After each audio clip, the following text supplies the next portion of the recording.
and championships. My name is Nekra, and I'm so excited to be here to close out the Scholastic season alongside two of my friends. We've got Cubby and Rafa, and I'm stoked to be here. What a great way to celebrate the end of a season. It's been such a long couple of months of the collegiate season. We've had so many teams participate, and even the top 8 bracket was a lot of surprises down the road, and now we're down to the final 2 teams in Maryville and Ole Miss. Yeah, I know. I've been following CLOL quite as closely with, the sheer amount of games we have in the bracket, 32 teams, double elimination, I thought was a great change. It was hard to keep up, but hey, yeah. 2 teams that were competing in NACL as well meet in the grand finals. Excited to see these 2 teams that are very familiar go toe-to-toe today. And what a place to do it in. We're here at the North Carolina State University, right in their library, and I've been blown away. We got a chance to see some of those shots where we were able to capture just the beauty of this campus, and it's a great location too. Yeah, I mean, guys, for those that don't know, I used to live in North Carolina for a few years, from like 2009 to 2015. I went to a high school called NCSSM, which is over in Durham, so NC State, a lot of my friends ended up going there. This was my backyard, so this is kind of like homecoming for me right now. Yeah, it's been fun. Thanks for showing us some good food spots. And it was fun to have the library to ourselves this morning. It felt like we were the breakfast club, like roaming the halls on our own. But it's been a hell of a setup here, and a lot of fun. I'm excited for the players to get to play in front of a live audience, too, as I know the fans are funneling in right now. I'm ready for my day off, right? Is that what's happening here? You don't get one tomorrow, though. We do. Oh, yeah. But I think we kind of all are winners here, actually, at the end of the day. When you take a look at the competition that is ahead. And so I'm so glad that you already got people excited for this. But we have Maryville University and Ole Miss. And I think just looking at the tournament as a whole, what a phenomenal season and what a hard road even both of these teams had, I think, to get here. Yeah, if we look back at the bracket and go all the way to, what was it, top 32, top 16? Yeah, I mean, what a perilous road. We had some of the bigger name collegiate programs get knocked down early to the lower bracket. Winthrop University had a hell of a lower bracket run, beating Ole Miss in the lower finals. Unfortunately, came up short 1-3. But still, that is another team that was also participating in the NACL league as well. And it goes to show that a lot of our collegiate teams were kind of leveling up after doing multiple competitions, not just NACL. I know there is the NACE. Yeah, all the partner conferences have their own leagues too to qualify, as well as some other conferences that ran. But it's been really nice. I think the change they made to the bracket, the top 16 teams getting 2 lives, with the bottom 16 getting 1. That's a really fun format, and we saw some fun Cinderella runs even happen as the roads would get to Raleigh. I shout out to some of the schools I know. The Minnesota school, like UHPSM, or it's some crazy name. Like out of nowhere, these guys just made a wild run into the bracket. Rockets, baby. Yeah, Johnny Rockets. Yeah. So wait, roll the tape here, because I think we've got a couple of highlights to be able to go alongside of this, where we really get a chance to see the visualization of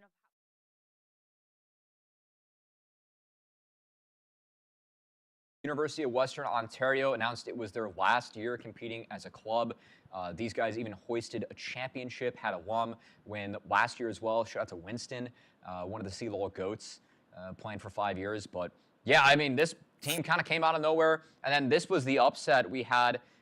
This is the Minnesota team. You can see Johnny Rockets taking down UCI, putting them in the lower bracket. That was one of the first big upsets we had. And UCI has been a kind of a fabled program alongside the longevity of Maryville esports as well. Both came up around the same time. I know Maryville has faced against UCI definitely in the past when Maryville was on their kind of championship run for a while there. So UCI getting taken down by a school that none of us had really known before coming into the CLOL season was definitely a big surprise. And of course, we have Winthrop University, them making their lower bracket run as well. Yeah, this was a crazy one. Again, Winthrop University, one of the 3 collegiate teams that do compete in NACL, that Tier 2 league.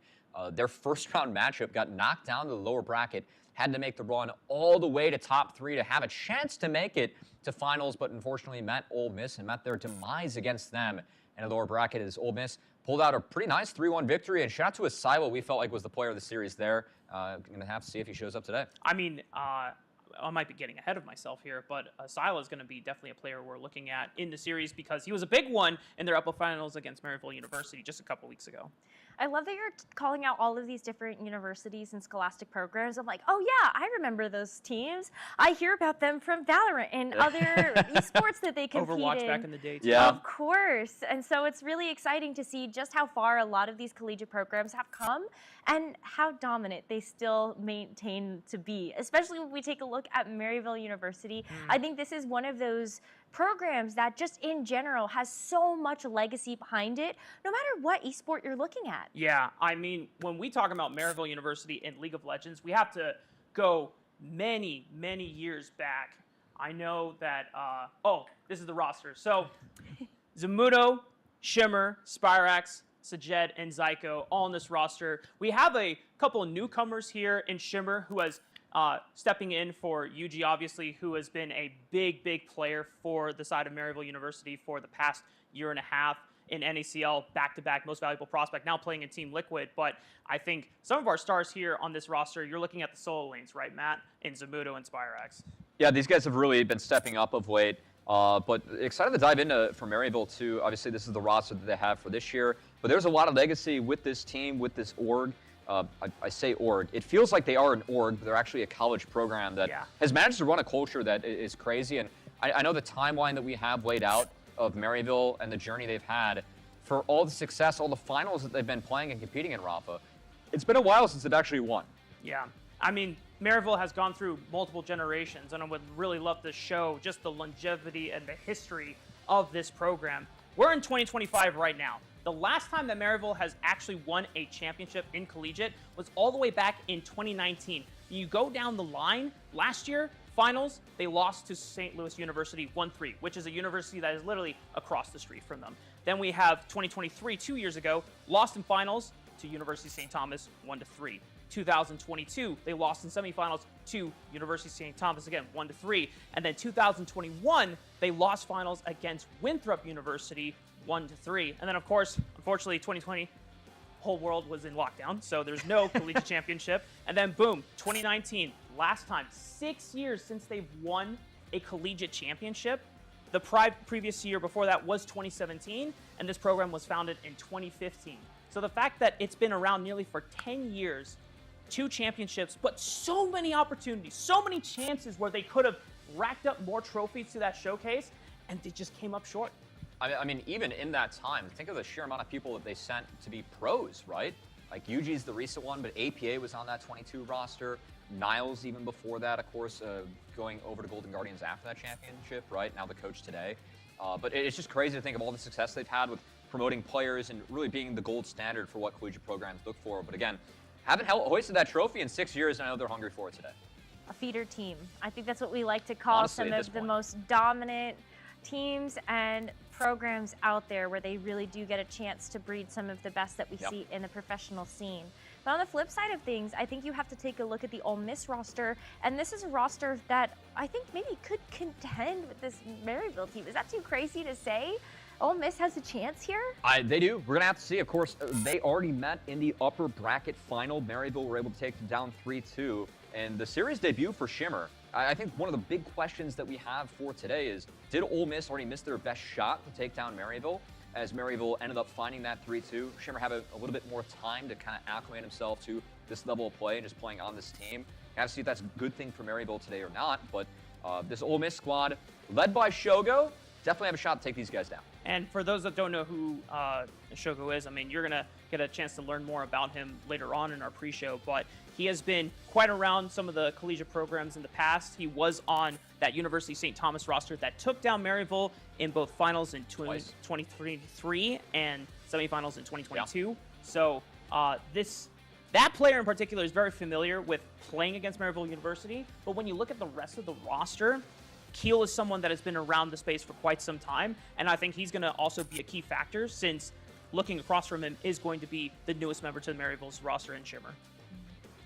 Sounds like it's going to be some hard-fought battles in each of these lanes, and hopefully some good team fights heading our way. But when it comes to this Ole Miss roster, Maryville kind of gets juxtaposed here by the fact that Ole Miss, as a program, actually hasn't been around that long.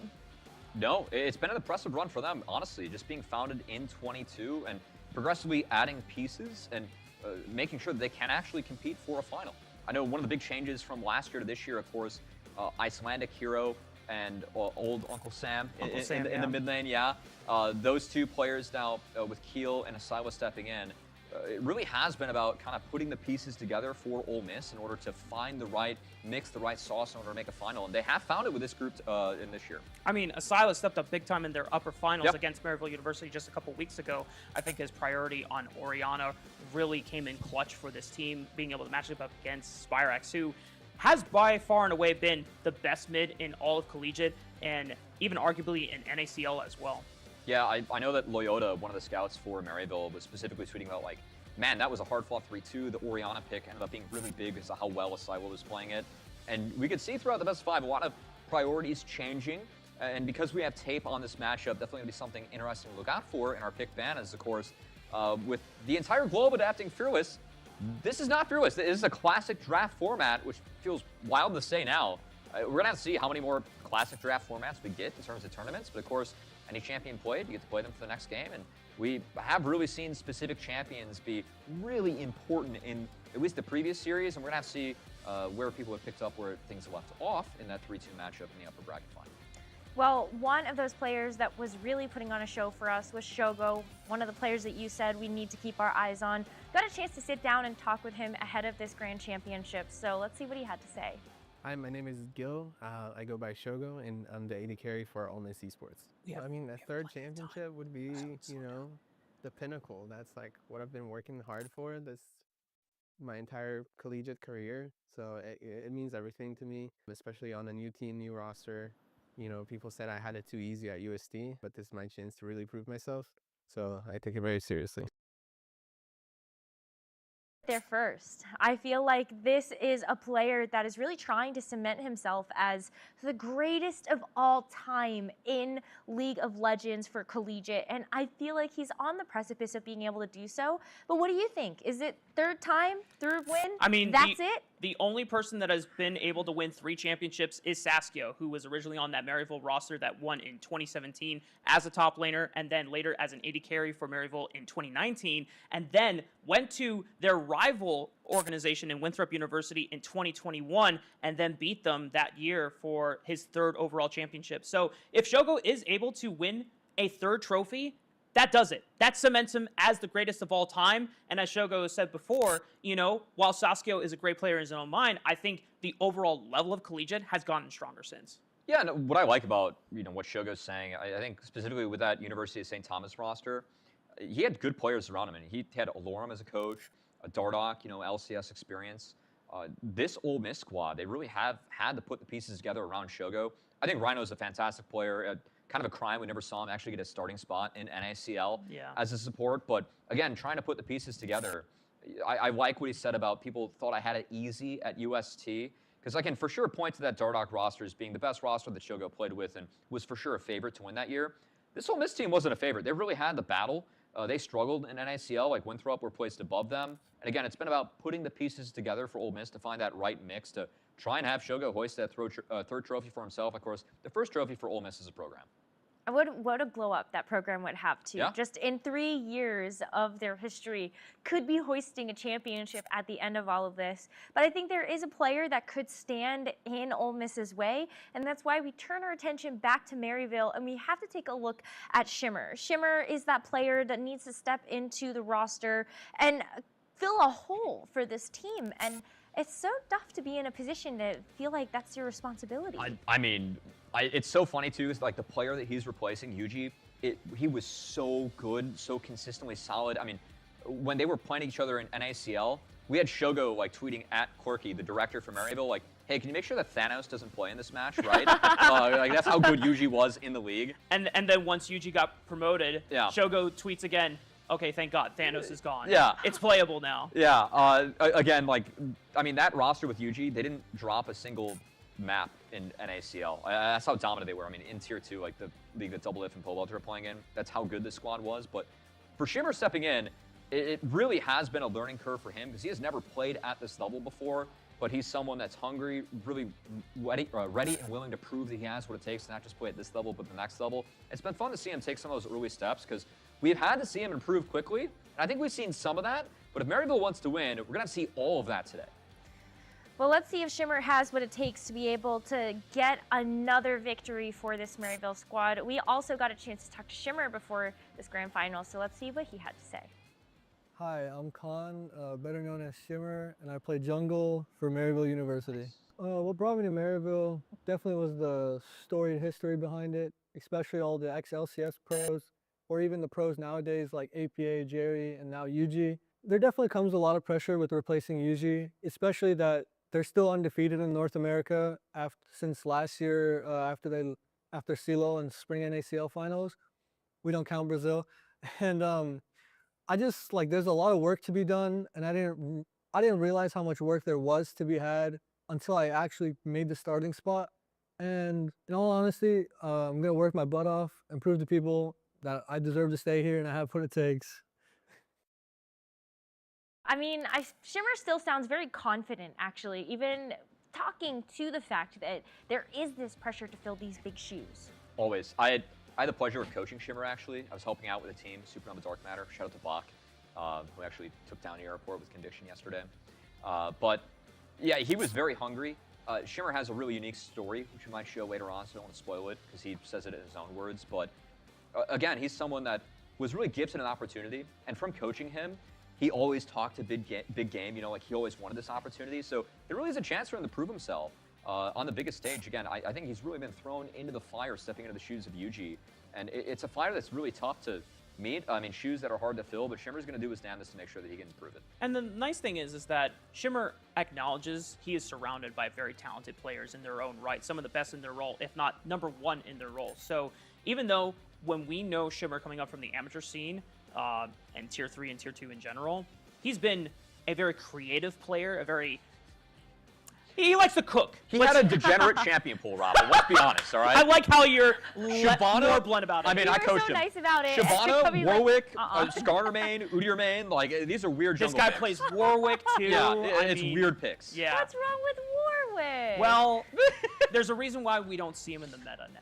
But you know Oh, what? If he come pulls it out on. in this series, I'm going to be a happy camper because I'm definitely a big fan of seeing the big dog himself. But nonetheless, Shimmer is someone that understands that he just needs to facilitate the rest of the team on his side. And if he can do that, Spirax, Zamudo, Sajed, all very capable carries on this roster.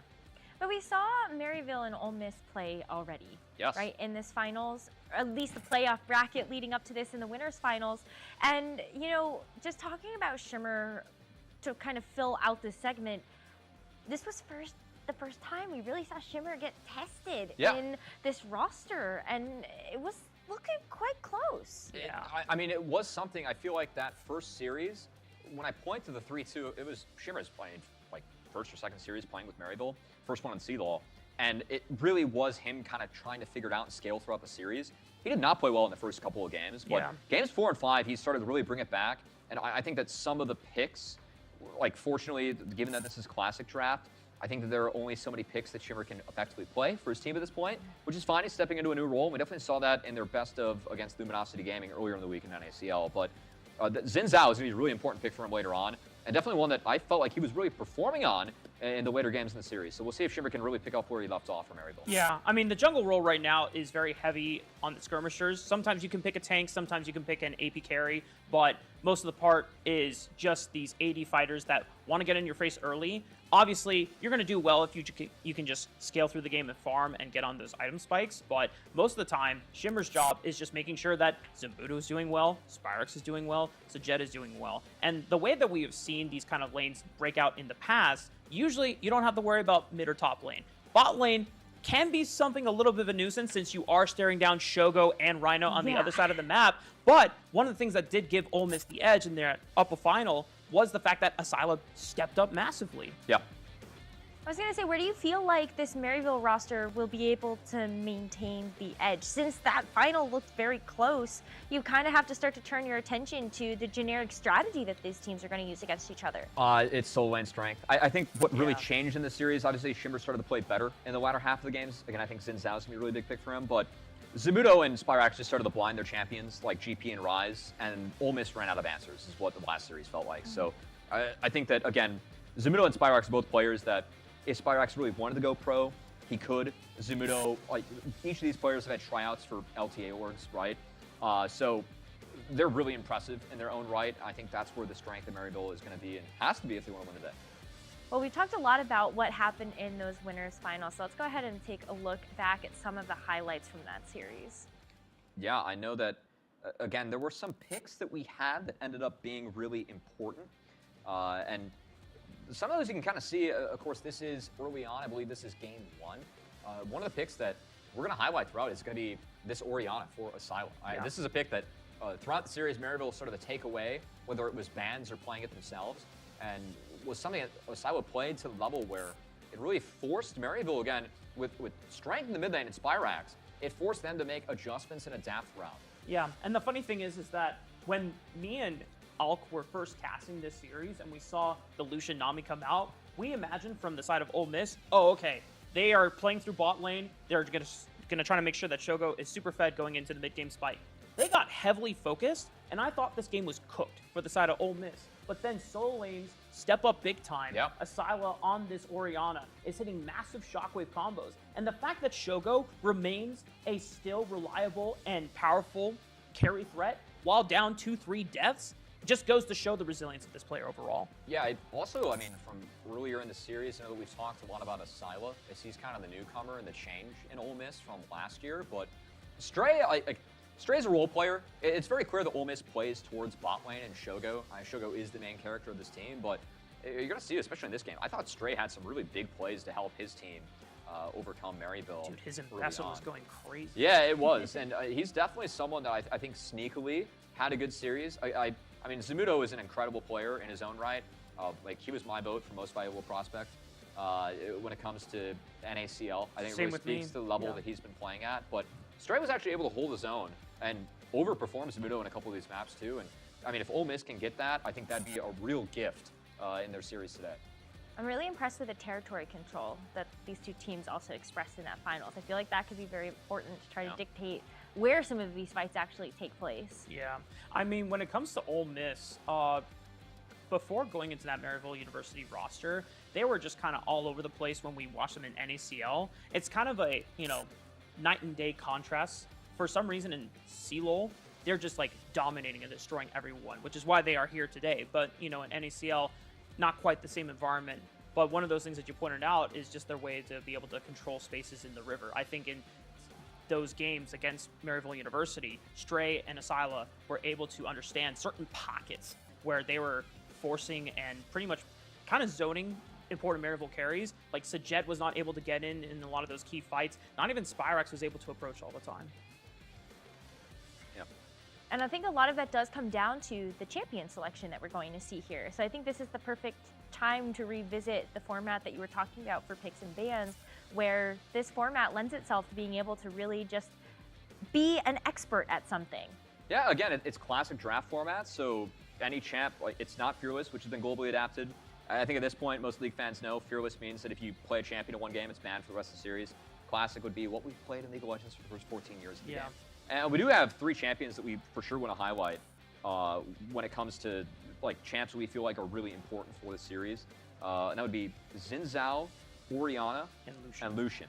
These were champions that we felt like were really contested, and we kind of saw the shift in priority throughout, with Xin being the dominant jungler, I would say, that we saw early on.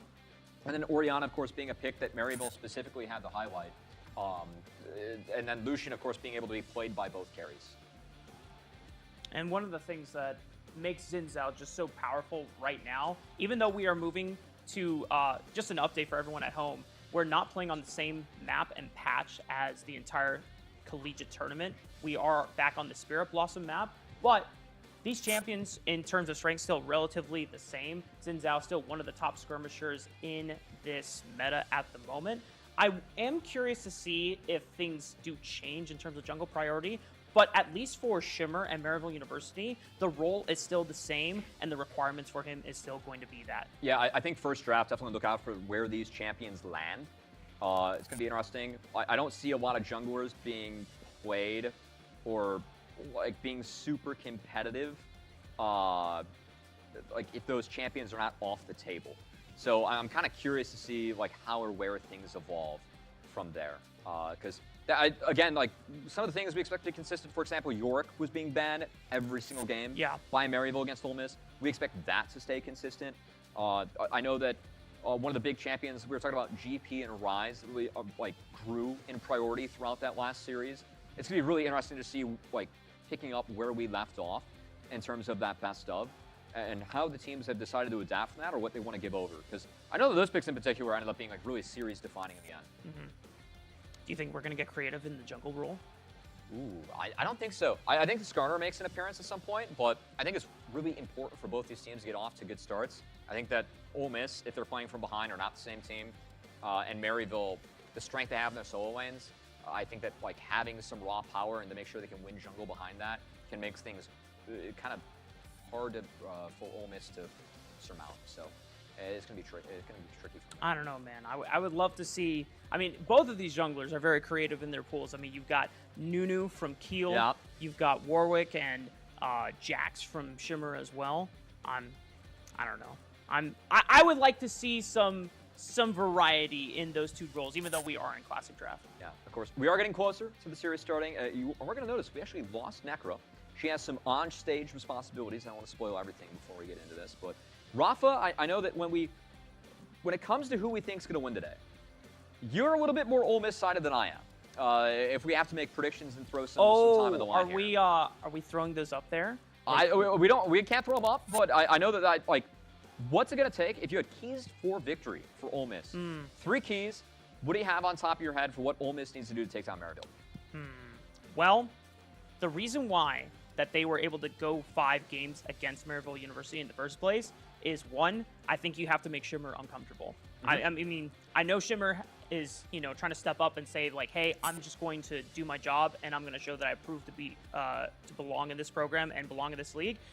I'm not taking anything away from him, but he is going to be... Yeah, he's the newest player, and I think you have to attack that instead of trying to attack the pieces that are mostly strong on the side of Maryville University. I'm with you.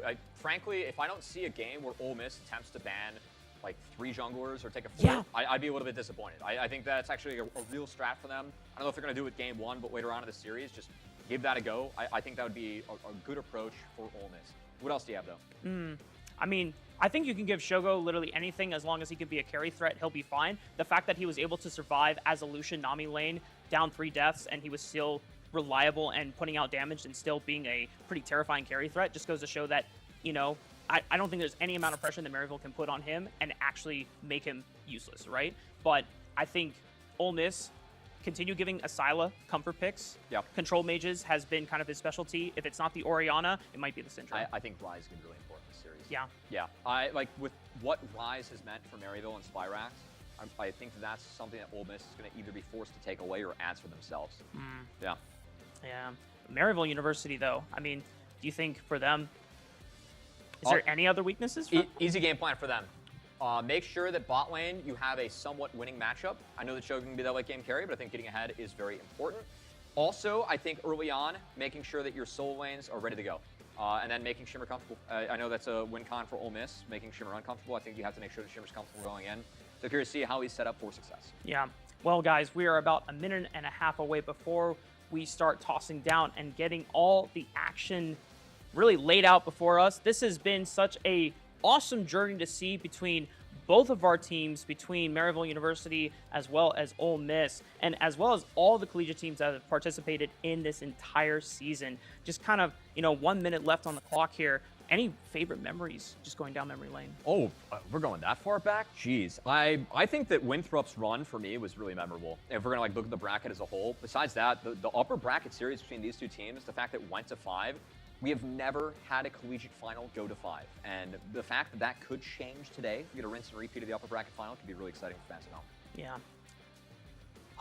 Yeah, what about you? I'm just thinking, I mean, the upper final between Ole Miss and Maryville University might have been one of the best of 5s I've seen all season long, like across. I was talking to Bo, who is the director for Winthrop University, who is here for the Valorant tournament, and he was like, yeah, that was definitely my favorite series to watch all year. It is. Well, guys, it's been fun to talk about some hype in the past, but we're going to build up the hype for the now as we get ready for our C-Law Collegiate Finals coming to you right now.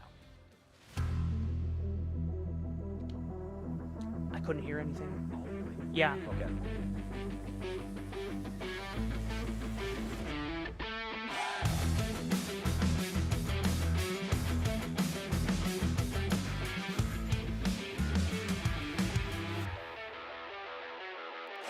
Blossom sends the demise of Rhino and Sila and Stray and Shogo and Keel, the last two members of Ole Miss. They're gonna have to dig deep, but a gravity well will put Shogo into the dirt. And Maryville University say thank you very much for the leash. Winning this time around would mean a lot to me. Ole Miss should fear me on Saturday because we're going to crush them. I want to get Maryville their trophy. This is my dream. This is what I want to do. It's my passion, and that I have what it takes to accomplish this goal. Shogo keeping the Scion away. Now Sabuto trying to flash. The ghouls doing the damage numbering, but Shimmer is able to return to the party. The second win fight, allowing him to step up for the first time this series and bail Maryville University out of the second half of the fight. This is the first LAN I've played in like 6 years, so I'm very excited.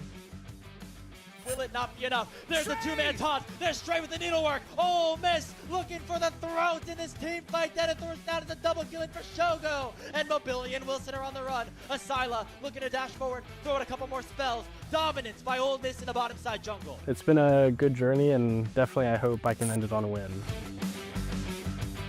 I am absolutely the GOAT of CeeLo. Everyone in CeeLo knows it.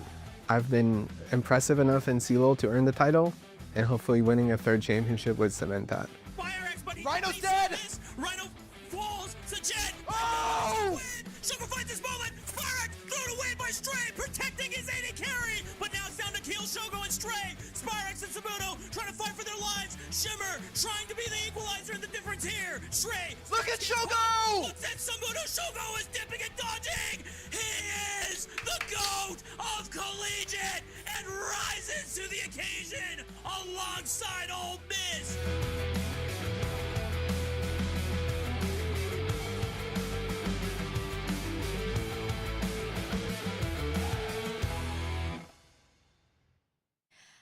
How's everyone doing today? You excited to watch the finals of the Collegiate League of Legends Championships? I love the energy so much. Thank you all for being here to help support and celebrate these players as they are about to take the stage for what could be one of the biggest moments of their careers. So without further ado, please welcome your first finalist team to the stage, Maryville University.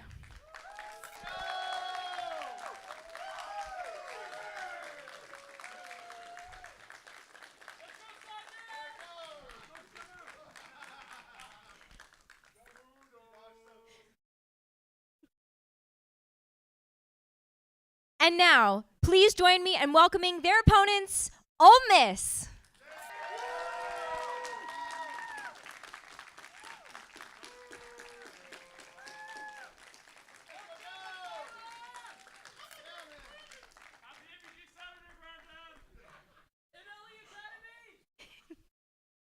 Now that the stage is set, let's go ahead and set it over to our casters, Hawk and Grapes, to get this collegiate championship underway.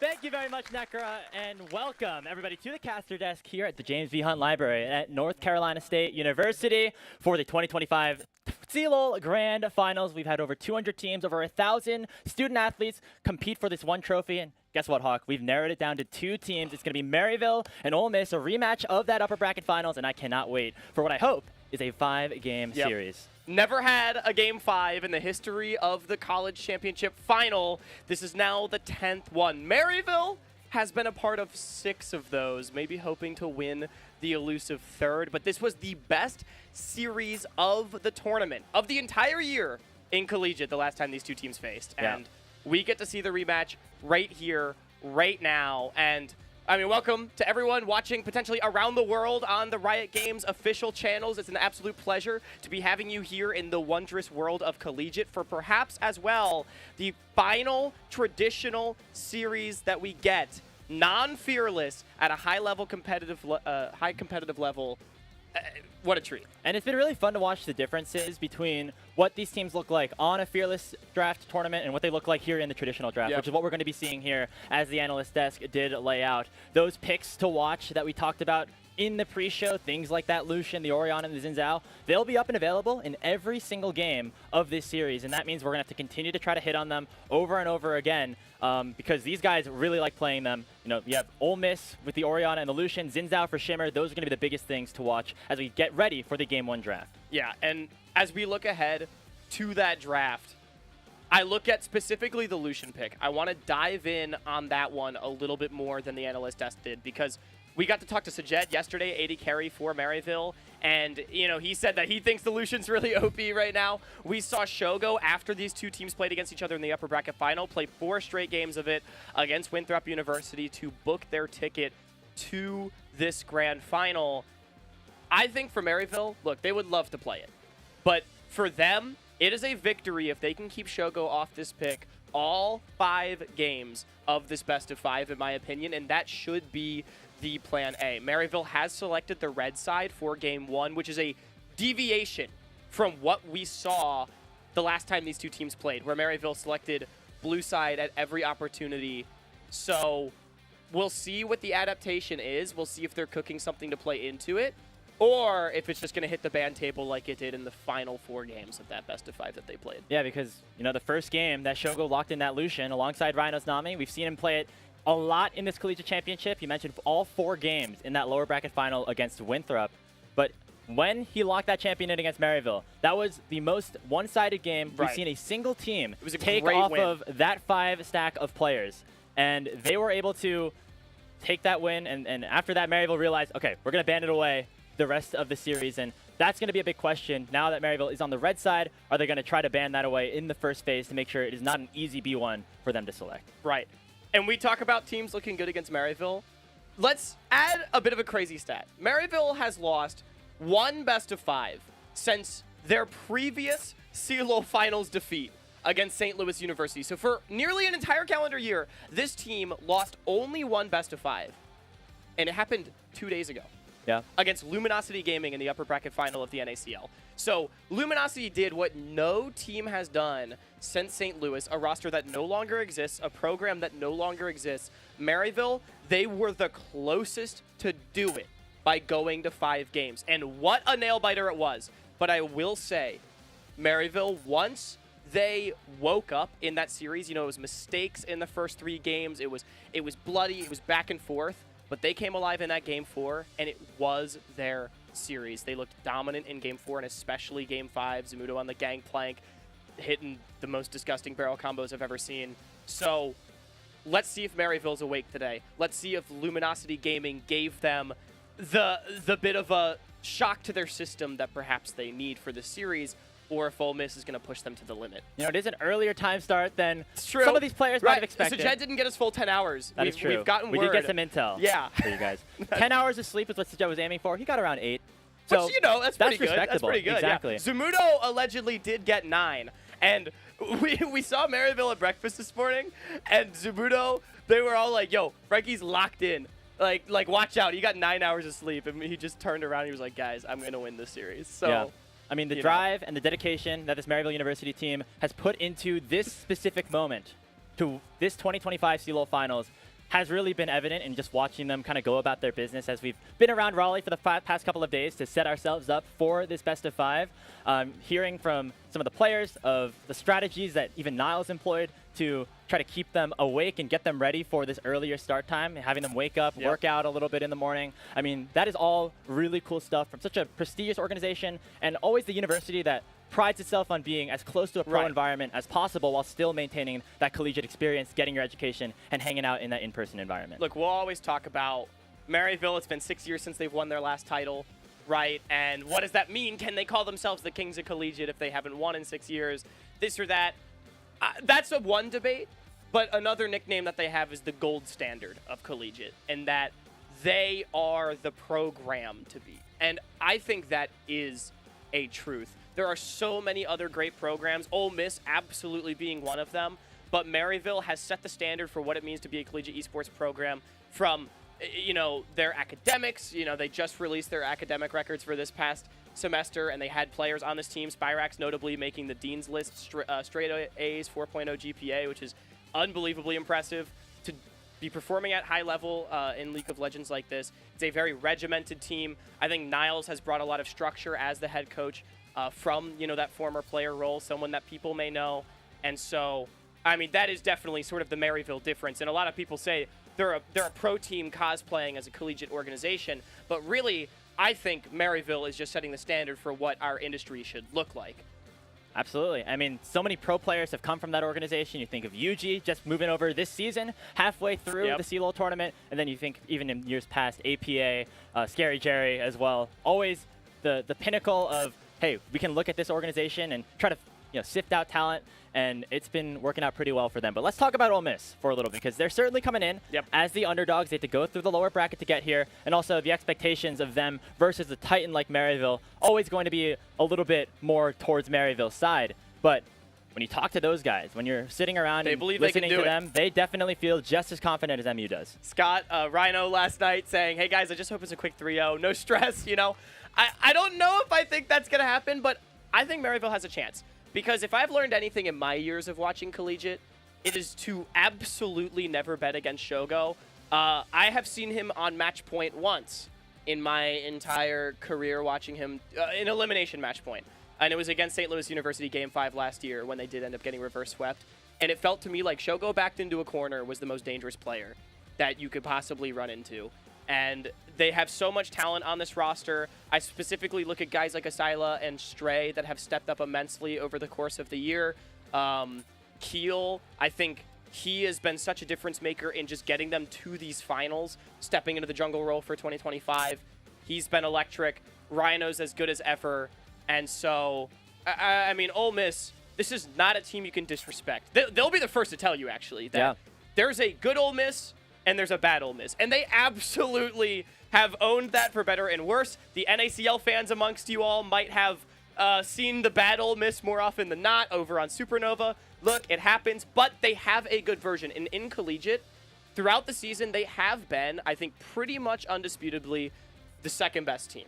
They ran through the upper bracket until they hit Maryville. They took them to 5 games, and then they dispatched their #1 rival in Winthrop in the lower bracket final. Like, this CLOL season, despite all of the roller coaster that they've had, has actually gone very according to plan for them. And not only for Ole Miss as a whole, but you talk about the motivation that there is to win a national championship, but there's another player on that team that maybe has a little bit of extra motivation. Oh, yeah. Not if they needed it necessarily, but Shogo, of course, winning those 2 championships on the University of St. Thomas in 22 and 23. He wants to pick up that #3. Only one other player in collegiate history has done so before, that being Saskia, who used to be a part of Maryville University. Right. But now Shogo is going to try to match that mark, and I think a lot of us agree, given the era that he's been playing in and also the X factor that he brings to any single game that he enters.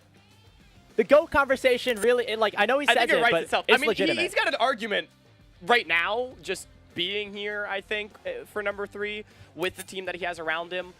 It's undeniably impressive. Shogo, I think the main difference between him and Saskia is like he just is that guy for the team he plays on. No matter if it's UST or Ole Miss, and even last year when Ole Miss had that disappointing exit against St. Louis, like he's just been that guy. And so I think that strengthens his GOAT argument for this level of play. I know I've been a Shogo fan since day one, watching him on UST against Bay State, and what he did in that grand final in 2022, it was not close. But regardless, I do want to say we bring up Saskia. Grapes, you know what the world was like last time Maryville won a college championship? They had a young AD carry named Saskia in the bottom lane. I graduated high school. Yeah. Avengers Endgame had just come out. It was a great year, 2019. But there could be said that there is a curse, perhaps. The curse of the Saskabino. The last time Maryville University did, play in that collegiate finals and lift that trophy, it was with Saskia. But as soon as he left to go over to Winthrop, they have not been able to come back to that apex, to claiming that trophy. And talking to any player, any member of that organization, I know Clerky's here, a lot of the staff is as well. They really pride themselves of being like collegiate champions in all the titles that they compete in, but League of Legends, I think, hits very close to home, that being their first game that they ever really delved into. Yeah. And so it opened the door, right, for all of the other programs that they have. Have we even mentioned it? By the way, they're playing tomorrow in Valorant against Winthrop. So Maryville's up for the back-to-back. Well, we should have a name for that. Let's name it right now. The back-to-back? Or like, winning you know, both? winning both. The Riot Sweep? The Riot like Sweep. That? Yeah, that sounds good. I like it. Let's go it. Riot Sweep. There we go. So they're up for it, but they've not done it because they haven't been able to win a league title in 6 years. So, it's a little tough. Yeah, they definitely pride themselves on being that champion. And, even we got to talk to Sajed a couple days ago or yesterday when asking him about like what it would mean to win a CELO title. He said, originally I came to Maryville to get an education and also to play on a high-level NACL team. But as soon as he stepped into that environment, got to talk to a lot of the people on the staff, all of a sudden that motivated him for this game specifically, for CELO. Even though he wasn't necessarily thinking about it when deciding on where to go to the university. His goal was not to win a CELO trophy when he decided to come to Maryville. It was because that, it was the best place to go for his career. But that's just what CELO does. And the culture of Maryville University specifically, wanting to be that collegiate champion. They're going to try to do that for the first time in 6 years. It looks like we have the draft for game number 1 ready to go of the 2025 CELO Grand Finals. Once again, Ole Miss going to be starting things off on the blue side today with Maryville on the red side. This is a selection that Maryville opted into, and we talked about some of those big moments, those big champions that we wanted to watch, specifically looking towards the Oriana, the Illusion. This is where we're going to figure out where exactly those picks lie and where our priorities are compared to Maryville's. And Maryville immediately banning out the Lucian. Like I said, their goal should be to not give it to Shogo under any circumstances in this series. That needs to be their priority. Another champion, though, that we didn't get to talk about, Grapes, Spyrax is Azir. He is known for the Emperor of Shurima for many, many years in Tier 2. I think it's good for Ole Miss to just permaban it throughout the series. They did the same thing in upper bracket finals. And another pick we didn't talk about in those picks to watch was the Gangplank that Zamudo played in game number 5. It was a blind Gangplank, and I know it's not super meta right now, so you might be wondering why Ole Miss is banning it in that first phase. Yeah, it turns out Zamudo is pretty disgusting on this champion. He 1v9 that game 5. That was he got 2 quads. The sole reason almost that Maryville won that game 5, made their way through the upper bracket into that grand finals, was because of the Gangplank. I'm curious to see if that sticks throughout the series or if different priorities will be held as we continue to go throughout. I will say I'm pretty surprised to see Ole Miss banning this one out. At least in game 1. Because even though it's not a fearless format, Zamudo could, theoretically play it multiple times. I just feel like that's the kind of pick that is difficult to make work in any style of composition and against any style of composition. And while, yes, Ole Miss wants to protect safe blind picks for their top laner, I'm surprised that they are that afraid of the Zamudo GP in any situation, because it might constrain their picks and bans moving forward in the series, though. Pantheon priority for Kiel, however, this has been the favorite champion throughout their CELO run. No surprise whatsoever to see Ole Miss return to it on B1. Kiel's best champion, I would say, throughout this bracket. It's been fantastic. We've seen the Baron. We saw the Baron steal with the Comet Spear over the wall in game number 3 against Maryville. Just one of the many wild moments of that series specifically. And this guy, when he's on this champion, has so much agency. You can press the alt button, and it's gonna be pretty cool. Now, here's something interesting, Grapes. Rumble is open. This champion was banned by Maryville every game the last time these two teams faced each other, and it's gone unpicked and unbanned through the first 2 rotations. I'm actually very surprised Maryville did not opt to go for it. Zamudo's had a fantastic Rumble in the NACL season, but we're still just going to continue seeing priority around different places on the map. Lane focus, 2v2 focus for Shogo, and a great roaming mid laner denying the Vitalia combo here for Syla.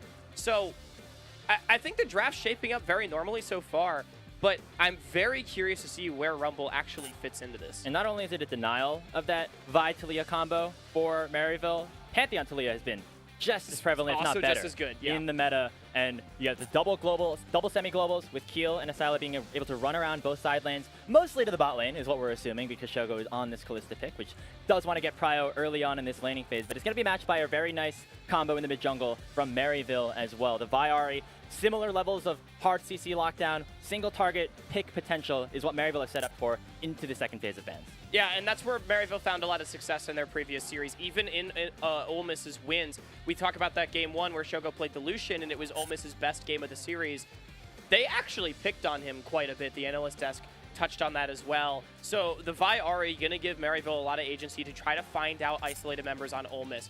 Because, Grapes, something I will say, even when this team is the good Land Sharks and they're playing a nice structured game plan for Ole Miss, they do sometimes leave some privates out to dry, a nice, military privates, right?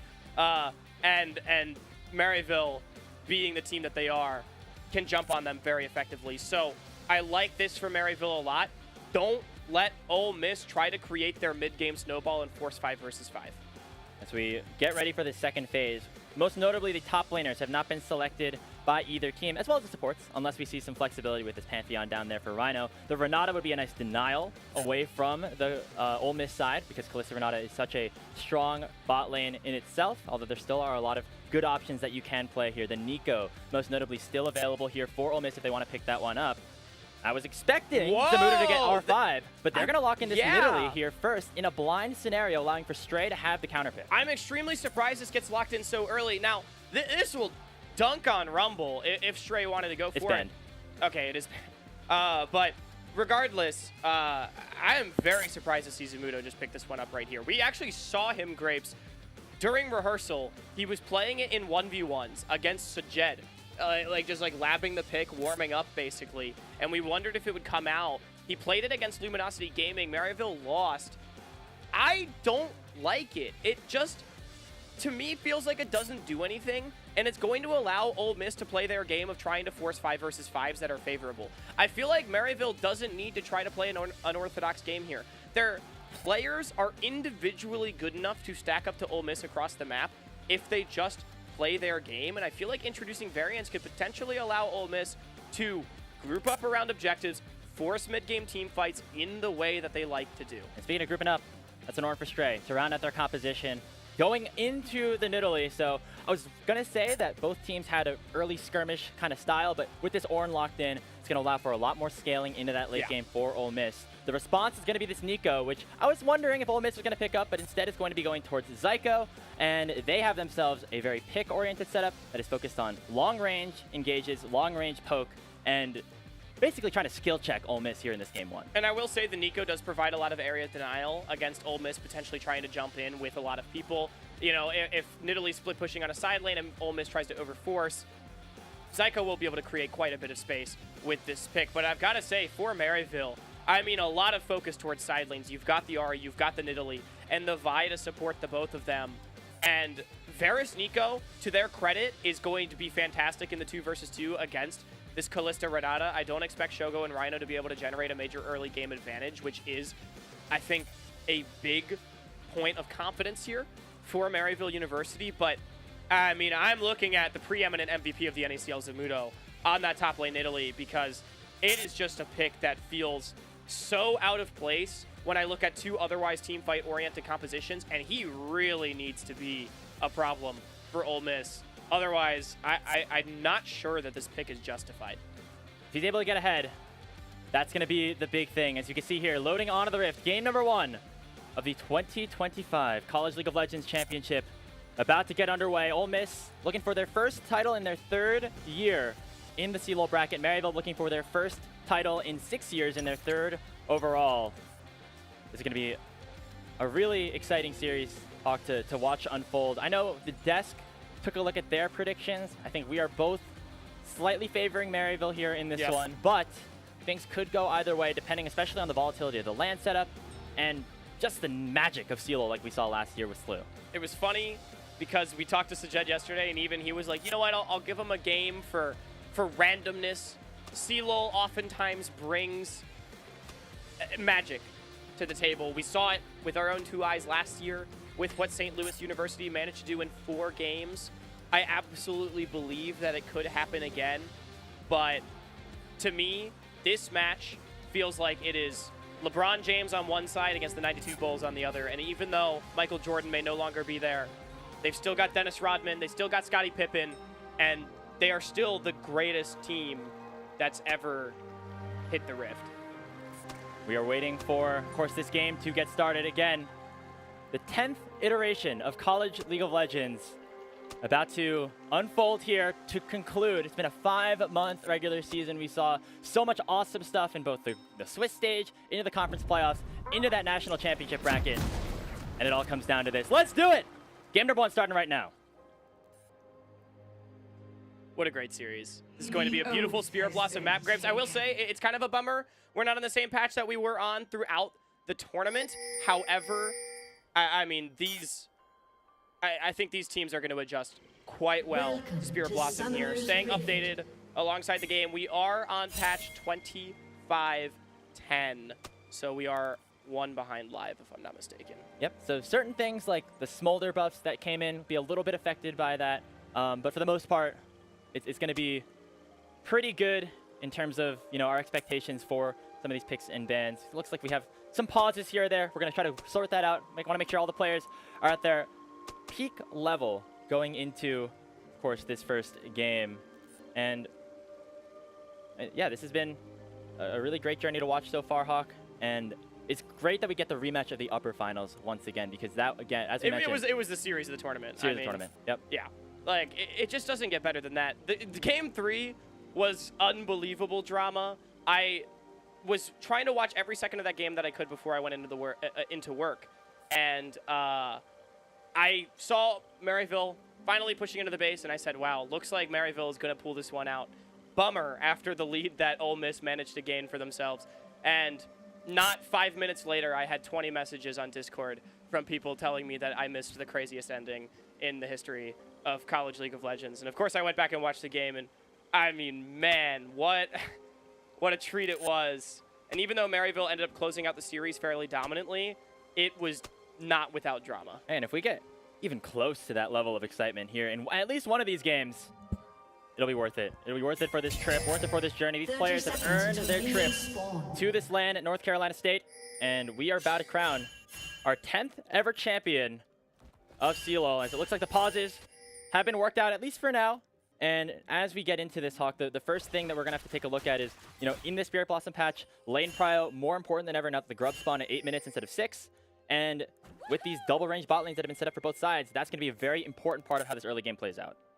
Yeah, I mean, contesting for that one spawn of grubs becomes so important as well, because you just give over an unnecessarily large buff by choosing not to play for it, because it's only that one more powerful set, right? However, dragon stacking has gained a lot of pace, and I'm expecting that's what Ole Miss is going to look to try to prioritize. It's what they've done throughout their playoff run. Even when we've seen them swap around Grapes, it's oftentimes in order to just bait the other team for playing for grubs so that they can go get the first 2 dragons. And it worked out pretty well for them. And we see right now, because of that heavy emphasis on the bot lane, both junglers starting on the top side of the map, heading back down to hopefully have some impact onto either Shogo or Sajed. And these are 2 bot laners that have come through many different paths in terms of their career. This is Sajed's first year at CLOL. Shogo's been here for a number of years at this point, as I think he has one more opportunity after this run to go for that extra trophy, whether it's the 3rd or the 4th, depending on how the result of this series goes. But I think very closely contested in terms of our expectations here in this bottom lane, although they do have different strength. You know, Shogo, I think, a little bit more stronger in the laning phase, although Sajed and Zyko have been ramping up in that department throughout the last couple of months. But once we get to team fights, both are going to be unlocked, but that's where we really see Sajed shine here for MU. Yeah, and I want to talk a little bit more about Sajed as a player. You mentioned his first year in CLOL, but Grapes, for all intents and purposes, Sajed actually fairly new to the competitive landscape. Really didn't start to see his name until 2023, kind of coming up in that Tier 3 pipeline. Lit Esports, a team that we got to see him on, you know, Nameless being another organization. And, you know, it was funny. He's actually in his 3rd year of college. He wasn't playing CLOL. He was just sort of playing an amateur while he was getting his degree elsewhere. But, you know, he felt that for his career, going to Maryville University was the best decision, sort of the marriage of those 2 paths. And I think we really have seen this player grow quite a bit. Of course, on FlyQuest Challengers last year, what a big opportunity for him it was. I think not someone we really expected to see get promoted, but definitely someone we believe has a lot of potential, but maybe yet to be fully realized. And for him, for Shimmer, who is the new player here as well. A little even newer than Sajed. He's very new. And even Zamudo. This is his first CLOL championship. The pressure that they might feel to win one for Spyrex, to win one for Zyko, because they were the ones on this stage a year ago in Boise State. Before that, in Los Angeles, in the CLOL finals, they ended up coming short. We talked to some of these guys. They want to win it for their vets, the guys that might not have as many chances after this one is over. And Greg, correct me if I'm wrong. Was Spyrex there in 2021 as well? He was there in 2021 before he left to FlyQuest, yes. And I don't remember if he was there in 2020, but sort of losing that shot did Maryville. They were the favorites in that year, so definitely has been some hiccups along the way. But back into this game, pushing the bottom lane for Ole Miss, although marginal. It's good harass coming down from Zyko. Them pushing up here in this lane, at least for now. Rhino's been chunked out a little bit, but the goal is to get this wave up. The minion wave, yep. Wait for Keel to get down there. Maybe they can work for some sort of play one way or the other. As across the rest of the map, top side is going to look Zamudo favored, at least for the moment, but we're really waiting to see Stray pop off in the later game once he's able to get these ornaments and have higher impact in the team fight than in Italy might have once we get to that point. Yeah, and also, you know, looking towards the importance of bottom side push one more time as well. I mean, Grapes, in 2025, we've seen a lot of early dragon priority, you know, trying to get that first dragon off the board 5-6 minutes into the game, and especially now with that pot of grubs not spawning until 8 minutes, being able to take a Drake before then creates an uncontested window on the top side of the map where, you know, either you can cross map bottom for a big dive and a lot of gold to match the play, or you just don't have to worry about dragons being taken. So I think it's a huge advantage to whichever team's able to get that.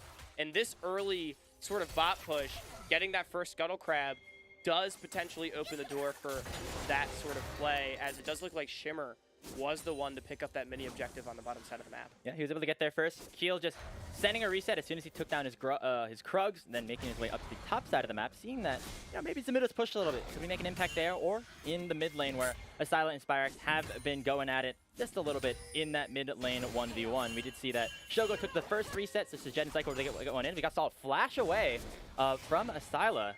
That's big. Keel did show up in the area, and they just did not want to risk that Vi Pantheon combo, or sorry, that Pantheon Talia combo. Look, let's be very clear, Grapes. Expectation is that Spyrex is going to get the better of Asylum in the 1v1, basically irregardless of matchup. It just, that's how good Spyrex is, and Asylum, a much younger player, just has not quite hit that same level. But being able to influence and get resources out of Spyrex and not allow him to play however he wants is a fantastic win from the mid-jungle of Ole Miss, as Keel continuing to press the advantage. I mean, they know that they have the advantage because they just burned Spyrex's flash, and that forces Shimmer down to half HP and gives away that second spawn of the Raptors. So a small win there for Ole Miss, although they're going to need a lot more than that to run away with this game number one. As now it looks like Shimmer is headed down to the bot side. They're looking for a play.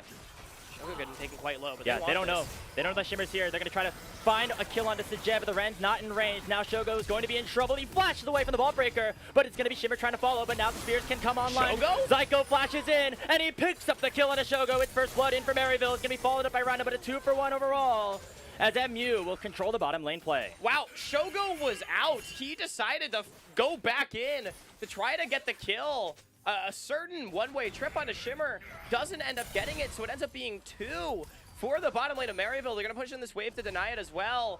I feel like that was just a bit of over-ambition from Shogo right there. He was trying to make his mark early on in the series, but just doesn't quite find it. And you can see right there on the bottom side of your map, no vision set up right there. They had no idea that Shimmer was coming down, even though they skirmished around that second spawn of the Raptors. And that meant that Shogo and Rhino felt confident to go for an aggressive trade. Yeah, and Sajed was confident enough to just strongman right out, knowing that help was on the way. I think they just expected that Shimmer would stay on the top side of the map. But, I mean, he basically just sacked the camp to Keel, and he was able to find a great timer. So, yeah, that's a huge win, and now it's Ole Miss. Look at this, swapping out of the lane. We've seen them do this quite a bit. Again, expectation is that they will swap back at some point, still trying to prioritize the bottom side of the map in those early dragons. Speaking of dragon, hasn't been started yet, but Shimmer around that area is going to dash in and try to get a handle of this one. Now it's Zamudo on the bottom side. Means that he will continue to push into Stray, who has gone the unskilled spellbook, by the way, instead of anything like the Grasp of the Undying in that melee into range matchup. But Shimmer going to have an easy time securing this dragon, as Ole Miss are very much looking for the grubs at this point by rotating their bot lane. Yeah, it looked like that's going to be the call, but again, it's just so good for Maryville without much of a team fight composition as well. I mean, yeah, they'd love to have the grubs to facilitate their strong side laning. Might even still be able to contest for it, but denying Dragon Stack buys them so much time potentially in this game. And look, I'm still not sold on the Nidalee pick, but I'll give Zamudo some credit. He's putting the beat down on the string. Yeah, as we see Heal going in onto Zyko, trying to just push out Sajed and this Nico before we get to that grubs that are spawning in about 35 seconds. And as we are waiting for that objective spawn, quick shout out to Exit Light, title sponsor here for the Collegiate Championships. You saw the code on your screen. Make sure to use that if you want to increase your gaming experiences. And for Maryville, just waiting, setting some resets up, and we'll see if Ole Miss really do want to prio these grubs. It's going to just go back to base. Yeah, we can't see the total gold advantage, but I would imagine that Maryville is holding on to a pretty cool 1.5, 2,000 just off of the farm that they have from Zamudo, and just sort of the general leads they have in bottom lane as well with the kills. So, I mean, it's a pretty good start for a Maryville composition that is, again, pretty good in the mid stages of the game, picking off individual members and very side lane focused as we go forward. Yeah, I mean, adding on to that, it's going for the lethality build. Not going to be scaling as well, but can provide a lot of that long-range damage. It works well with the other champions that are available for MU, as it is going to be Ole Miss starting this one up. However, wow, Shimmer is here, and Spyrex currently has pushed in that mid lane, so he could potentially get there first. I mean, Sajed went back to base. There's absolutely no contest here for MU. They had dropped a lot of wards in the river. I thought they might just try to overstay for the play, especially considering Ole Miss got no major item spikes off of their first reset, but Maryville opts to just match the base, but they do give away a pretty big objective. Now, they did get the first dragon, but again, a very side lane-oriented composition here for Maryville, and one that doesn't mind scrapping early. That's a pretty big give, I think. Yeah, so first dragon to Maryville, all 3 grubs to Ole Miss, and it's currently 2-1 in terms of kill scores in favor of the Saints. Your #1 seed from the Northern Conference, as we are, again, kind of feeling things out here in this grand finals, right, Hawk? It's, you know, we're on a land, we're on a new stage. It seems like these teams don't want to get too spicy just yet. Yeah, it's only been the 1 kill. Okay, Charm did not connect here from Spyrex, but still going to be Asylum taken very, very low. Spear rush forward. Asylum about so much time, but he's not able to finish things off. It is going to be the Grand Starfall forward to allow for Kill to get the kill onto Shimmer.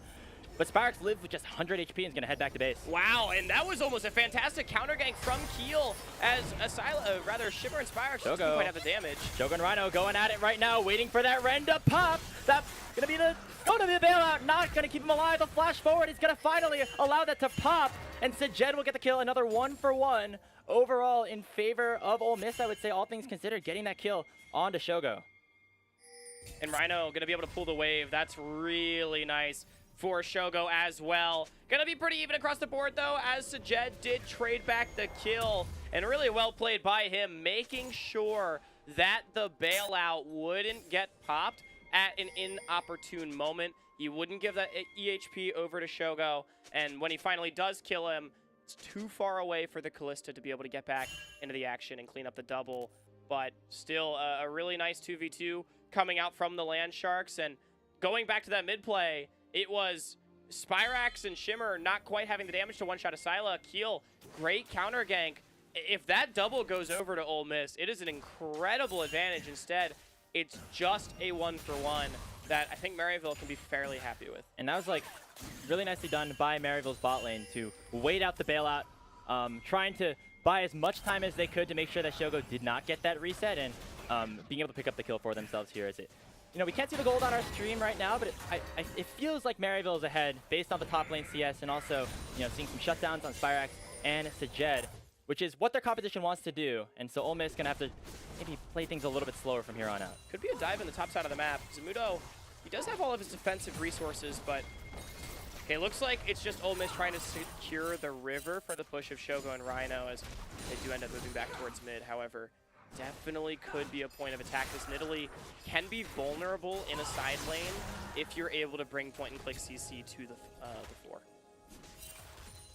And that's kind of a lot of stuff that Ole Miss do have. They have the semi-globals as well to collapse onto these side laners, and that's going to be important, right? Because if they use those spells at the wrong time, it can result in one side of the map getting a big advantage, you know, specifically like onto Zamudo or the like. But if they are able to utilize those tools well, pick off members of MU in these side lanes, that can get them set up for major objectives like the Dragon, which they would like to pick up as it has just spawned as well, given that Maryville did pick up the first Dragon of the game. Do want to note regarding feats of strength? Oh, there we go. We just got a scoreboard update. It was Maryville that claimed the feat of warfare. Obviously, like you just mentioned, 1-for-1 on objective so far. Looks like Maryville likely to pick up the second Dragon unless Ole Miss has anything to say about it. Heal, making me a little nervous. Asyla more nervous. He's dead. Yeah, as Seismic Shove actually comes down onto Shimmer. Not enough to take him underneath the turret, but it looks like Asyla, without its flash, able to survive down here. But mid-prio will be generated by MU as they'll head down to try to pick up their second Drake. Honestly, good respect being showed from Asyla. Health bar is not that advantage here for MU. And you see Shogo starting to chunk out Spyrex a little bit as well.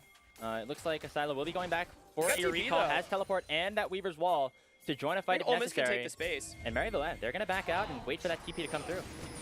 Now, Maryville does have quite a bit of information as to what's going on. Good poke landing from Zyko, and the pincer can come through. Ole Miss is going to have to pick a side and send it, unless the Dragon just ends up being the focus. Both top laners on their way. The Dragon's going to be secured by Ole Miss. They've evened up that count at 1-1. However, Spyrex is still approaching on a flank. Here comes that ultimate from Rhino. It forces the flash away. And here comes Nidalee. Here comes the MU Soul laners looking to break apart.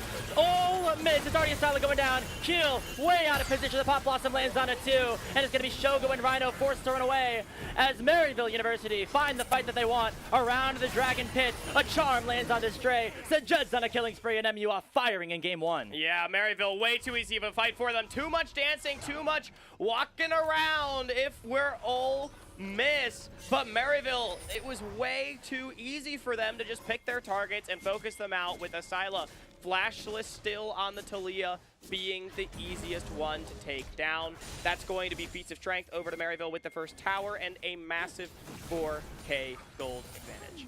And again, this is what Maryville wanted to do with their composition, and they're executing on it very, very well. Finding the mid-game spikes, these one-item spikes that they can really take a hold of, I think a lot through Zamudo, right? Zamudo has as much gold as Sajed, right, and Sajed is 303. That is insane farm diff. And we saw him able to get that flank on the Nidalee, and this is where the Nidalee can truly shine around this point of the game. It's once we get later on that maybe Stray will have some power, but if you're down 4,000 gold, yeah, it's the strength, the kit of the champion only takes it so far. And Grapes, we talked about good Ole Miss versus bad Ole Miss. And I've got to say, Ole Miss, like, they just have to pick an exit route and beeline it. I think the hostile takeover from Rhino was optimistic at best, but I mean, at the very least, use it as a disengage tool. Don't start walking back towards Maryville, only to then decide to still walk down. It just adds more time for Maryville to be able to set up a collapse. It's too much back and forth from this team. They're going to need to clean this up if they want to take down a team of the caliber of Maryville University. And we were talking a little bit, you know, pre-game, throughout our couple of days here, like, did Ole Miss miss their shot to take down Maryville in the upper finals? Because with Shimmer just established on this roster, this was maybe one of the more vulnerable moments we've seen from Maryville. And Ole Miss were able to take advantage of it for at least a couple games. Right now they look locked in as they want to claim their third CLOL title. They force Spirit Rush out from Spyrex, so nice play by Keel there. But that is just a small price to pay for MU, as they're going to gain a lot of positioning around the Rift Herald. Now that is a pretty big cooldown burn. Oh no. Oh, Rhino, he flashes away, does have the hostile takeover still available. There comes the leader's wall. Shogo gonna get away from the Vault Breaker of Shimmer and stay untouched on this backline. So just a couple of spells being issued back and forth. Keel takes a big poke from that piercing arrow, and that gives the jungler for Ole Miss down. Call the Forge God lands onto Spyrex. Now the target going to be Zamudo. Shogo flashing in, gonna try to take down Zamudo and start this fight. A big shutdown picked up out of the Nidalee. And Stray and the rest of Ole Miss are looking forward to Leah on a flank. The Searing Charge will find one. It is going to be Shimmer dropping, and Ole Miss find the fight that they want around the Herald. And that's the Shogo difference right there. Flashing in, finding his target, and getting the shutdown. That is what he brings to the table as a player, and that's what Ole Miss might need to rely on in these team fights. Fantastic confidence, and a lot of resources burned from Maryville up front that Ole Miss punishes very nicely. And Ole Miss able to punish the split-up Maryville composition as they were collapsing on multiple sides. This time they picked the front that they wanted to attack. Hey, we're going for Zamudo right here. Shogo flashes onto him, and on the other side of things, shout out to Asyla. He was able to keep himself alive for so long in kind of an isolated situation for himself. And with that, it is a small advantage picked up for Ole Miss, although they still are down in gold, still down in tempo. Like, there's still a lot more to be done, but that is the signs of what we can start to see here for the Landsharks. Pretty critical flashes were burned. Zamudo and Sajed being the main ones that I'm looking at, with Keel and Asilo both maintaining theirs. So it does give playmaking potential still to Ole Miss ahead of this next Dragon that is spawning now in under a minute. Yeah, we'll see how exactly Ole Miss want to try to target this one. As currently it is still some resets coming through. It is the tower taken down for Zamudo on the top side of the map. But now the collapse can ensue. It's going to be Asila trying to join this in a 1v2 situation. And all of Maryville are very separated from their top lane superstar. But Zamudo is so strong. Zamudo is very tanky and dishes out a ton of DPS. They're going to try to clear this wave out, but he's going to survive unless a dive does come in. Here comes Keel, Call the Forge God coming out as well. They're going to land a stun. There's the combo, and Stray finally picks up the kill, but Zamudo bought a lot of time. Now, I mean, Ole Miss actually not a bad play, because Maryville, they started collapsing towards the top side of the map to try to defend Zamudo. He was buying so much time. I feel like Maryville, I mean, well, they're going to be able to push in on mid here at the very least. Ole Miss, they do get a lot for it. They get a tower. They get another kill, which is going to feel very good. But the 1-for-1 with mid tower. Oh, handshake does not connect onto Sajed, but here comes Keel on a flank. They found out Zyko, but it is just the support Nico for now. Charm does land onto Rhino on the backside of things, but the Grand Starfall comes out. Keel looking to join the fight around the Dragon Pit. Not going to find anybody, just a couple of summoner spells being blown, but the fight still about to erupt. Weaver's Wall comes out, it actually separates itself from the rest of the team for now. Keel in some trouble, teleport coming in, as it is Zamudo rejoining the fray. Looking for a collapse, the health bars are so low. Here come the Saints! Shimmer dashes in, Pump Blossom from Zyko, and Ole Miss are done! It is Maryville picking up 4 kills. Shimmer, what a play! A triple kill from the one that had to step in and replace Yuji as he finds his moment, flashes into the middle of everybody with the cease and desist, and makes the play that probably puts this first game in favor of Maryville.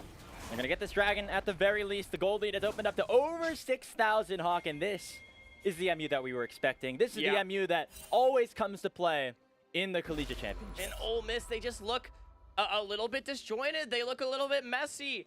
I just feel like they were trying to reach too far in that fight. They had found a great advantage, and they could have just regrouped and contested through the river. Instead, they kept trying to make their own individual isolated plays. They got poked out too heavily, and then Shimmer, I mean, a phenomenal counter engage to get onto basically everybody, and Maryville, all too easy for them to clean up the fight from that point. And you saw the range advantage as well in that one. The health bars were so low before even any aggressive ultimates forward were issued by the side of Maryville, and that's due to Sajed, Spyrex, Zamudo throwing out a ton of poke, collapsing upon members, and chunking them out, making sure it's never a fair fight.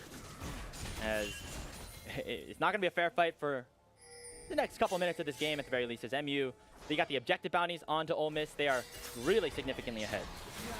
Now remember, Maryville, still a composition that does fall off a little bit in the 5 versus 5 with that Nidalee top. I mean, Zamudo very, very powerful in the side lane right now, and Maryville, they are a team that I expect can play out this game on 3 lanes cleanly, but, you know, does still leave a potential door open here for Ole Miss. Nice objective bounty for Asylum, yeah, he might be, but he's going to be the focus. Hey, Weaver's rolled out. Hey, nicely done there by the mid laner of Ole Miss, escaping after picking up that tower. So that is an objective bounty, and that's a little bit of gold back in the pockets of Ole Miss, most notably onto Asila, who is approaching his 2nd completed item. But still some more work to be done, as, I mean, overall, it's been a pretty clean game for MU. I mean, we talked about Zamudo's dominance on the top side of the map, much like we saw in that Gangplank in Game 5 of the upper finals, but Shimmer's been playing the map really well as well. Yeah, I think he's had a really great first game. It's not the Xin Zhao that we talked about a lot in the pre-show, but it's the Vi. Look, I think the idea here for Maryville is just to reduce as much variance as possible for Shimmer. Put him on champions that he just will be useful on, right? And, I mean, he's been more than useful this game. I think the play in bottom to get the 2v2 going for Sajed and Zyko was a massive one. And then this previous team fight, just so well played by him. And I think it's some of that patience, you know, that Shimmer has lacked, that kind of nuance in his game. Oh, they didn't. No, there goes Zyko. The Pop Blossom lands on a 2. Callista is out. Shogo going to try to stay alive, but now Sparks might have gone too far with the Spirit Rush. Here comes Shimmer, though. The cease and desist comes in, and he's on a rampage as Shogo goes down. There's Zamudo dashing forward as well, looking for the flash onto Asila. They've already charmed up Keel and taken him out of the fight. Another dominant showing in the mid lane here for the Saints. Another 4 for 0 for them. I mean, Maryville just knows when the space belongs to them, and they snap the trap shut. And the game plan is very clear. Everybody press R on Shogo and kill that guy. And it worked. I mean, Shogo was able to dance around nicely A little enough, bit. But look, he got out of the Pop Blossom, but they had to use the Mikhails for it. And then a great charm from Spyrax, followed up by the season assist from Shimmer. And I mean, look at this Herald value. They're getting so much gold. MU is up almost 10,000. We're only 22.5 minutes into this game. I mean, this is a very, very one-sided start to the series. And of course, a lot of League of Legends left to be played, but if this is how the games are going to go, got to be a little bit worried if you are an Ole Miss fan. Maryville, they look like they don't want to have another upset happen to them. And Grapes, I want to remind you, I said that once Maryville woke up in their previous series, they looked dominant. And what would happen if Maryville is awake from the moment go in this series? And I can tell you that Maryville University is awake. It is now up to Ole Miss to have that same sort of bounce back if they're going to be competitive in this series, because Maryville, when they're firing on all cylinders, is the best team outside of the LTA in North America. I mean, thinking even back to 2023 when UST played against Maryville, well, it was UST to take that first game, like when and SLU took game number 1 in 2024. When you take that first game of a best of 5, especially with the stakes Really so sets high, the tone. it really does. And even though Ole Miss were the ones to win the first game in that upper finals, it's a bit of a different situation now because Maryville are the favorites, and as you said, it looks like Zamudo got his 10 hours, and they weren't lying about that. Yeah. So Zamudo on 9 hours of sleep, man. 10 CS per minute, 3, 2, and 7. Here comes Ole Miss, though. Yeah, they gotta look for a play. Oh, flash away from Sajet, but they still find a knockup with the Ornhorn. There comes the Pop Blossom, though. It goes on to 3, but they're not all as big. That cycle going down, and Sajet gonna be the target. Ole Miss might have found the fight that they need. However, it is going to be keeled down. 2 for That 2. is major for any objectives that do come up. And by the way, it's Zamudo still pushing here on this top side of the map. They're gonna send Stray in to try to TP away. And now Ole Miss are kind of separated here in that mid lane. They're gonna go for another 2v2 fight. And it's Shimmer and Spyrax winning out for now. The spears are starting to ramp up. It is Shimmer looking like a pillowcase right now in the mid lane. Shogo's going up. There's Asila. Here's Ole Miss. 2 more for them. And Zamudo joins the fight all too late. It's going to be Stray to try to chase him down. Wow, Ole Miss ends up winning the play. Down 10,000 gold. Asila and Shogo somehow win the 2v2 against Shimmer and Spyrax, cleaning up both the kills. And it ends up being a 4 for 2 across the map. They're going to get the dragon as well. And hold on. Ole Miss showing some signs of life in this series, as it was a quality engage from Stray to get everything started. Calls the call to Forge God, and he flashes towards the Jed to hit it early. He disrupts the timing of the AD carry of Maryville. That gets the fight started, and it's enough for Maryville to close this gold gap by nearly half. Yeah, I mean, really nicely done from Stray, and this is the signs of what we wanted to see from this Ole Miss composition as well. They have Shogo, who is theoretically on the close to an early game pick, but when Stray's in the mix, when he's the one starting these engages, and he's there first, finding picks onto crucial members of that backline for MU, that's when they can start to come alive in these team fights. And the gold lead not as daunting anymore, as you mentioned, especially because that's Shogo at 3.5 items right now. Exactly, and he is 5, 4, and 3. Half of his team's kills. When the chips are down, Shogo is always the guy we look to for Ole Miss. Look, we can talk about how Asila was series MVP against Winthrop University in the lower bracket final. We can talk about how well Stray and Keel have played throughout this season. But Shogo is absolutely the one that is going to carry Ole Miss to their first title in program history if it were to transpire today. And it's a very similar narrative. Again, we go back to trying to get that 3rd trophy. Remember Sasuke? He was on Maryville. He won those 2 championships there and then moved over to a different school, that being Winthrop, and able to take down Maryville for that 3rd trophy. Very much aligning to what Shogo is trying to do right now. Yep. It is funny, like, there's not really a mark against Shogo compared to Sasuke, other than maybe the 2 roles thing. We asked Shogo if he was going to role swap at some point, and he said no. He doesn't want to. No way. No way. He said we don't want to see that. Don't think that's going to happen, but you know what? I don't think the role swap is as impressive as Shogo's carry potential in the AD carry role. Both teams grouped up around mid. Baron is on the rift, so Ole Miss has at least survived that long. Honestly, questions about it. based on how the game started. Spyrex is going to have his ult blown here, I think. He's very much separated, but no gap closing abilities just yet here for Keel. Wait, they However, got the Sajet. Ornor, They got it goes on to Sajet. Sajet. He's already been knocked up, and there goes Shogo dashing onto him once more underneath the tier 1 turret, but it does not matter. The Keel? AD carry of Maryville is down. The bailout might Wait, the save Guardian Keel, Angel! but the Guardian Angel is going to keep him alive from Shimmer. That's going to buy so much time. However, it is still a numbers advantage here for the Rebels, as And Shogo Maryville's is unstoppable here.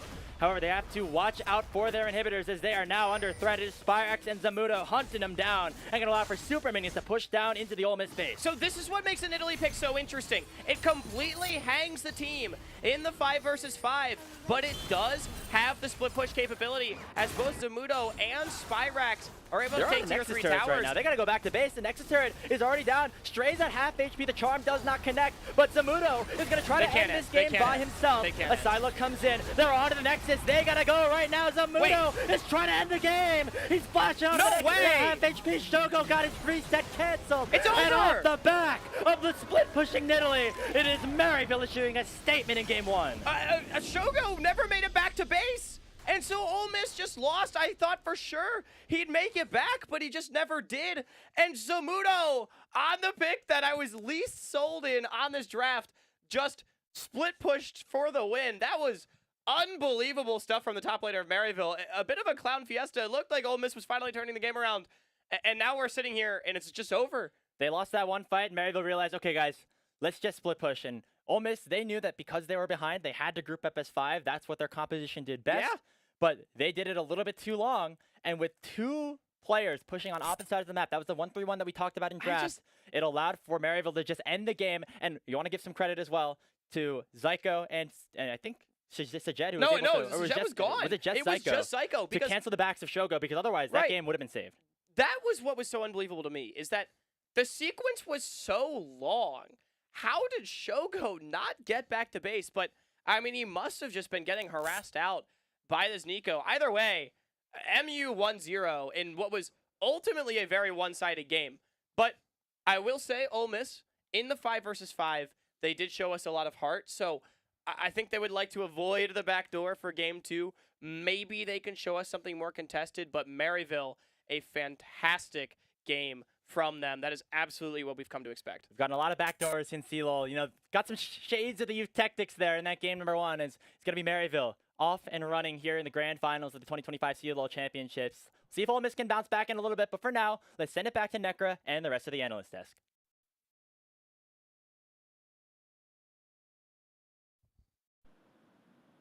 Thank you so much, Hawk and Grapes. And yes, oh my goodness, what a start to this series. Maryville dominance, starting right off at that draft.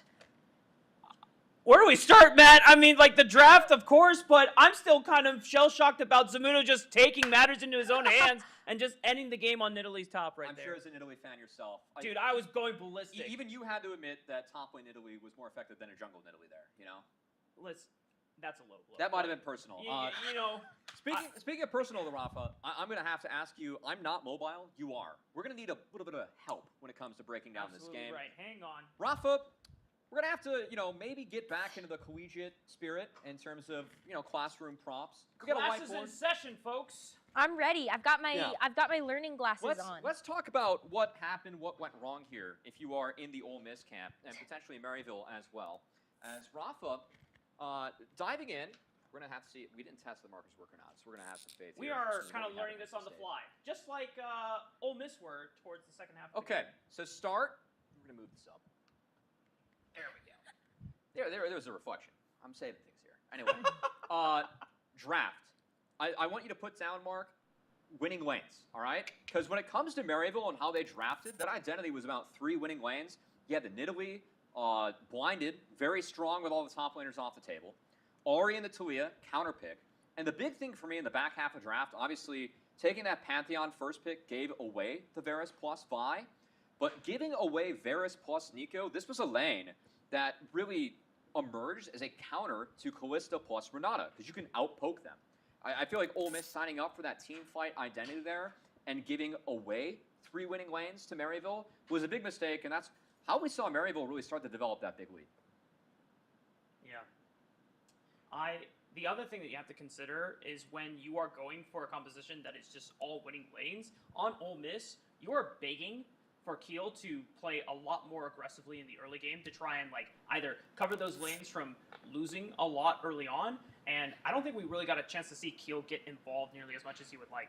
Not as much. I mean, it hurts when lanes are behind. You can't play to the Nidalee lane. No hope in ganking the Nidalee.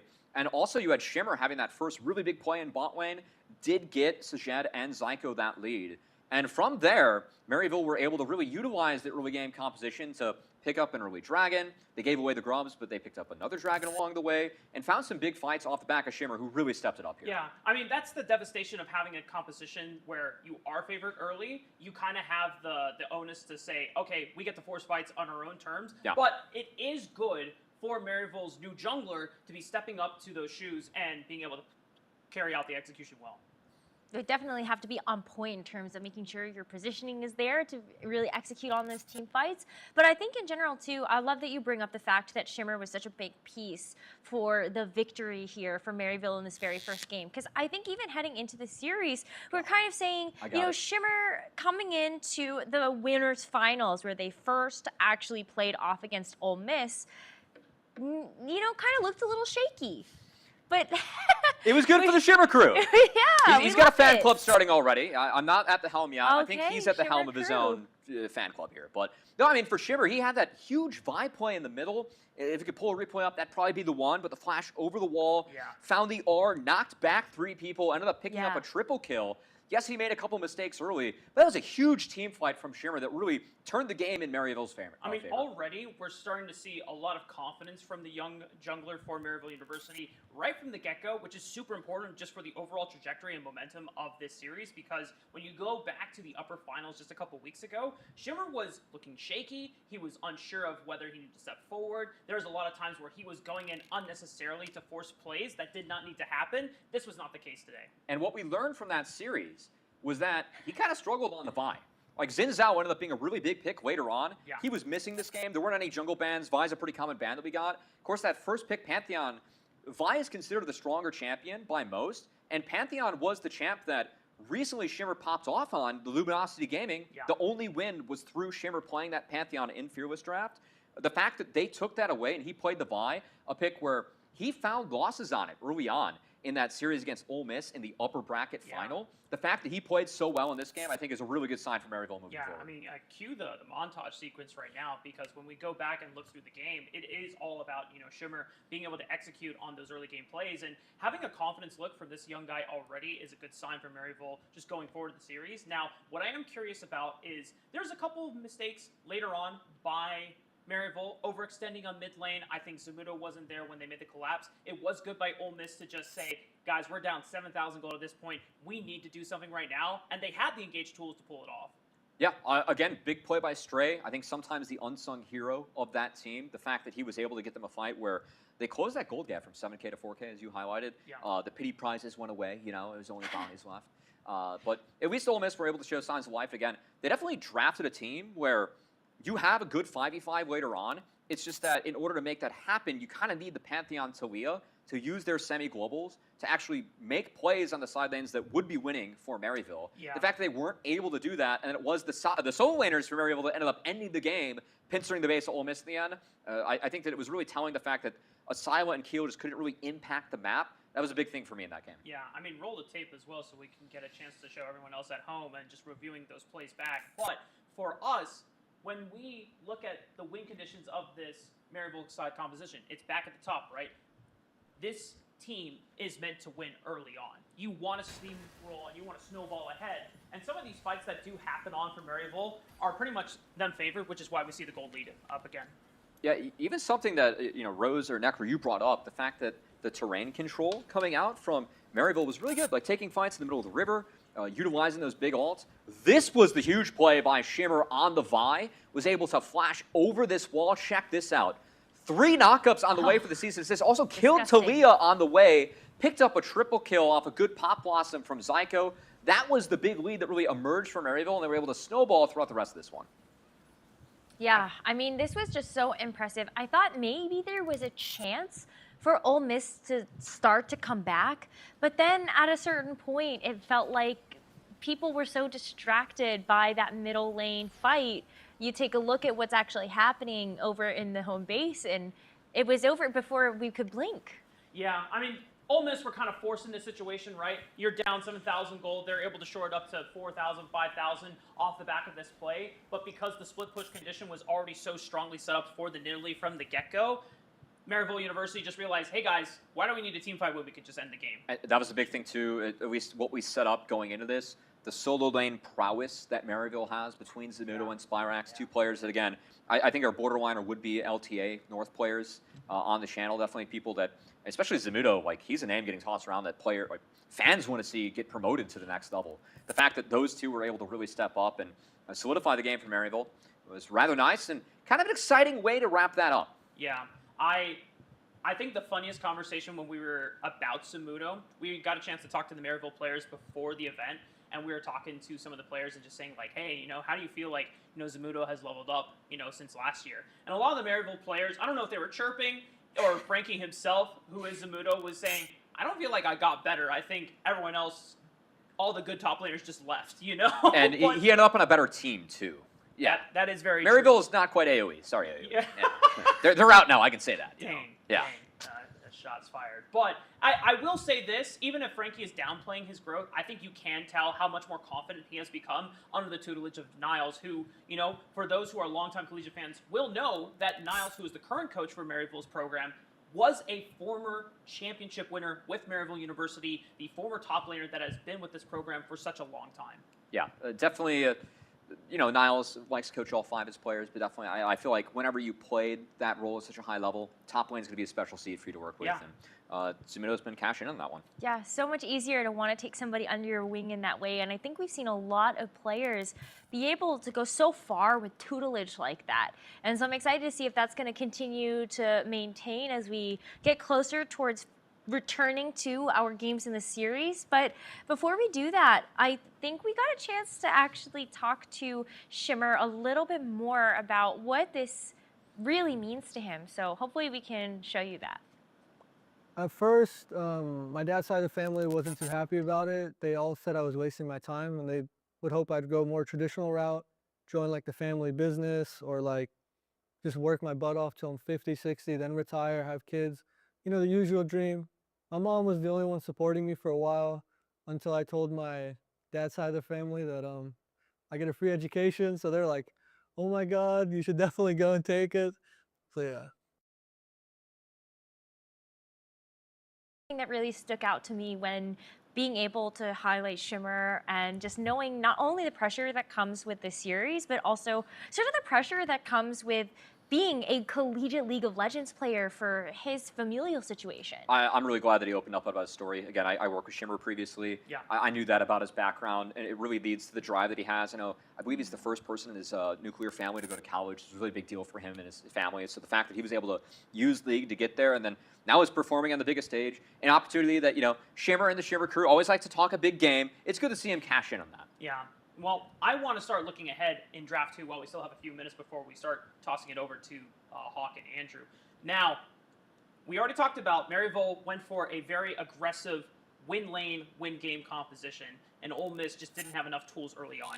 I think the first thing that we noticed when we look back at the bans... Top lane bans. Yeah, Yeah. top lane bans. I think there were too many top lane bans for Stray. For me, Zamudo has the deeper pool. So if we're going to narrow anyone up, I feel like that does favor Maryville if we're going to narrow up top lane.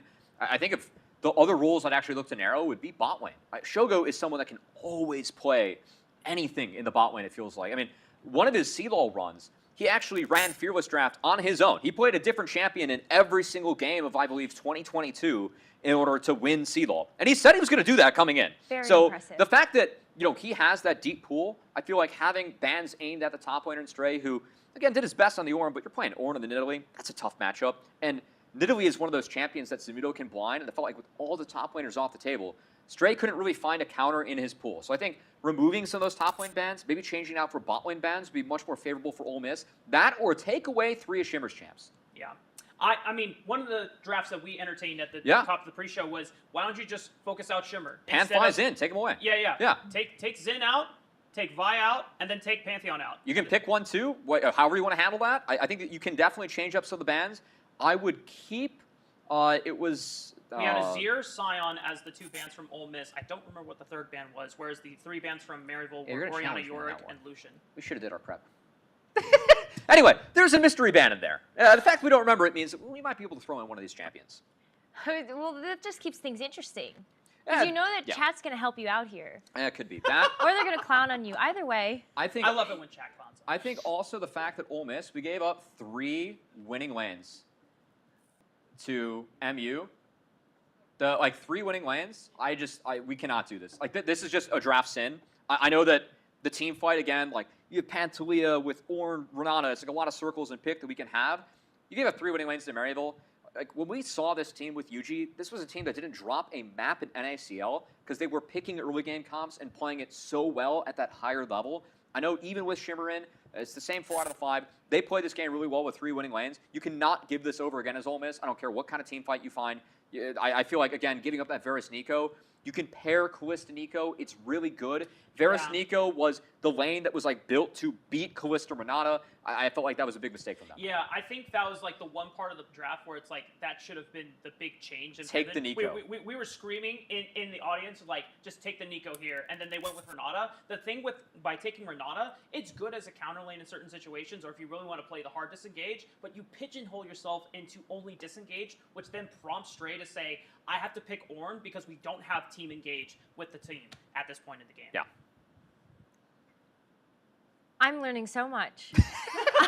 You're doing great so far, by the way. I'm learning so much. No, but I mean, to me, it kind of sounds like, well, Ole Miss kind of needs to approach this from the strategy of you can't just get snowballed. You can't just let them have this aggression so early on in the game that they're rich by the end of it. They're rich and they just win. Yeah. So, like Matt said, GP. Ditch the top lane ban. No Gangplank, no I Scion. think you still take away GP unless you're red side. If Ole Miss take red side, I'd leave up GP. But I think that the blind GP actually was a big problem just for Stray's champ pool. Sure. Yeah. So you ditch the Scion. For sure. And then you ban one of these junglers and then force the other. Anyway. I love it. Thank you so much for the strategy.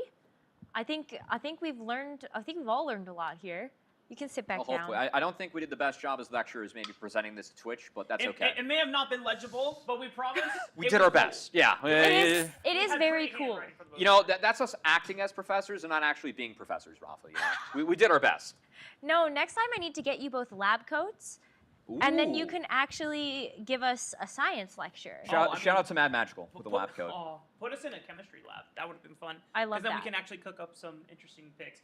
Speaking of which, I don't know if we're going to get any niche picks in this game too, but one thing we'll have to look for in the rest of the series is as it goes later on, that's where Ole Miss might be forced to start picking up some interesting stuff. That's where you do your homework is for the 3rd game. You got to put on a list of bucket champions you kind of might want to see. We can make it bigger on the whiteboard too. We have some time for that now. All right, we'll prep that out for you all. Yeah. But one thing's for sure, as we head into the rest of this series so far for the grand finals of the Collegiate League of Legends Championships, we've got Maryville up 1-0. Ole Miss now needs to make a comeback in this best of 5 in order to keep themselves in it.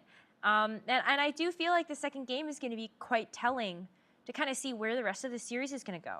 Yeah, last thoughts, narrow up jungle, narrow up bot lane if you're Ole Miss. And if you're Maryville, if they give you 3 lanes again, you're getting away with highway robbery. So I would be interested to see what side Ole Miss takes to. Yeah, the fact that Ole Miss were able to finesse and engage late game, just imagine when they're not 7,000 gold behind. Yeah, that's true. Well, I'm closing my eyes and I'm dreaming at this point, and hopefully we get a great game ahead as we kick things back over to our casters. Hawk and Grapes take us through the second game.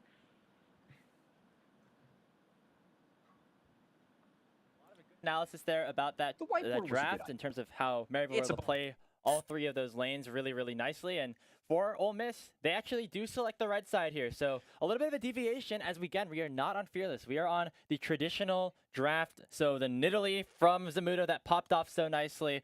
And even the Kalista for Shogo will still be available here for game 2. Yeah, and those will all be available.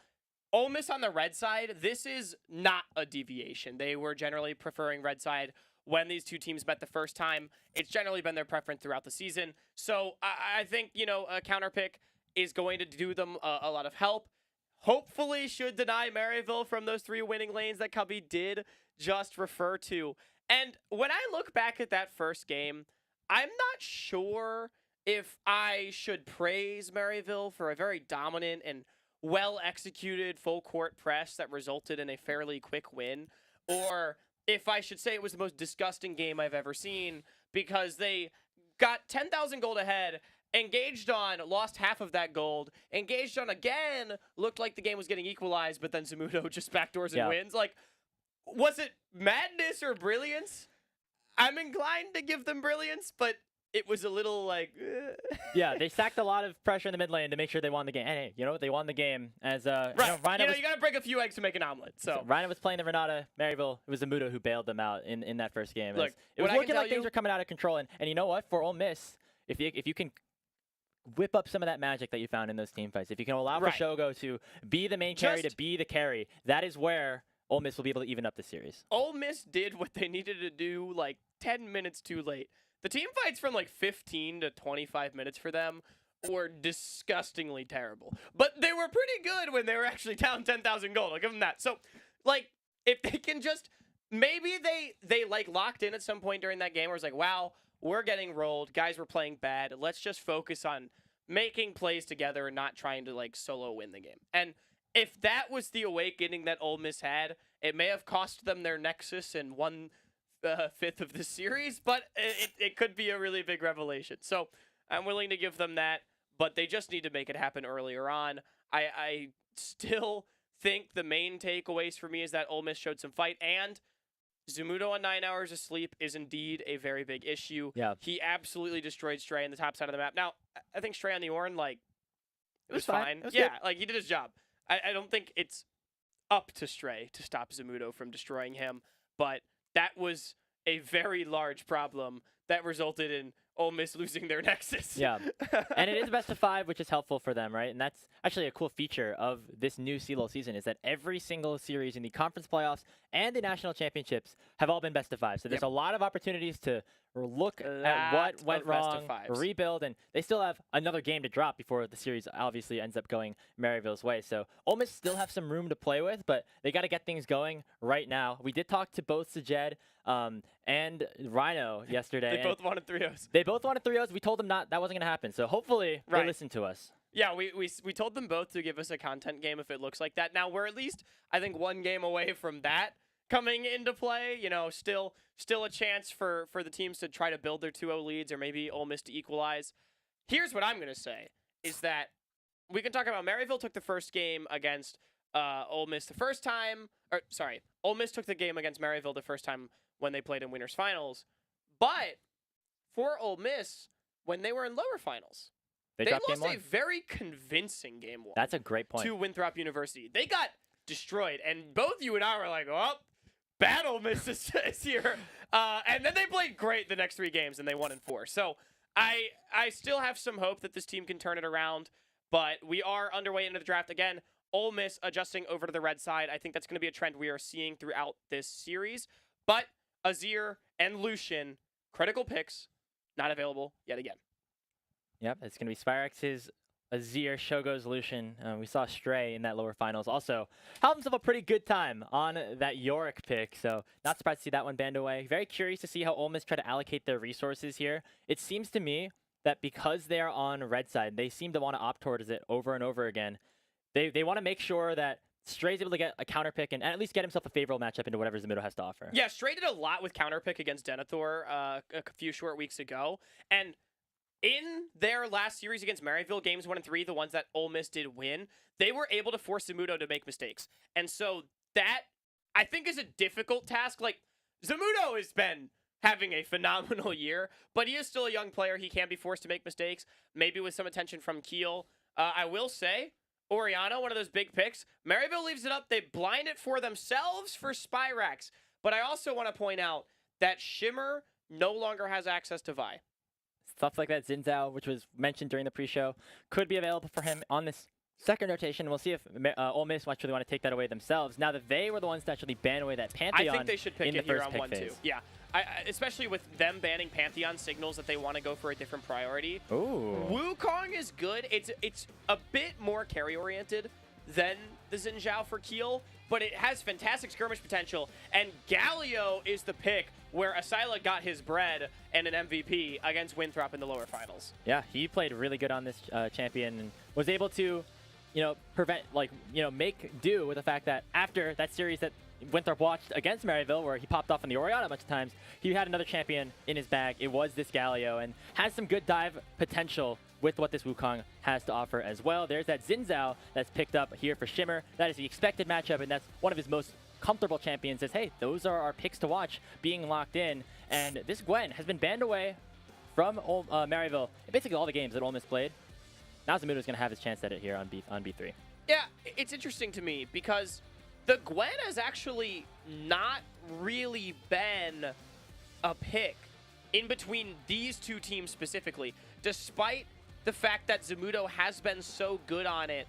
Ole Miss has had it hit the ban table quite a few times, but I'm pretty sure I went unpicked and unbanned last game.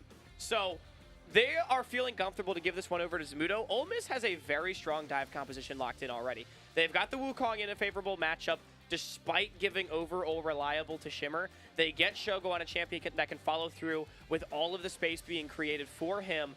This was the champion that he saved game 3 on last time these two teams met. It's not the Lucian, it's not the Kalista, it's not a lane focus pick, but when the 2v2 didn't go according to plan yesterday, or rather just earlier, I'm not opposed to Ole Miss pivoting their game plan a bit more towards the team fight.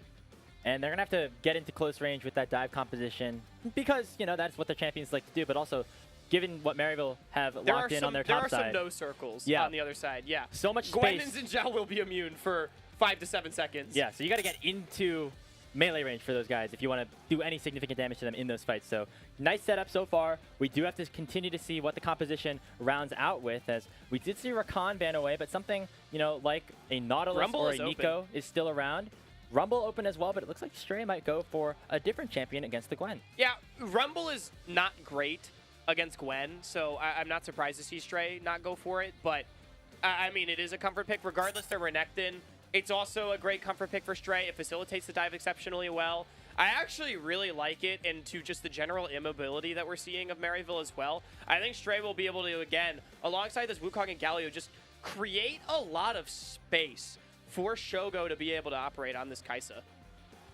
Now what the response will be here for Maryville. Ooh, there's a Tristana picked up for Sajet, and the Braum will good rotation. Basically deny a Nautilus lock-in for Rhino. And it's a lot of safety, which is exactly what you need as your Maryville University. We've already identified that Ole Miss has a dive comp. They have showed their hand, so they pick a bot lane that can create space for themselves, and Sajet does give that late game scaling insurance. Maryville, in the 5 versus 5 later on with a Gwen Tristana, is going to win.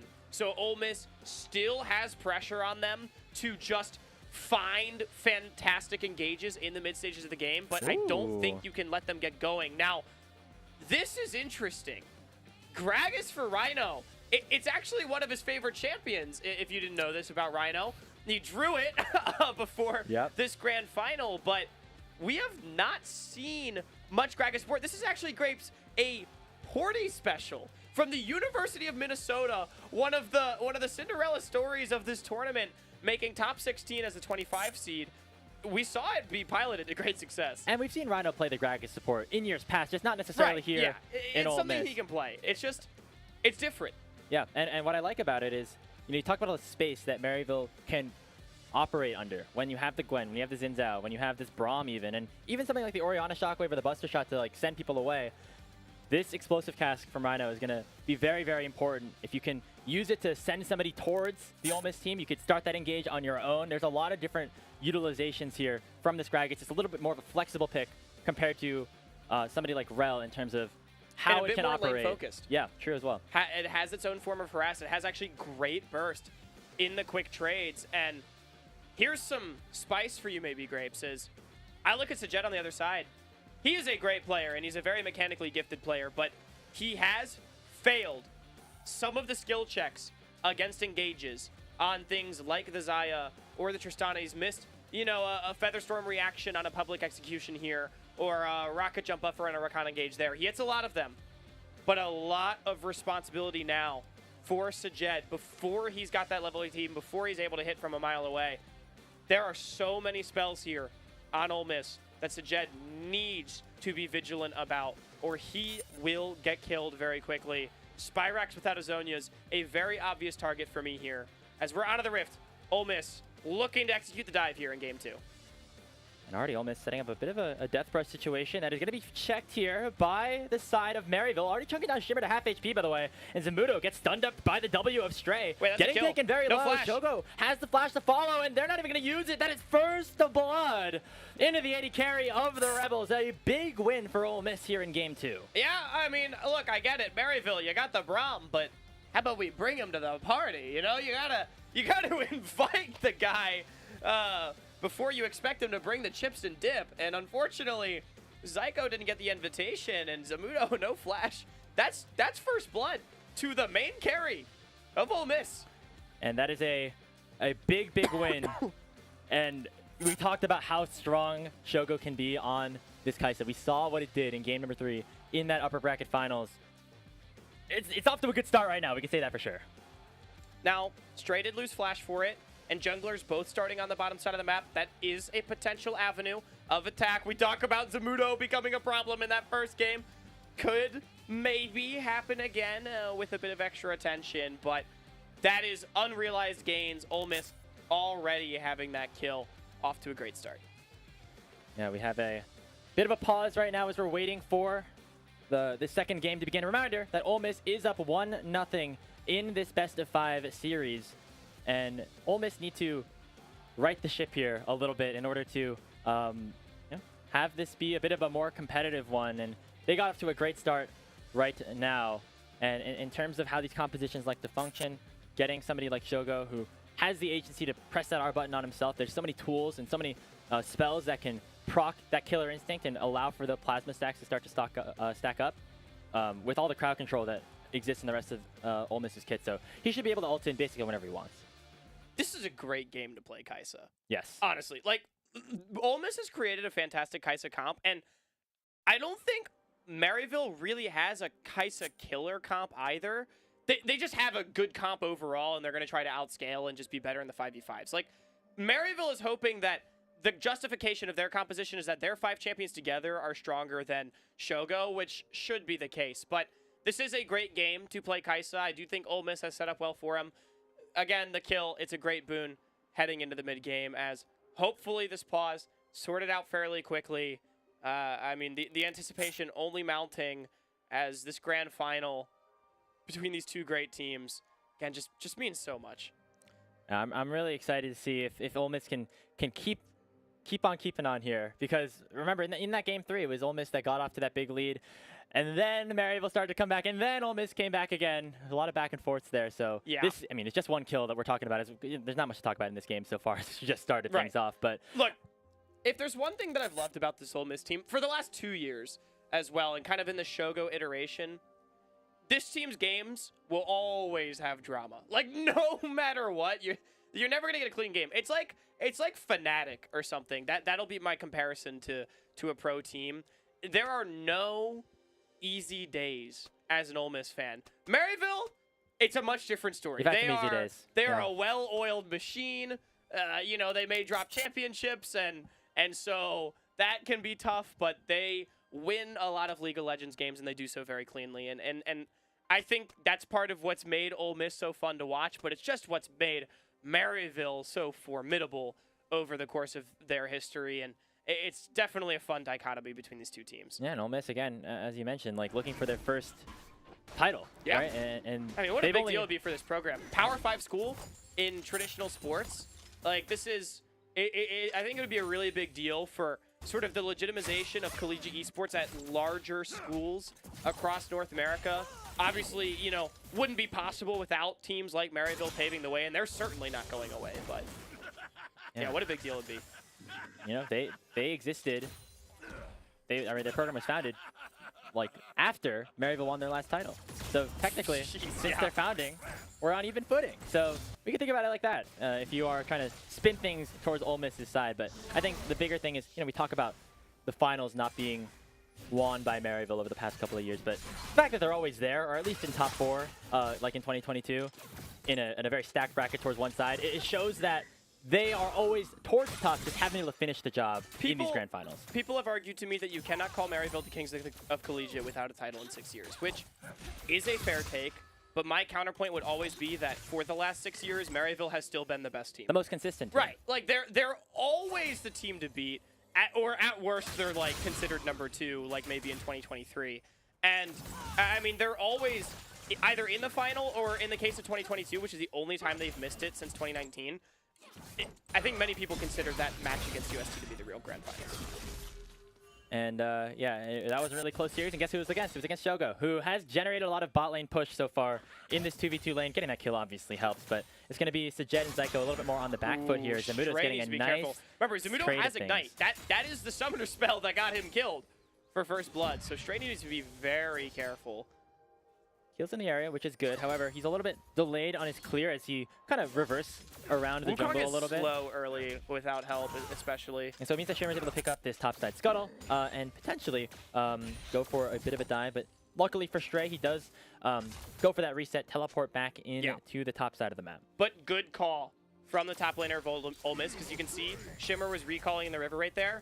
If Stray stayed, they absolutely would have dove him. So Maryville, they're happy to just get that cooldown, and that's going to be that. But, I mean, well played, I think, from Maryville to sort of force the issue and get a resource out of the top laner early from Ole Miss. Yeah, you see Keel rotating down to the bottom side just to pick up that Scuttle Crab because of the fact that Shimmer already got his up on the top side. So, well, it looked like maybe a failed gank. The main goal was to get to that bottom side of the jungle and get to the second respawn of the bottom side camps that have opened up for him.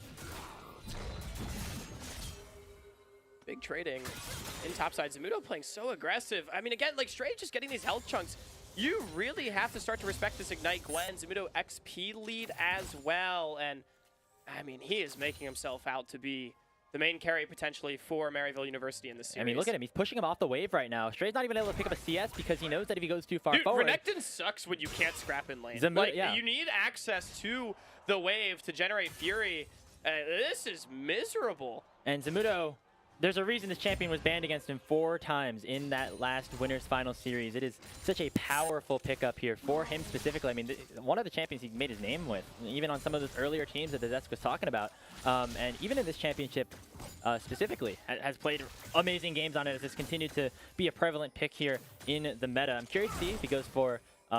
actually, no, he has the Conqueror, which we're expecting a Rift Maker to come out of that. But I don't think he's going to do his... yeah, against Northwood, he went some weird stuff. Malignance build. He did it in NACL once, too, I want to say. We actually talked to him about it in an interview, and he said he's basically like been just kind of messing around with it. I'm not expecting that to be the build. I think we're going to see something pretty typical. Hey, when you're the runaway MVP and one of the best top laners here in Collegiate as well. He's basically like, look, I think it's like situationally good, and I'm trying to figure it out. But for those that are wondering, it's basically like turbo ult Gwen with like malignance and stuff. And it just makes your needlework do like really stupid amounts of damage. But obviously you lose some of the sustained DPS.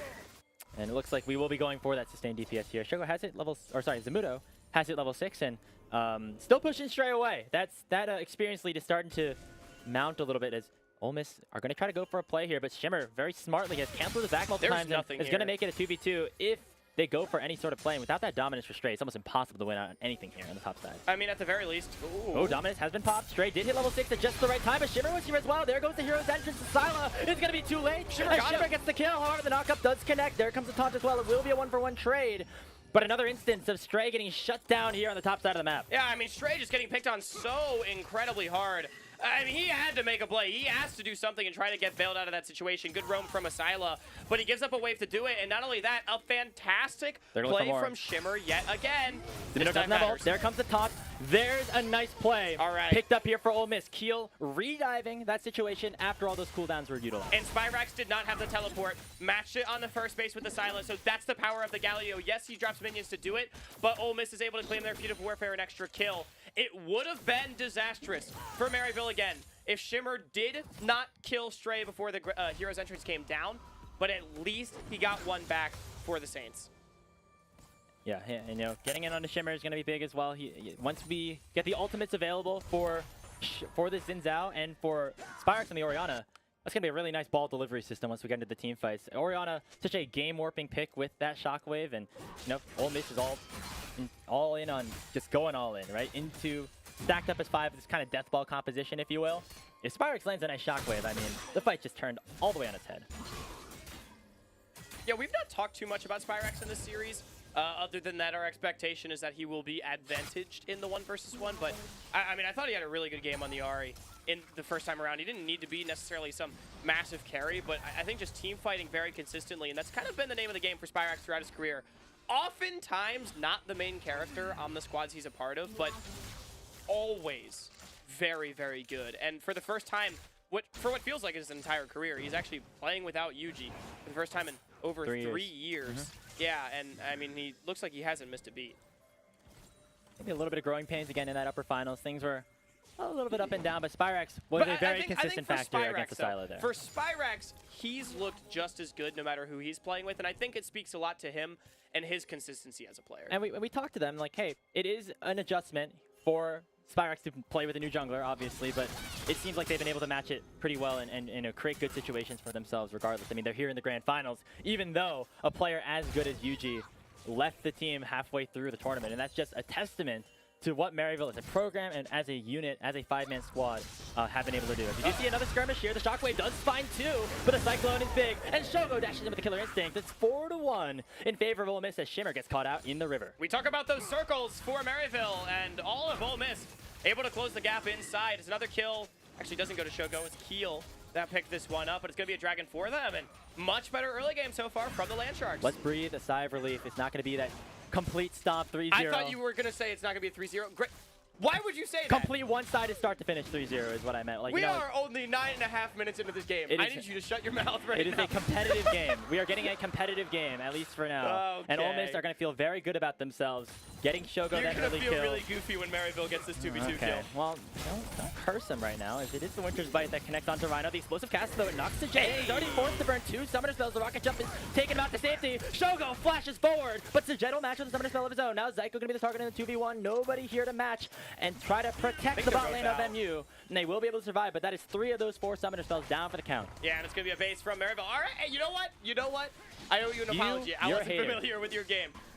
The action in the bottom side does allow Shimmer first access over to these scrubs. Now, Keel's in the area. I think mostly this is coming off of the fact that Zamudo is still continuing to be a problem. Now, he could just jump in and yoink one. Jump in and yoink one. He got flash, he got W. He has smite as well. The Shimmer does have his. It's going to be secured by Zamudo, of all people, actually. So 2 for 1. Wait.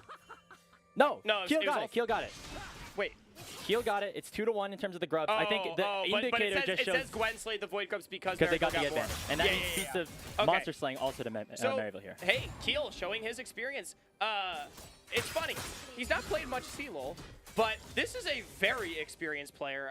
And at a high level, he's, in my opinion, been the biggest addition to Ole Miss throughout this season, and he's going to continue to be on Zamudo. Yeah, Zamudo gonna be pushed a little bit too far forward, but the rest of his team has arrived. They do take him down, but it's going to be Shimmer getting one in response to straight balls. Hero's entrance comes out, but right now, Maryville still have the numbers advantage. Keel gets shockwaved and taken down by Spyrex as that 2 for 1 opens up after the grubs are taken by MU. Really nice play by Maryville to try to get something back. It's missed. That wanted Zamudo with the fast play, and they do find him, but not without giving over their lives. Asila at least able to defend the turrets to Jed, denying a wave in mid, but Shogo gets free time in bottom, trading across the map. Rhino under the tower! Wait. Rocket jump, not nearly in time!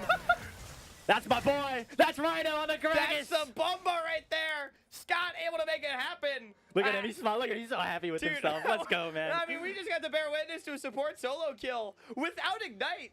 By the way, he didn't even need to use it. He didn't have it. As Sajed, egg on his face. And you must have not had rocket jump. Or he just got crowd control chained, and it was too late. The last tower shot that was overheated. Yeah, I mean, I literally talked about it, like, in passing the skill checks. Like, I know this is a really minor instance. Ultimately, like, it's a solo kill for a Gragas, but... What are you talking about? Very important. Sajed wants to try to not be in those situations or be able to buffer out of them.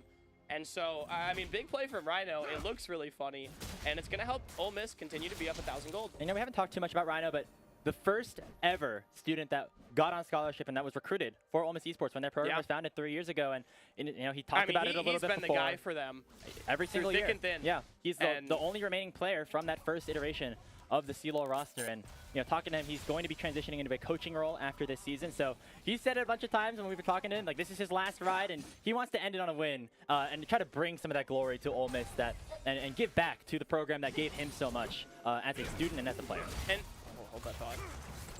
Psycho, yeah, another really good engage from Rhino as Keel comes through with a Cyclone. Psycho's going to stand beside the Jed. Oh, but another explosive cast comes through. Rhino's having a great game so far. Shogo will go right forward and say, screw your buster shot, I'm coming right back in underneath that mid-tier 1 turret. Fantastic game from Keel so far. Again, showing why he's such a big pickup for Ole Miss. As Stray.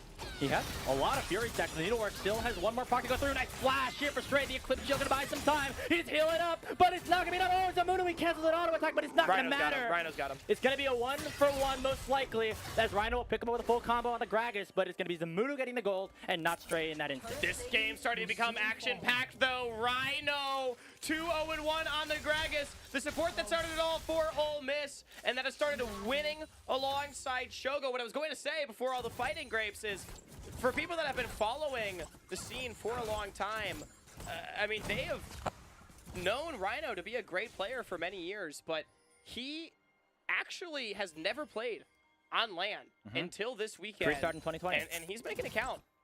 Yeah, he started things off on Team Liquid Academy, and that was in 2020 when COVID happened, so really hasn't had the opportunity to play on a stage.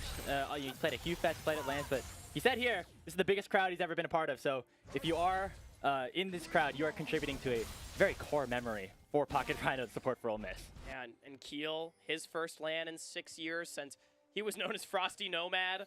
I mean, a player that, again, has seen a lot of success at the Tier 2 level, but bringing his talents over to Collegiate. And, I mean, we've seen a lot of different eras of Keel, whether it's, Ginger Turmeric or Wildcard Keel going crazy, or CLG Academy Keel having a lot of struggles, but he's having a fantastic game too.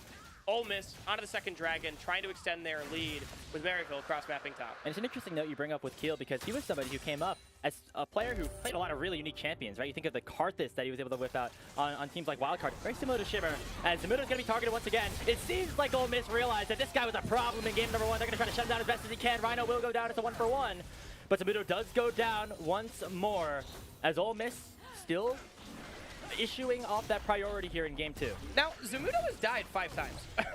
Ole Miss has 9 kills, and 5 of them are Zamuno. So he has still managed to get a lot for himself. Getting that kill back is really nice. The Gwen is actually still very strong, but Ole Miss has actually managed to punish Zamuno's over-aggression much better in this game. So they've still gotten something for themselves for it. And a better play for Ole Miss overall, despite the 1-for-1, because they're able to trade the towers, they're able to trade the objectives, and I think it just helps them progress the game forward, which is what their composition wants. Again, very, very strong, kind of approaching this 2-item mark. Speaking of 2-item marks, we're getting close to that one for Shogo as well, as the static shift's already been picked up, but once that Rage Blade comes through, this Kai'Sa is going to be even scarier than before, and continuing to be accelerated here, about 30 CS ahead of Sajed. Obviously that first kill helped, but Shogo's having himself a good game, and we're about to get to that moment in these fights with, Dragon. Second Dragon just picked up, but waiting for that third, maybe fourth Dragon for these team fights to really look good for Ole Miss. Stray might be in trouble. Nice slice and dice to get away, and Ole Miss up 2,000 gold, their first gold advantage basically of the entire series. And it is in the right places. It's mostly in Keel and Shogo's pockets, but Grapes, remember, they need to be able to execute on the mid-game team fights. That's where they struggled last game.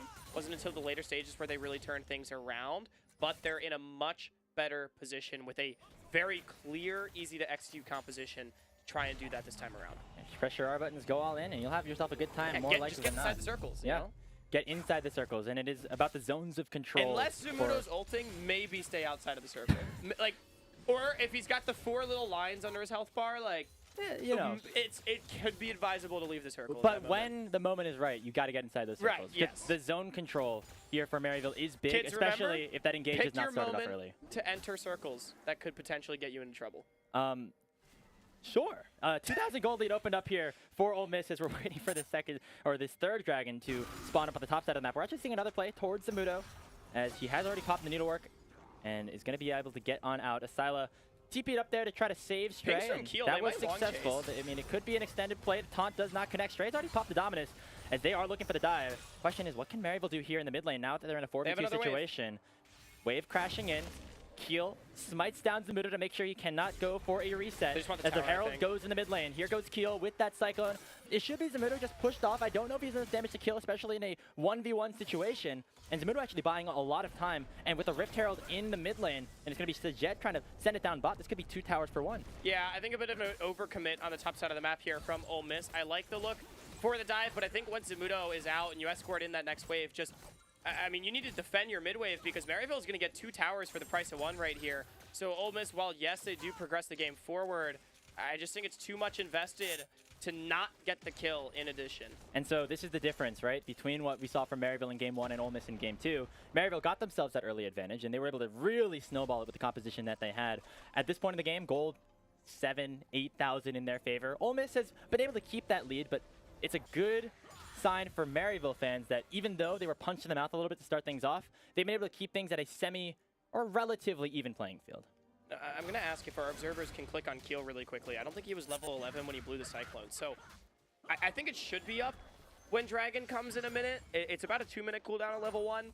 So yeah, I think he'll have it. I think Keel will have the Cyclone. So at least the ultimates being burned won't matter too much. But still, it does give Maryville actually a map control advantage going into this Dragon, which is not something we would have expected based on how the early game went. However, Ole Miss just sent Shogo, who now has that second item working towards the third into the mid lane. Yeah, Shogo's says, very strong. I'm going to control this wave, and you can do nothing about it. And with that 2-level lead that he possesses over Sajed, as well as that item advantage, it should be a pretty good and easy opportunity for Ole Miss to have priority whenever they want and get to the Dragon Pit first. Shogo very, very powerful right now. Maryville knows it. They're going to try to shut him down. That's been a big part of their strategy is attacking Shogo whenever he wants to try to dominate on mid waves, but they're just going to be able to transition easily into the river. Now, Silo walking down. He has a Seeker's Arm Guard already in inventory. And no TP, so he has to get down here quick as the Dragon is spawning in about 10 seconds. Maryville actually do have control of the river, but with this wave bouncing back, Ole Miss will force a response here by the Saints as the teleport has come in from Stray. Is very extended, but it could find a nice flank. However, the vision around that bottom side jungle for MU is good and will likely spot out the Crocodile as soon as he does show up. So mid lane currently being contested right now. Ole Miss want to pick up this soul point, and MU wants to prevent it as an aggressive dash comes forward, and now the target is going to be Stray in a 1v3. Keel here with a Cyclone. It already finds 2. Hero's entrance does knock everybody off, and Ole Miss have collapsed upon the likes of Maryville University. Those zones of control starting to be good, though, as Zamudo's already taken it down Keel, and it's a 1-0 so far in the fight. Zamudo dashing forward. There goes that shockwave combo. Shogo is dead, and Maryville find the fight around the Drake. Yeah, Maryville, just fantastic patience. Zamudo is too strong. They didn't shut him down. 5 deaths doesn't matter if he's just getting gold regardless. He just burned down the strongest member of Ole Miss, despite everybody trying to jump in onto him. Rhino, I want to give him some credit, kept Spyrax out of the fight really well, but the damage dealers of Ole Miss, unfortunately, were just never able to enter, and Maryville, a phenomenal job drawing a line of scrimmage and just standing on business. And there's only 2 kills, but that means the soul point is prevented and the gold right back to even footing. So it's a whole new ball remember, game Maryville here in with the game number scaling 2. composition too. Yeah. I mean, they've got the Gwen, they've got the Tristana. That felt like that was the fight that Ole Miss needed to break the game open, and now I think they're fighting an uphill battle. And we really saw the value of things like the Crescent Guard for Shimmer and the Hallowed Mist for Zamudo. A lot of Shogo's damage wasn't able to be output because of the lack of hard commit, and he can't go in by himself. He needs everybody else to kind of go, go for him first. And with Stray getting kind of caught out there in the river to start things off, that was a lot of the engaged tools used defensively by Ole Miss, and it meant that not a lot of their damage was able to come through. It almost felt intentional from Ole Miss to me, though. Like, it didn't feel like Stray getting caught out as much as them trying to start a fight in that river choke point and bait Maryville to go forward. But, I mean, Zamudo just did a great job of playing on the edge of the fight, and if they're not able to focus the damage into this Gwen, he is going to chew through this, especially this Wukong, which is sort of the biggest problem for Ole Miss, because again, he does have 5 of the kills. It's been a great game from Keel so far, but we're going to need to see better team fighting from him and the rest of Ole Miss if they want to win this second game. They might have found a bit of an opportunity down to Zyko. They've knocked him up a fair amount. The power of that unbreakable is big. But Keel gonna come in forward, already landing that cyclone onto the jet. He's forced to rocket jump away. Second proc does land on the Shimmer. The teleport has come in. However, here comes Zimmer. They're gonna try to collapse about him though. He's big caught out in a 4v1, and he will get burst down instantaneously. But it's still a 1-for-1 as Keel dies on the backside of things. It's gonna be Rhino throwing out that explosive cask and sending the jet away. Shimmer dashing forward. The damage right now still in favor. But a 3-man shockwave from Spyrex might turn the fight into favor of the Saints. Stray still looking for a flank, but he's gonna get caught up by Sajet and taken down. 2-for-1 overall in favor of Maryville, and they're unrelenting in their push. The dissonance does not land, but Spyrex is still hunting Asyla down and will force Ole Miss to retreat. And that's the power of Spyrex, ever consistent in the team fight. He finds a 3-man shockwave, and he's able to send Ole Miss with their tails between their legs. It might have been a great collapse on Zamudo, but they gave up Keel for it. And Spyrex, maybe only 2-0-2 on this Oriana, but he has been clutch. It's still so neck and neck though. I mean, Keel found a really nice engage onto Sajet to start things off. That burned a lot of time and a lot of space there for Ole Miss in that fight, but was not enough to really turn the tides in their favor. Nobody really came out super on top, but because Maryville were able to push out everybody on Ole Miss, they have so much control around the top side of the map. The Otacon is up there, and honestly, if I'm them, I'm not super afraid to just start this up and force Ole Miss in, because it seems like they're winning a lot of these fights. And Ole Miss is down resources right now. They may be even in items, but Shogo actually already on 3 with the Nashers completed, but they don't have the flash on the Renekton or the Wukong. Such critical summoner spells. Meanwhile, Spyrex and Sajet have all the safety they could really need, and with their items, they are more than strong enough to fight right now. Stray does have his dominance back up, but they found out Sajet once again. The Maryville lady carry is just picked up and taken down as Shogo gets himself his 3rd kill of the game. Great. Keel had another proc of the Cyclone, did not find on the Spyrex, but it is still an advantage so far here for Ole Miss, and they might have found out Zamudo again. Ole Miss getting singled out a little bit, but here comes the rest of the collapse. Hero's entrance in. A really nice cast from Rhino's gonna buy some time, but will it be enough? Asyla might have been the bait, might have been the sacrifice here for Ole Miss, as he will likely go down to Zamudo. But he's able to survive for now, buying some more time. Zamudo finally gets the gold. And it's still a very even go of things, a 1-for-1 all things considered. But it's going to be Maryville. They're going to get the Otacon because now Ole Miss has nothing. Like, they made a great play. They found Sajet. It's exactly what I talked about. Sajet allows himself to be engaged on. He has no help. He's not able to get away. But I don't know. Ole Miss tries to then immediately go on to Zamudo on the other side of the fight. Instead of just consolidating their resources and the advantage they had gained, they try to make another play. They go too far forward, and that's a massive, massive mistake. Yeah, and you know, without Shogo, I mean, he's a brunt of their late game composition, right? Like, they do no damage without him. He has got 3 items already. And you know, he did so much onto Sajet, but that means he was so far away from the rest of the fight. He had no killer instinct to get back in, and it seemed like a good opportunity to catch out Zamudo, but with just Stray and Keel going on him, there's just not enough damage to take the Gwen down at this point. Yeah, I mean, that is definitely a sequence that Ole Miss wants back, because what a great pick it was. They're going to go on Zamudo again. Yeah. I mean, he's healing up a lot of the new work. He does get taunted up, though, by Asyla. Shockwave still not available just yet. Nice cast in from Rhino. Zamudo taking down Shogo on a killing spree. Goes in with the killer instinct. But there's the Shockwave from Spyrex, and it finds 2 back here for MU. Rhino the next to follow. It's a 3-for-1 for the Saints, and Shogo's forced to flash on out with Stray. So far away, the Baron is now up, and they're going to take it. Stray was never really in that one. And, I mean, the cask was fantastic from Rhino to get Zamudo into the fight, but it ends up being a 3-for-1. Maryville able to stand with incredible poise. Spyrex and Zamudo just doing way too much damage with Shimmer on this reliable Jin Zhao, buying all the space his team could need. It'll be Mountain Soul Point here for Ole Miss, as Shogo is hitting that one right now, but it's going to come at the cost of the Baron, as you said, Hawk. And again, a nice setup here for Keel, but it just was not enough as we're going to get another look at that fight. Yeah, I mean, I'm really curious what Ole Miss saw that wanted to make them. I like Zamudo has a global taunt. I think that's really the answer. Because Ole Miss is just fighting onto him in every single play. But the problem is that Zamudo has been too good at buying time. Yeah, I think we're going to get a replay here of that last team fight and see just all of the juice that was blown onto Zamudo in that engagement.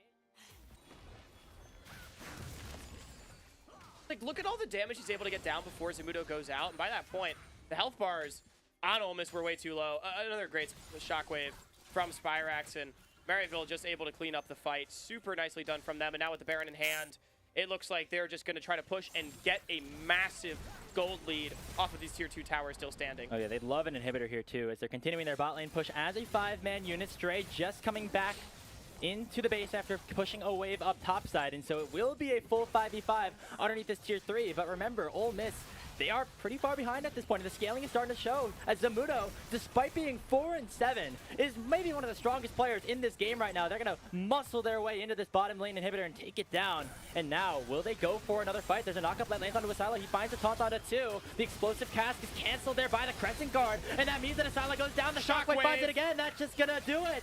Maryville University, in just the same amount of time as game number 1, might have found themselves a 2-0 lead here in this series. I mean, Shogo's still alive. Maybe there's a world in which Ole Miss can still defend it. He's got the killer instinct as well as the barrier. No flash, though. He flashes forward. Shogo going with the killer instinct. This has to be the final fight here for Maryville. Stray is down. The Nexus towers are under fire. And Maryville can smell that championship. They're almost there, man. It's 2-0 as it's match point for the Saints. 1 game away from the 6th title that has eluded them. Maryville University, they are awake in this series. They are playing their game, and it's simply been the story for Ole Miss. Going a little too far forward, and every single play, it's that extra inch that they try to take. Maryville turns it into a mile. And it looked like a game that Ole Miss were going to be able to control. They got that first blood kill onto Shogo's Kaisa. That was the pick that popped off for them in that game number 3 that went really back and forth, but Ole Miss actually ended up getting the better of them in that one. But it just wasn't enough, as the all-in composition was not always on the same targets, and it seemed like Ole Miss were splitting their calls a little bit, and that's some of the signs that maybe this team isn't operating at their peak form, the one that we saw from them in those upper finals. Yeah, I feel like Ole Miss is so close, because this game, they had the game plan. They were able to execute it in the early game. Maryville is still making mistakes. They're still leaving out members that can be picked off, and Ole Miss is finding those moments, but they're just struggling to string together small advantages into meaningful ones, and they get seemingly too excited. And Maryville just does not have that problem, and that's the difference between these two teams to me right now, is that Maryville, when they get something, they take everything you give them. And, I mean, they're so good at making the most out of every single play. Even Zamudo, when he's dying 7 times in this game, he was, to me, felt like the strongest force on Summoner's Rift. Yeah, I mean, he was targeted so many times and still ends up being an X factor. That's just how strong a player like Zamudo is. And Ole Miss going to be the MVP for a reason. Yeah, they have to go back to the drawing board if you're Ole Miss in terms of what you have to do to shut this guy down. It's not just continuing to collapse upon him, because he still is able to, get ahead. It has to be matchups, something or other, as Maryville look like the better team right now in this series. But Ole Miss still have a game to bounce back. They're going to have to try to pull off some level of reverse sweep, which has never happened in CLOL history in those grand finals. So will it happen, or will Maryville be walking away with that long-awaited trophy? That's a question. We'll find out in just a little bit, but before that, we're going to send it back to Necra and the analyst desk to break that game down.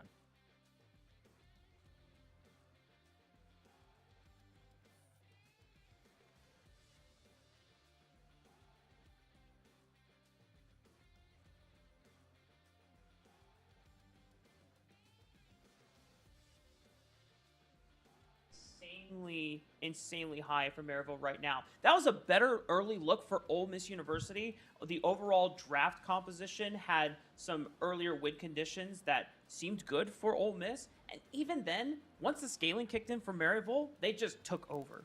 I really liked Maryville's draft this game. I think that Ole Miss showed their identity really early with the Wukong Galio. Like, we have to go in, and taking stuff like the Gwen, the Tristana, the Braum, that core, being able to proc winners' bites, and we really saw how hard it was for Ole Miss to, regardless of whatever lead they had, which I think being up, I think it was 1.5K gold and 2 dragons around the 3rd dragon fight. I'd say it's about on par for the comps that we had drafted.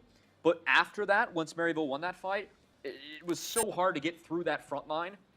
Really what Ole Miss's comp has to and needs to do if they want to win, that it ended up looking one-sided from there.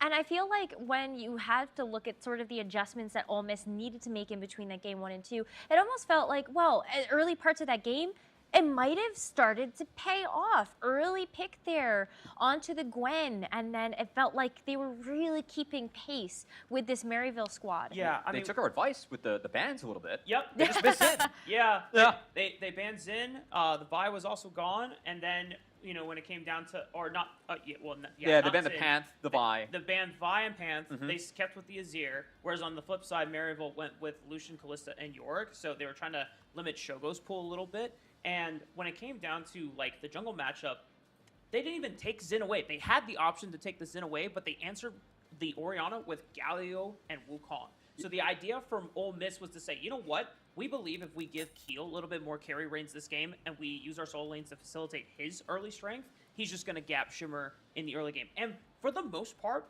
what Ole Miss were doing in the first like 10, 15 minutes of the game, they were committing to over-indexing on how many members they were sending At Zamudo. At Yeah. Zamudo. I mean, I can't blame them. You got to set Gwen behind. You're playing Renekton into the Gwen. You can win that matchup, but props to Zamudo and Shimmer. They were able to at least make sure that it was like 1-for-1s, or they were able to trade elsewhere on the map, and that did keep the game close enough. I know I'm going to throw a bit of a curveball to maybe our student production team.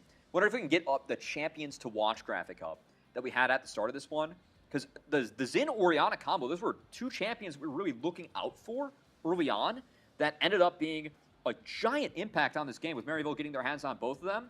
And that Wombo combo they had really made sure the fights were good or close enough where they were able to carry through in the back half. But yeah, that said, all right, no graphic for that one, but hey, we got some replays coming up. Yeah. We can get a look at that combo in the replays. We're going to take a look at maybe the first Drake fight that we have around 20 minutes, because that was really where this game separated, ended up being MU favored after that. Yeah, because before that point, once we get the tape rolling, we'll be able to kind of break it down for you we gotta guys. hear a sec. The idea that Ole Miss successful fights, but then this is where Maryville's scaling kicks And in. Zamudo got out. That, and then the space being bought from the Braum. And what I love about Braum in this game, you have Zin as main engage, and then Tristana too, your ability to proc the Winter's Bites with Gwen, who also has an attack speed steroid.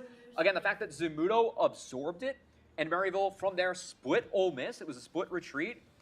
The Orianna, it only hit one, but everyone else was isolated. No one else could follow up, and that was really critical in making sure that at least they got the lead from there, and once they even up the game, their comp took off a scaling. Yeah, I mean, because the big thing to notice here for Ole Miss's composition is that they're relatively short range, and that is one way to beat Zin, because Zin's Crescent Guard is really great at repelling long-range threats once the ultimate goes up. But when you throw in a Tristana who can punch you away, or you throw in a Braum who can block damage incoming, you saw as we hit past the 20-minute mark, the 25-minute mark, where Shogo is trying to find dive targets, but everyone is grouped on top of each other, and then Shogo is the first one that gets punted out. And then the rest of Maryville University are so confident on saying, as long as Shogo's not getting in this fight, we can deal with the Renekton. We can deal with the Wukong. And something that you called out as well, we don't normally harp on item builds, but why are we stacking double Black Cleaver when there's no real tank that is building armor? I'm also super against Eclipse Renekton, because like it just makes your timer even earlier in the game. And yeah, double Black Cleaver 2 could go Sundered Sky, or could lead with Black Cleaver in the Sterak's. You end up being tankier later on. So I think that the item build kind of helped quicken the demise of Ole Miss for sure. These two games have gone by so fast, too. Yeah. Like, I was looking at that final fight, and I couldn't believe how quickly Maryville were even just pushing into the Nexus. I thought, oh, maybe, Ole Miss, they might stall this out a little bit. Maybe they're able to catch one or two people overextending. But the sheer overwhelming pressure, especially with that Braum kind of holding up the front line, there was no access point to stop that steamroll. I like that point. I'd love to fire up the second replay we have around 22 minutes. We had a top fight. Where I feel like you can kind of start to see the gap too.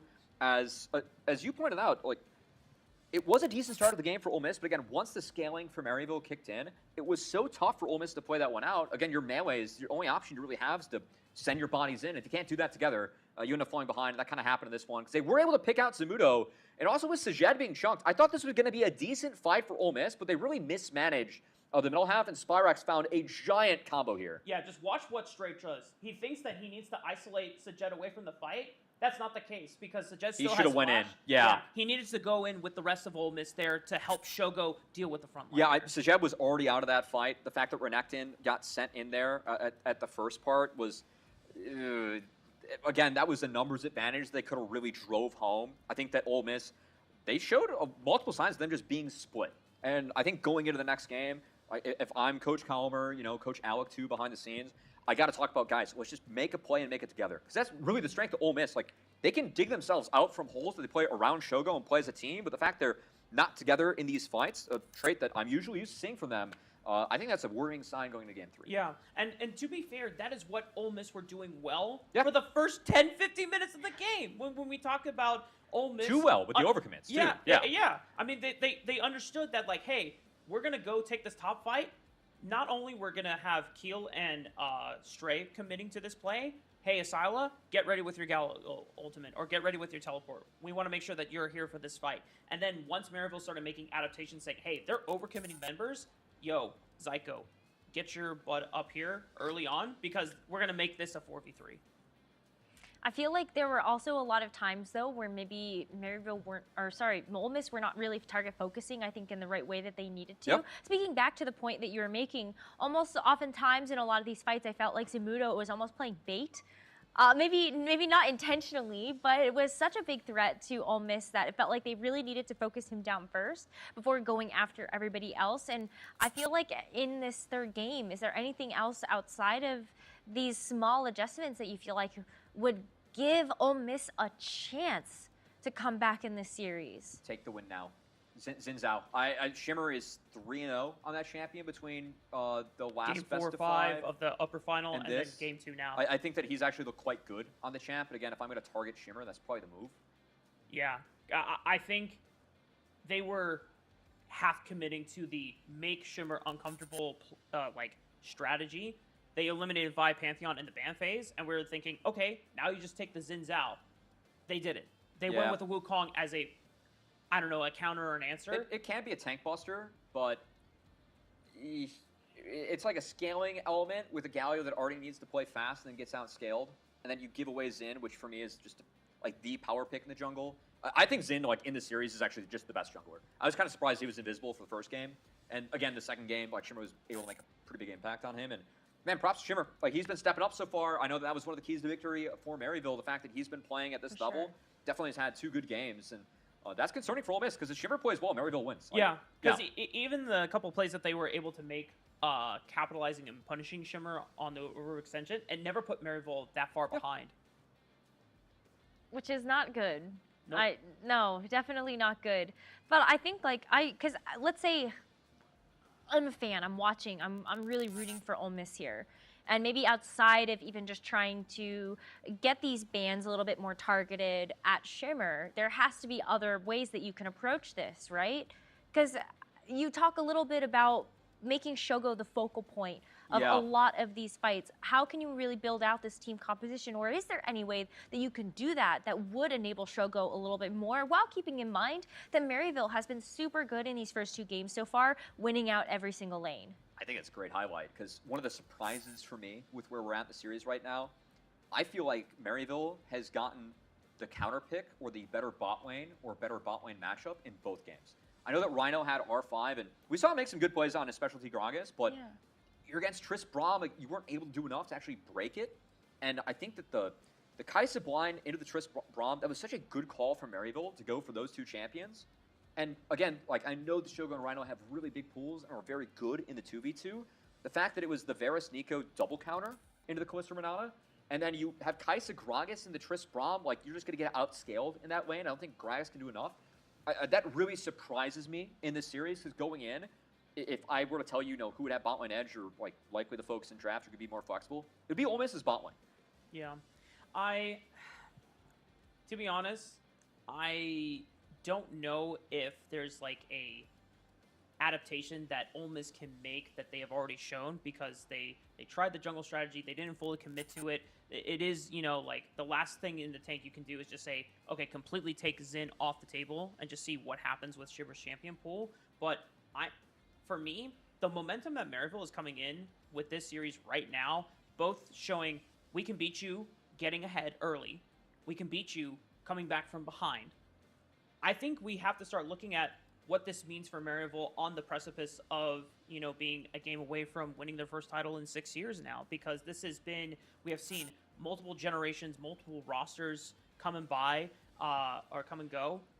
this is, the last time they won a title in 2019. You had bangers like Thank You Next and Old Town Road coming out. Dude, Patrick Mahomes had not played a single game for the Chiefs. Avengers Endgame came out as well during the time. So the fact that Niles, who was the original top laner for that championship winning roster, now the coach for this roster, this is a chance where the team just needs to lock in one more game, play it through one more time, and then boom. It's the first title for the program in 6 years. It's the first time that any program in the history of CLOL has lifted, third 3 trophies total.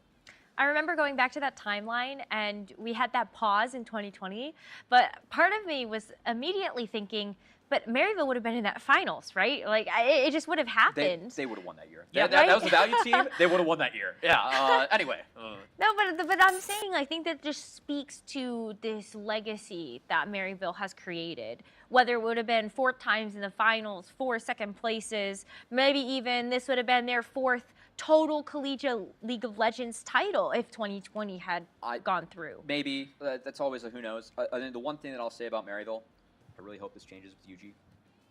They haven't sent someone pro that's looked better pro than they did at Maryville.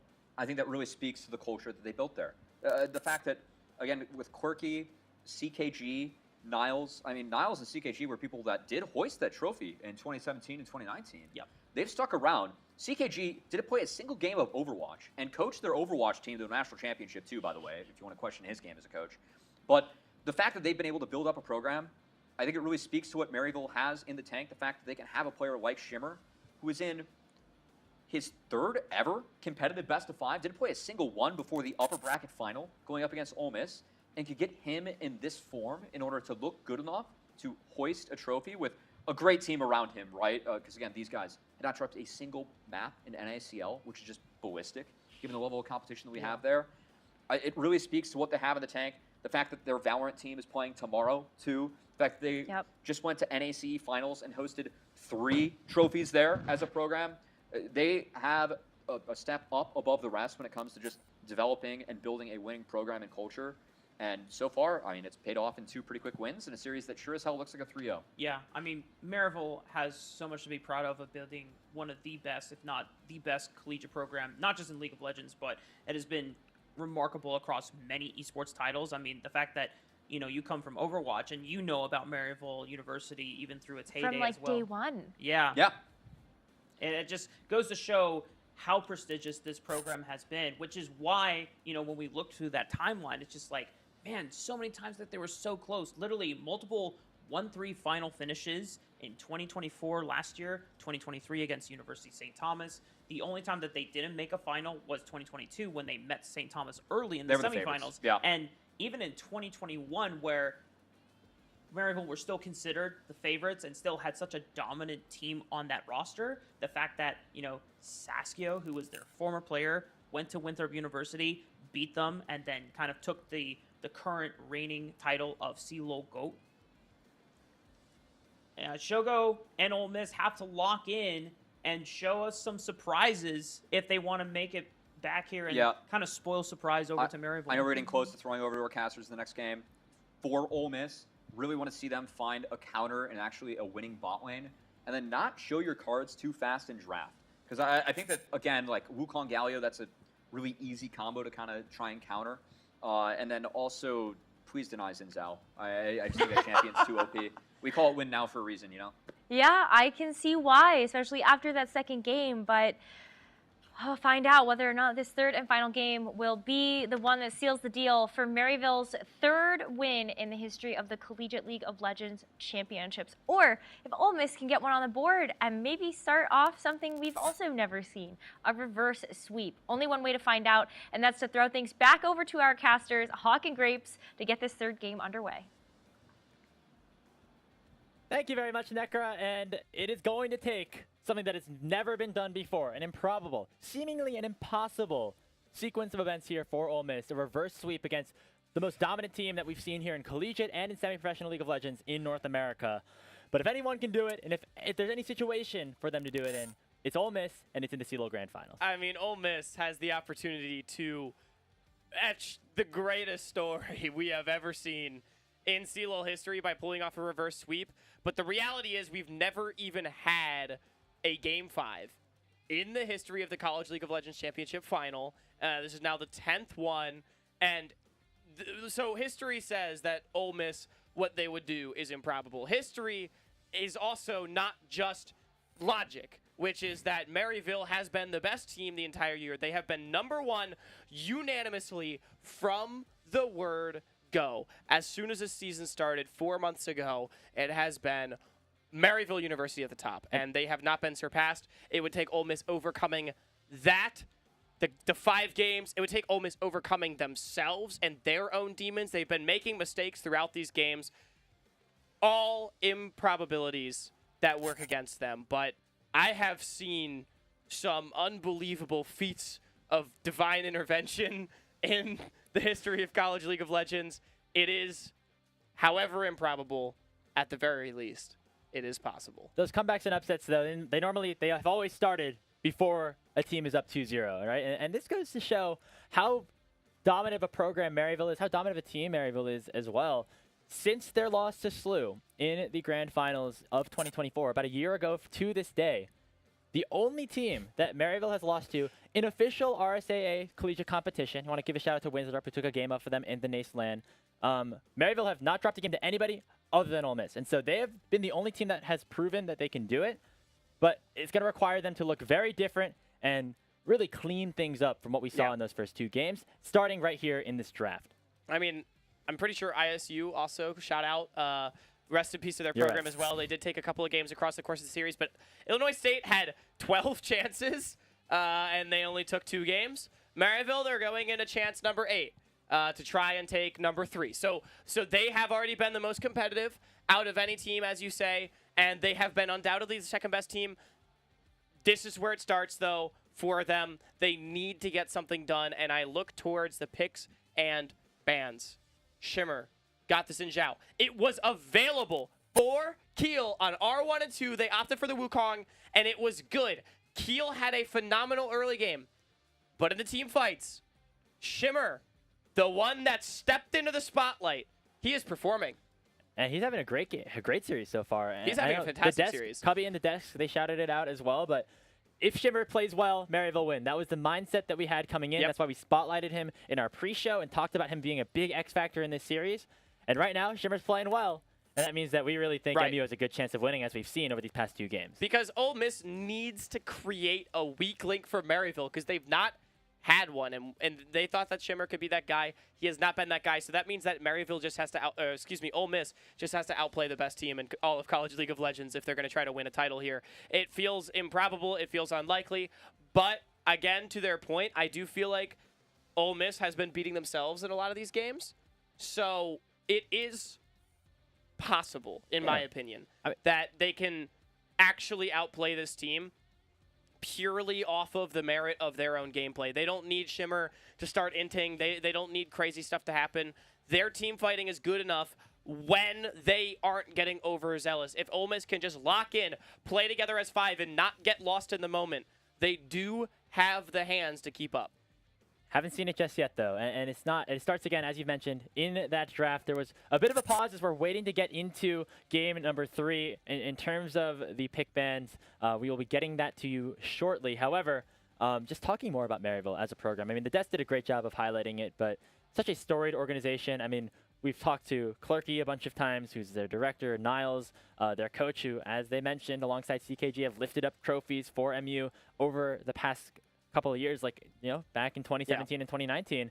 They're the foundation of this team, and they've done a really good job at, even though they have not won that title, getting them oh so close every single time. And this feels like a long-awaited reward for all the hard work that they've done over these past couple of years. I mean, we're already calling Maryville the #1 program in collegiate. They are the gold standard, but to win that 3rd title, they would be the first to do it in CLOL history, now out of 10 years. It would just be, I think, a testament to everything that they've done. And Clerky has been indirectly, somewhat facetiously quoted as saying that if if Shimmer wins the third title, that he can have a full ride for all 4 years. Clarky will give it to him on the spot. I was talking to Shimmer, and he was like, yeah, I'm going to do something Yuji's never done before, which is win CeeLo, yeah, right? Yeah. So, you know, I will say that is at odds with Zyko, who has famously been quoted as saying he wants to be remembered for winning 0 CeeLo titles. Yeah, but we're only gonna get one or unfortunately, the other Zyko, here. you are 1 game away, my friend, from, Unfortunately, yes. disrupting your legacy. As here we go into that picks and bans, it looks like Ole Miss on swapping the over to the blue blue side. and Maryville on the red, almost certainly. So this is what Ole Miss did backs against the wall game 5 against Maryville last time. And it did not work, obviously, as Zamudo busted out the gangplank and did unspeakable things to them. But it's Gil back on the Pantheon, and it's Shimmer's Zin off the table. As well as the Vi. So we're chipping away at that champion pool. It seems like Maryville has kind of constrained what Shimmer wants to play, especially here. Oh my God, he did it! Picks. Oh boy. Shimmer just Hold unleashed on. the dog. It's not just a Warwick jungle. Zamudo's played it too. It could be. We have a it could be big top flex lane. pick here in So- game 3. Hey, we said we wanted a content game. So Jed said, hey, we'll you know, there's a chance that things like he predicted a 3-1 for himself, which is not Oh something my that we God. expect if, from Maryville. If players a lot Maryville's of the actually time. giving us a content game, so help me God. Okay, so for those that don't know, we've not actually seriously talked about this pick, but Shimmer's been hovering it every game. For those that do not know, this champion was his first love. It's been his one trick, kind of got him to high elo, and it is his favorite champion to play. So it could be a Warwick jungle for him. Grapes, to your point, Zamudo, absolutely no stranger to chefing it up. We have seen Warwick tops in the NACL this split. I don't believe from Zamudo at all, but it definitely could be for him. Honestly, comfort across the board right now. We have Stray getting his Rumble. We talked about this pick last game. It's a good angle for it here. And also Asila on the Syndra. This is just a champion that he feels very comfortable on and one that he thinks he can make an impact with. And we talked a lot about Asila on the Orianna as being a big pick for him. But back in the NECC regular season and the conference playoffs, he was playing the Syndra a lot. You know, especially in those games against Fisher, games against Winthrop. Like, this pick was really big for Asila. It's got them that NECC title. And so with those backs against the wall, again, full comfort here for Ole Miss on the top side of the map. As the Orin lock-in for Zamudo does confirm, as you mentioned, Hawk, that Shimmer will be piloting the dog. I mean, this is fascinating. Also, Orn for Zamudo. Look, Zamudo can play tanks, but he has been a carry for most of his career here at Maryville University, starting in the NACL summer split last year. And so a very different look. I mean, unironically, Maryville has kind of thrown out the book. It's not really winning against the Rumble. You do have kill threat, especially with jungle support. If Stray makes a mistake, but the Rumble just has so much agency in this matchup to try to harass down the tank. And so I'm going to be honest, early on in the draft, I think Ole Miss has a really strong start to a composition. Yeah, and this is a real skill check for Stray, right? Because Orn does have kill threat, but overall we're favoring the Rumble in this matchup. But overall, in terms of the players, we definitely favor Zamudo based off of the results that we've seen in game. So if Stray is not able to perform here, well, the series might be over anyway, but that really does prove that, you know, Zamudo can kind of do anything with anything. As we conclude the second phase of bans, very interesting to note that Ole Miss has left their full bottom lane most likely to be selected here on this 4-5, and they likely will get to see everything that Maryville has to offer down there for Sajet and Zyko, and leaving that last pick over to Spyrax on R5. 580 carries have been removed. For fans out there that might be thinking, why would they drop their best players pick this far? It's because Shogo can play damn near anything. I mean, we've seen like Kog'Maw, Jinx, Aphelios, Draven. Those are all very immobile to be playing against Warwick and Ornn. But, you know, you do have a pretty solid front line locked in with the Rumble Pantheon and the Syndra, at least good ability to create a decent amount of space. A lot of single target damage coming through. Shogo's not been much of an Ezreal enjoyer over the years. I think Xayah a pick with a lot of merit here. Ooh. He's going to go for the Aphelios. This was a really big pick for him in the championship run in 2023 with St. Thomas. And normally for the Aphelios, it gets paired alongside either like a Nautilus for some extra hard engage, but Rhino really likes the Lulu alongside this one as well. So I would expect that to potentially be considered here by Ole Miss. I mean, we saw them do it so much when these two players first played together in the NACL Open qualifiers. I like the Braum. The Braum also helps because there's that Ornn that you have. You can block the Call the Forest God with the Unbreakable. So it looks like they're going more towards comp than necessarily for lane. Yeah, now this does open up Zyko to pick a really strong disengage, as Maryville does already have fantastic engage with the Ornn, But Uh-oh. the go buttons from Ole Miss are not fantastic. It's mostly just Keel flashing on somebody's head and hoping for the best, right? So if you can pick strong disengage here for Maryville, it can be very difficult to get on this double immobile backline of Sajed and Spyrax. It ends up being the Rakan sort of a bridge between those two ideas, but it is a bit more on the aggressive side. I've got to say, though, Ole Miss, for high-octane damage dealers that if they're able to spread out and position effectively, I think all have the playmaking potential to win out in some of these fights. They got exactly what they wanted, right? They have comfort on basically everybody.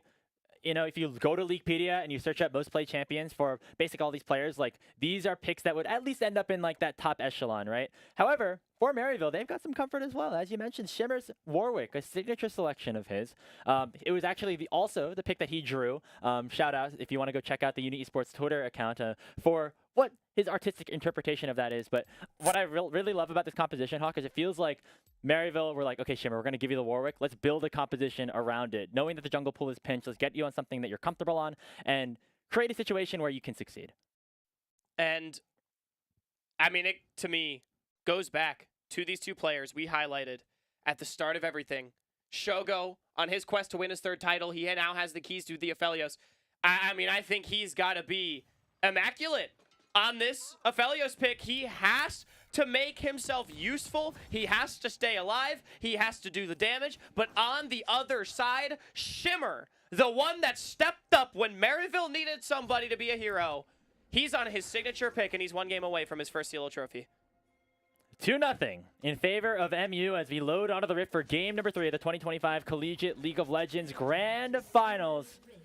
It's been a bit more one-sided, Hawk, than we saw in the upper finals, which is just a rematch of. And, you know, that's not necessarily the best sign for Ole Miss, but we've seen them be able to take games off of this team before. And now, with a ton of comfort in their back pocket, with Keel most notably on his signature Pantheon, that is what I'm looking at here, especially in this early game, to try to impact all the lanes, but of course to get Shogo ahead, because that's what we always have to talk about. Yeah, and Sajed on another immobile carry, the Varus, that he did pilot quite effectively in game 1, but also Spyrax, potentially a target on this Victor, should have early push into the Syndra that is now much weaker early on than it used to be pre-rework. However, still fantastic setup and single target damage and burst should Keel be able to bring himself into the fold. I mean, I was hoping to see a little bit of an aggressive play. I'm very curious to see what the Warwick paths actually do look like, as looks like both junglers starting on that top side, much like they have for majority of this series. Some early trading between Spyrax and Asila as well. As, you know, again, not a matchup we've necessarily talked about a lot. I feel like Asila's been fine, but hasn't been able to look like the MVP of the series like we saw from him against Winthrop. I think Asila is playing indiv than he did the last time we saw him against Maryville, but he's been in the back seat of this series, as opposed to, like, again, on that Orianna pick, for example, where he was really able to create himself as an X Factor. Maybe on the Syndra, he'll be able to do something like that. But, again, expectation is that Spyrax should be able to get pushed early. The Victor with the Q, I mean, it's basically just impossible to win level 1 trades against. I sound like I got 1 minion in that first wave. That just shows, like, how much threat he feels just by Spyrax, his presence in that mid lane, and already chunked about half HP, and you can see that W mark already procced above him. That's a really good indication of how well you're winning the laning phase if you're a Spyrax specifically. Spyrax with the Comet too, just gonna make that poke do so much more damage. Really great spacing from him. Mid lane, I think, for me, gonna be the most important lane early on into the game, as it's actually Maryville, though, with push in both side lanes. So potentially 3 winning lanes. Cubby highlighted that as a big problem after the first game. And the mid pro has been so good for Spyrax. It means that Asila has to pop his flash early as Shimmer goes in for an early play, level 3. Does trade a flash of his own, but you're going to take that, meaning that there is a summonerless Syndra just sitting there waiting to be exposed once again. Yeah, Warwick does not really give a damn about his health bar when he's clearing the jungle, so I don't think that extra tower shot going to matter too much. And Asila, after being chunked out and flashless, he's just going to base and TP back. Obviously, should avoid missing too much, but it's going to be more farming under tower, a couple of minions dropped here and there, and I mean, Spyrax, he's going to be up the teleport, allowing him to play even more aggressively in the lane and potentially get that free base still later on. Yeah, he's doing very well for himself this whole series. I mean, very quietly building a case for one of the more impactful players that Maryville have had in this best of 5. Of course, you got to give it credit to Zamudo for the amount of impact and pressure he's been able to draw in and still provide an impact in, but I mean, it really is a testament to the fact that everybody on Maryville really playing well. Yep. They seem like they got their rest, they got their sleep, and are looking pretty good so far. I mean, let's talk about Spyrax, his place in the Maryville legacy. 6 Grand Finals grapes. This is now half of them that Spyrax has been a part of. His 3rd one, yet to win a title. I think most people think of Spyrax for his success at the Tier 2 level and, you know, alongside FlyQuest, where him and UG first came together. But it was sort of their triumphant return to Maryville that potentially heralded a new era and a new championship. And I know Spyrax, his aspirations for going pro, not really where they once were, but I mean, his aspiration to win a championship with this team, absolutely still there. And in the series, as you say, he's doing his part. Now, it does look like he just had his flash burned. Okay. Hey, shout out to Keel for showing face, and I guess he's just flashing away from a scatter from Asila, if I had to guess what exactly happened there.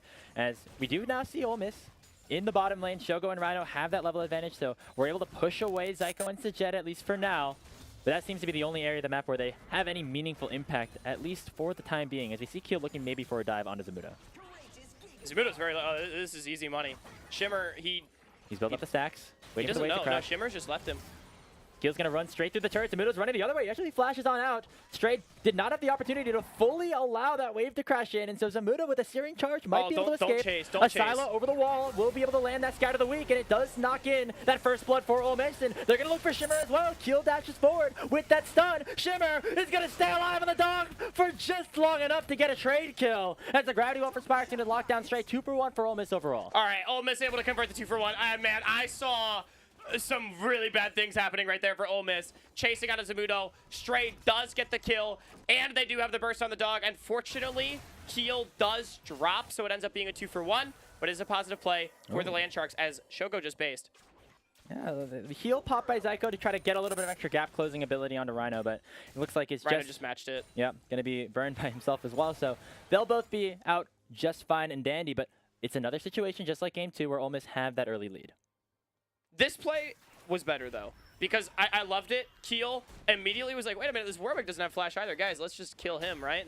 And they convert it into an extra kill. This time, the play after the play is well thought out. It has intention behind it, and it's all 3 teammates in the area making it together. So, you know, good stuff right there from Ole Miss to sort of press for the extra 1 for 1. I will say it does give Spyrax quite a few of those Victor dollars, but Asila, he got more Syndra dollars. So, that's true.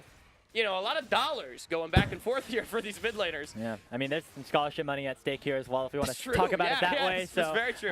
Both these teams, maybe the champion dollars could convert into real dollars. Yes, exactly.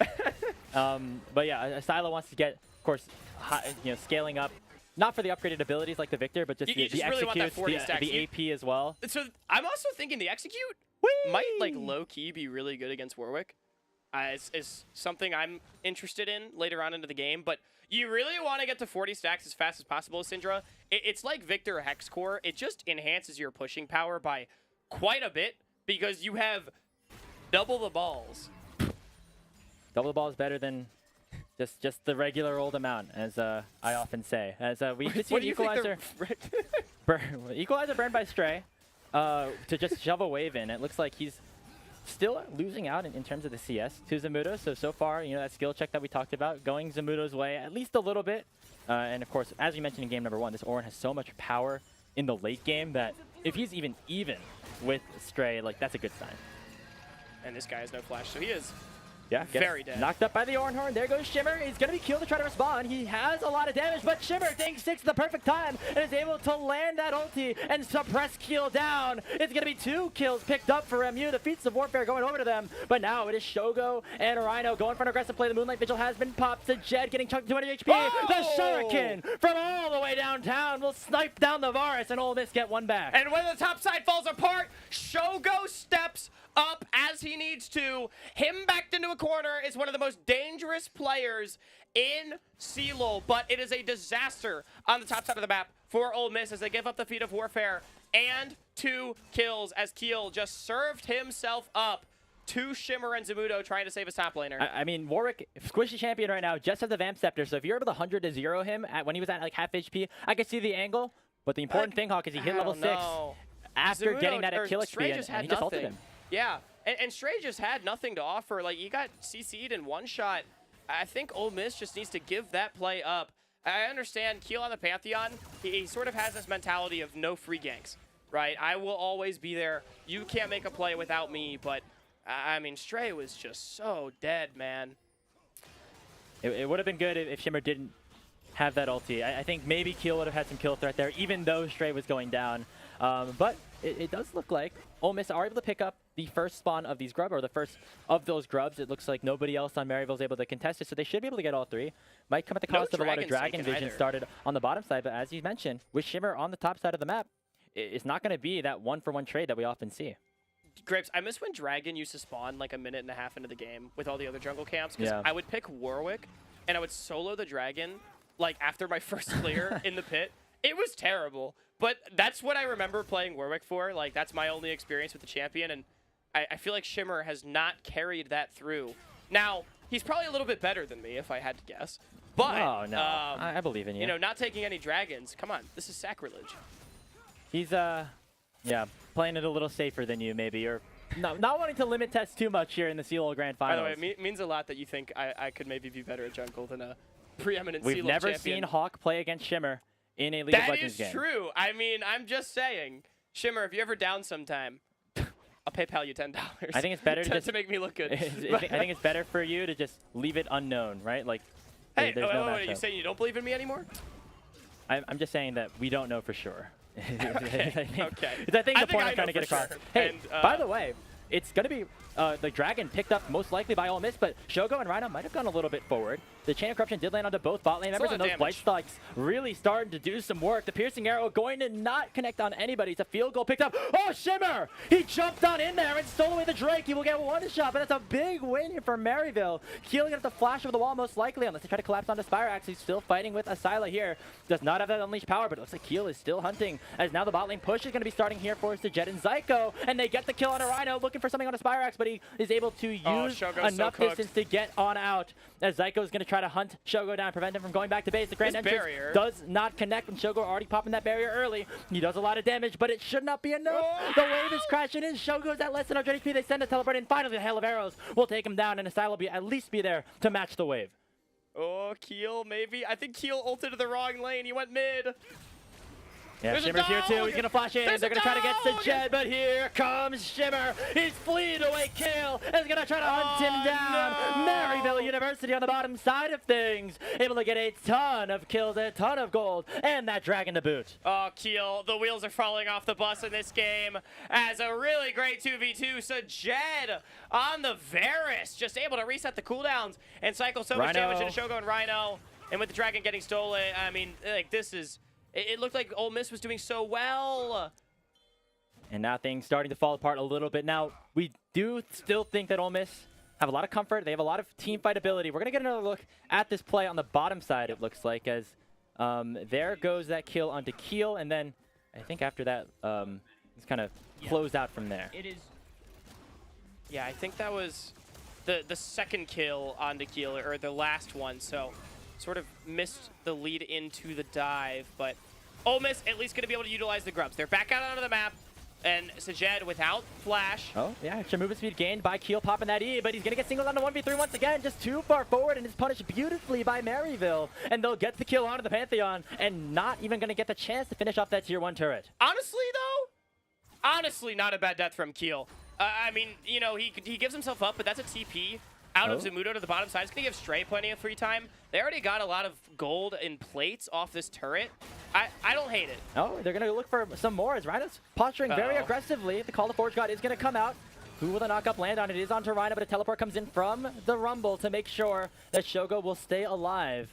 As there's a lot of action going on around the bot side of the map, but not a ton of kills going over since that last dragon fight. Again, I just feel like we're seeing a panicked Ole Miss. Like, why is Rhino getting to 20% HP, and why do we need to TP our top laner back down to bottom side and immediately lose the advantage that I had just highlighted as, like, maybe making Keel's death worth it, right? At the very least, the gold in this game is still dead even. It's really just the dragon separating the two squads. And the scaling on Ole Miss is good. That's a big flash burn. Yeah, nicely done by Spyrax to get away from that scatter. And again, Ole Miss don't want to chase too far forward. Infinite Duress will connect onto Asila, but he gets stunned up by Keel to have that ultimate canceled. Now the chase can come in essence here for Ole Miss. Shogo has those red and white guns, so he's very powerful right now on this Aphelios. As you can take a look at the crowd, they are excited right now for what is happening here in this game number 3. Yeah, not too much action. Maybe we'll get a big pop off a bit later on. Hunting. It's the target. The Jed, no flash. He doesn't have the cleanse. Great He gets buffer. away from that stun. And Shogo's Moonlight Vigil chunks out Jed and Psycho, but not enough to take any of them down. I mean, Ole Miss, they are just playing with nothing held back, throwing haymakers at Maryville, hoping one connects. But Maryville's guard is brilliant. At the very least, maybe landing like a glancing blow on the chin, with Stray getting their first tower on the bottom side of the map. Rhino now to cover, but set up in the river ahead of Dragon in a minute 15. We are locked in a bloodbath, 11 kills in 14 minutes, but it's been close to more. It's been a close couple of early game sequences these past 2 games, Hawk. Even though Maryville obviously were able to take control of things after that like 20-minute mark or so against Ole Miss, they've been able to do pretty well. And this is a big note as we take a look at the gold. Stray's actually up over Zamudo. Yeah, Stray is not only up over Zamudo, he is the richest member in the game. So on his best pick, the Rumble, with the season on the line, Stray is the guy that needs to step up. Against Shimmer, he is the one with 4 kills on this Warwick. He is the one carrying on the other side, but I'm going to be honest, despite everything, I'm pretty impressed that Ole Miss has managed to just knock down 2 side lane towers with their grubs and actually generate a lead. A couple awkward clicks from Asila there mean that Zamudo was able to get a big chunk onto him up on the top side, but I think overall your point still stands. If Stray's able to deliver on this Rumble pick, and if Ole Miss is able to pull away with a win here, not only does it, of course, keep them alive in a series, but creates interesting situations on how the draft has to operate. I mean, they've been giving Stray blind pick, or giving Stray like a bunch of different options, and the Rumble's been available all the whole time. If Maryville are suddenly forced to ban it, that leaves the Lucian, the Orianna potentially up for them. Yeah, I've not really been impressed by the Ornn answer for Zamudo. Not that it's bad, it's just, I don't know. It's not had the same swagger for Zamudo that's been a huge thorn in the side of the rest of Ole Miss throughout this series. They take another Herald. Ole Miss continuing to extend their lead. I think this is the best game that they've had so far. The gold lead's a little bit smaller, but the objective advantage feels more substantial to me. The grubs have been really big for Ole Miss in terms of being able to get those towers. That is a large portion of the reason why their gold lead actually exists in the first place. But the trade on the other side is the first 2 dragons taken here by MU. Obviously, that first one was stolen away by Shimmer after it was started up here by Keel and the likes of the Land They're Sharks. looking for Spyrax. He has no flash, but Maryville is here to cover with multiple members. Yeah, Keel doesn't have the ultimate. He's going to flash forward to try to gain some distance. The stun does connect, and Rhino does find the knock up on it too, but as you say, too far forward, Ole Miss are potentially, as that Moonlight Vigil does chunk out a lot of people. Bad. Chain of Corruption's flashed away from, and in comes Zamudo with the Ornn looking to try to close the gap here on Ole Miss right now on the retreat. Keel gets chain CC'd to oblivion and taken down, and the Infinite Duress will find Stray. He's forced to flash away, and Zamudo is chasing out Shogo on the backside of things. He'll forced to try to gain a little bit extra movement speed. Grand Entrance is not hit as Shogo has the red and white guns, but can he do anything in a 1v5? He's still able to stay alive. No knockups connecting just yet, and underneath the tower he goes to keep his life.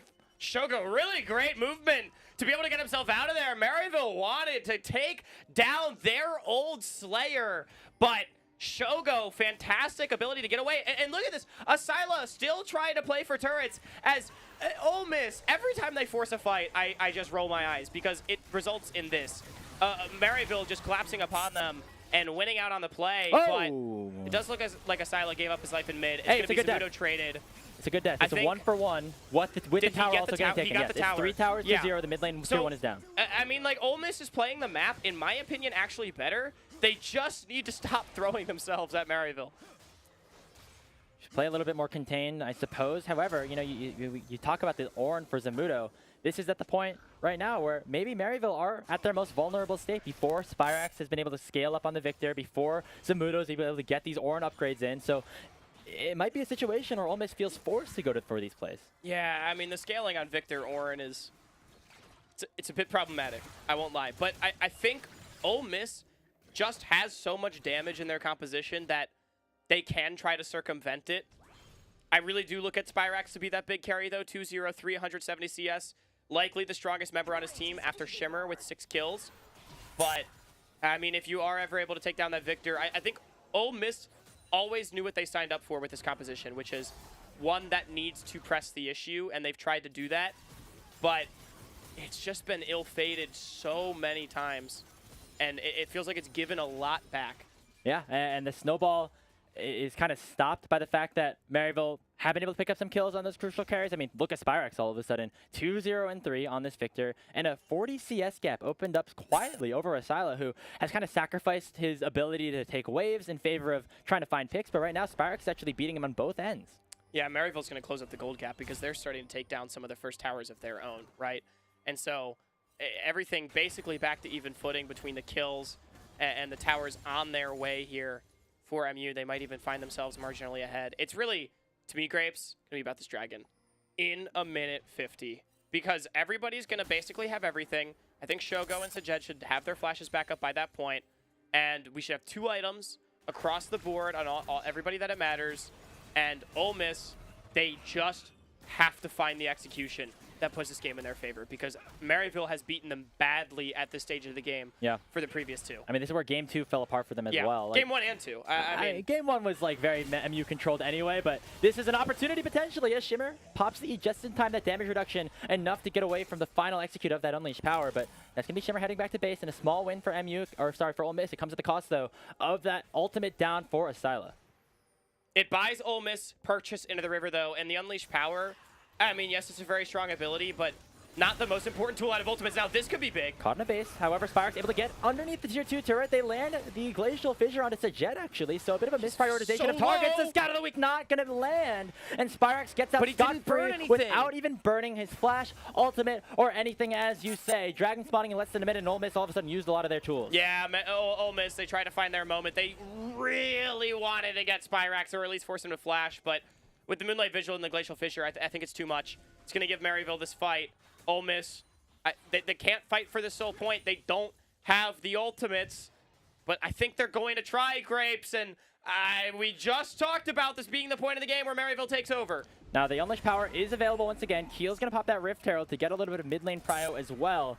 So there are opportunities for Ole Miss to maybe find a pick into the river before the team fight breaks out, and that would be a good opportunity for them. And we see Zamudo currently on the bottom side. They're going to try to group up on mid and push the wave as far as they can. They want to force Maryville to respond to this Herald to buy themselves time for critical cooldowns to come back up, but I don't know if they can do this for long enough. Maryville's already here, and they could engage if they want to. Herald's charged in. Oh, it's really nicely timed here for Zyko to land the knockup on a Stray, but Spyrex already chunked down to half HP, and the Arcane Storm is going to force the heal and the flash out from Asila. So 2 Summoner Spells burned for Ole Miss. It comes at the cost of that Arcane Storm. But that was good. Asila, the flash doesn't matter. You got 2 really big ultimates off of Maryville that won't be available in the immediate. Yes, the flash is better long term, but I think it gives Ole Miss actually the advantage in this fight now with their ultimates almost coming back up. Oh, but Keely gets knocked up again, too far. 2-man knockup connects from Zyko, but Shimmer's already into the back line. He's able to jump away, but he gets taken down. Stray gets the kill. It's going to be Scout of the Week on to Zamudo. Zyko pops the quickness there, looking for the back line. Asila's the target. Spyrex gets the first kill on a Rhino, but Stray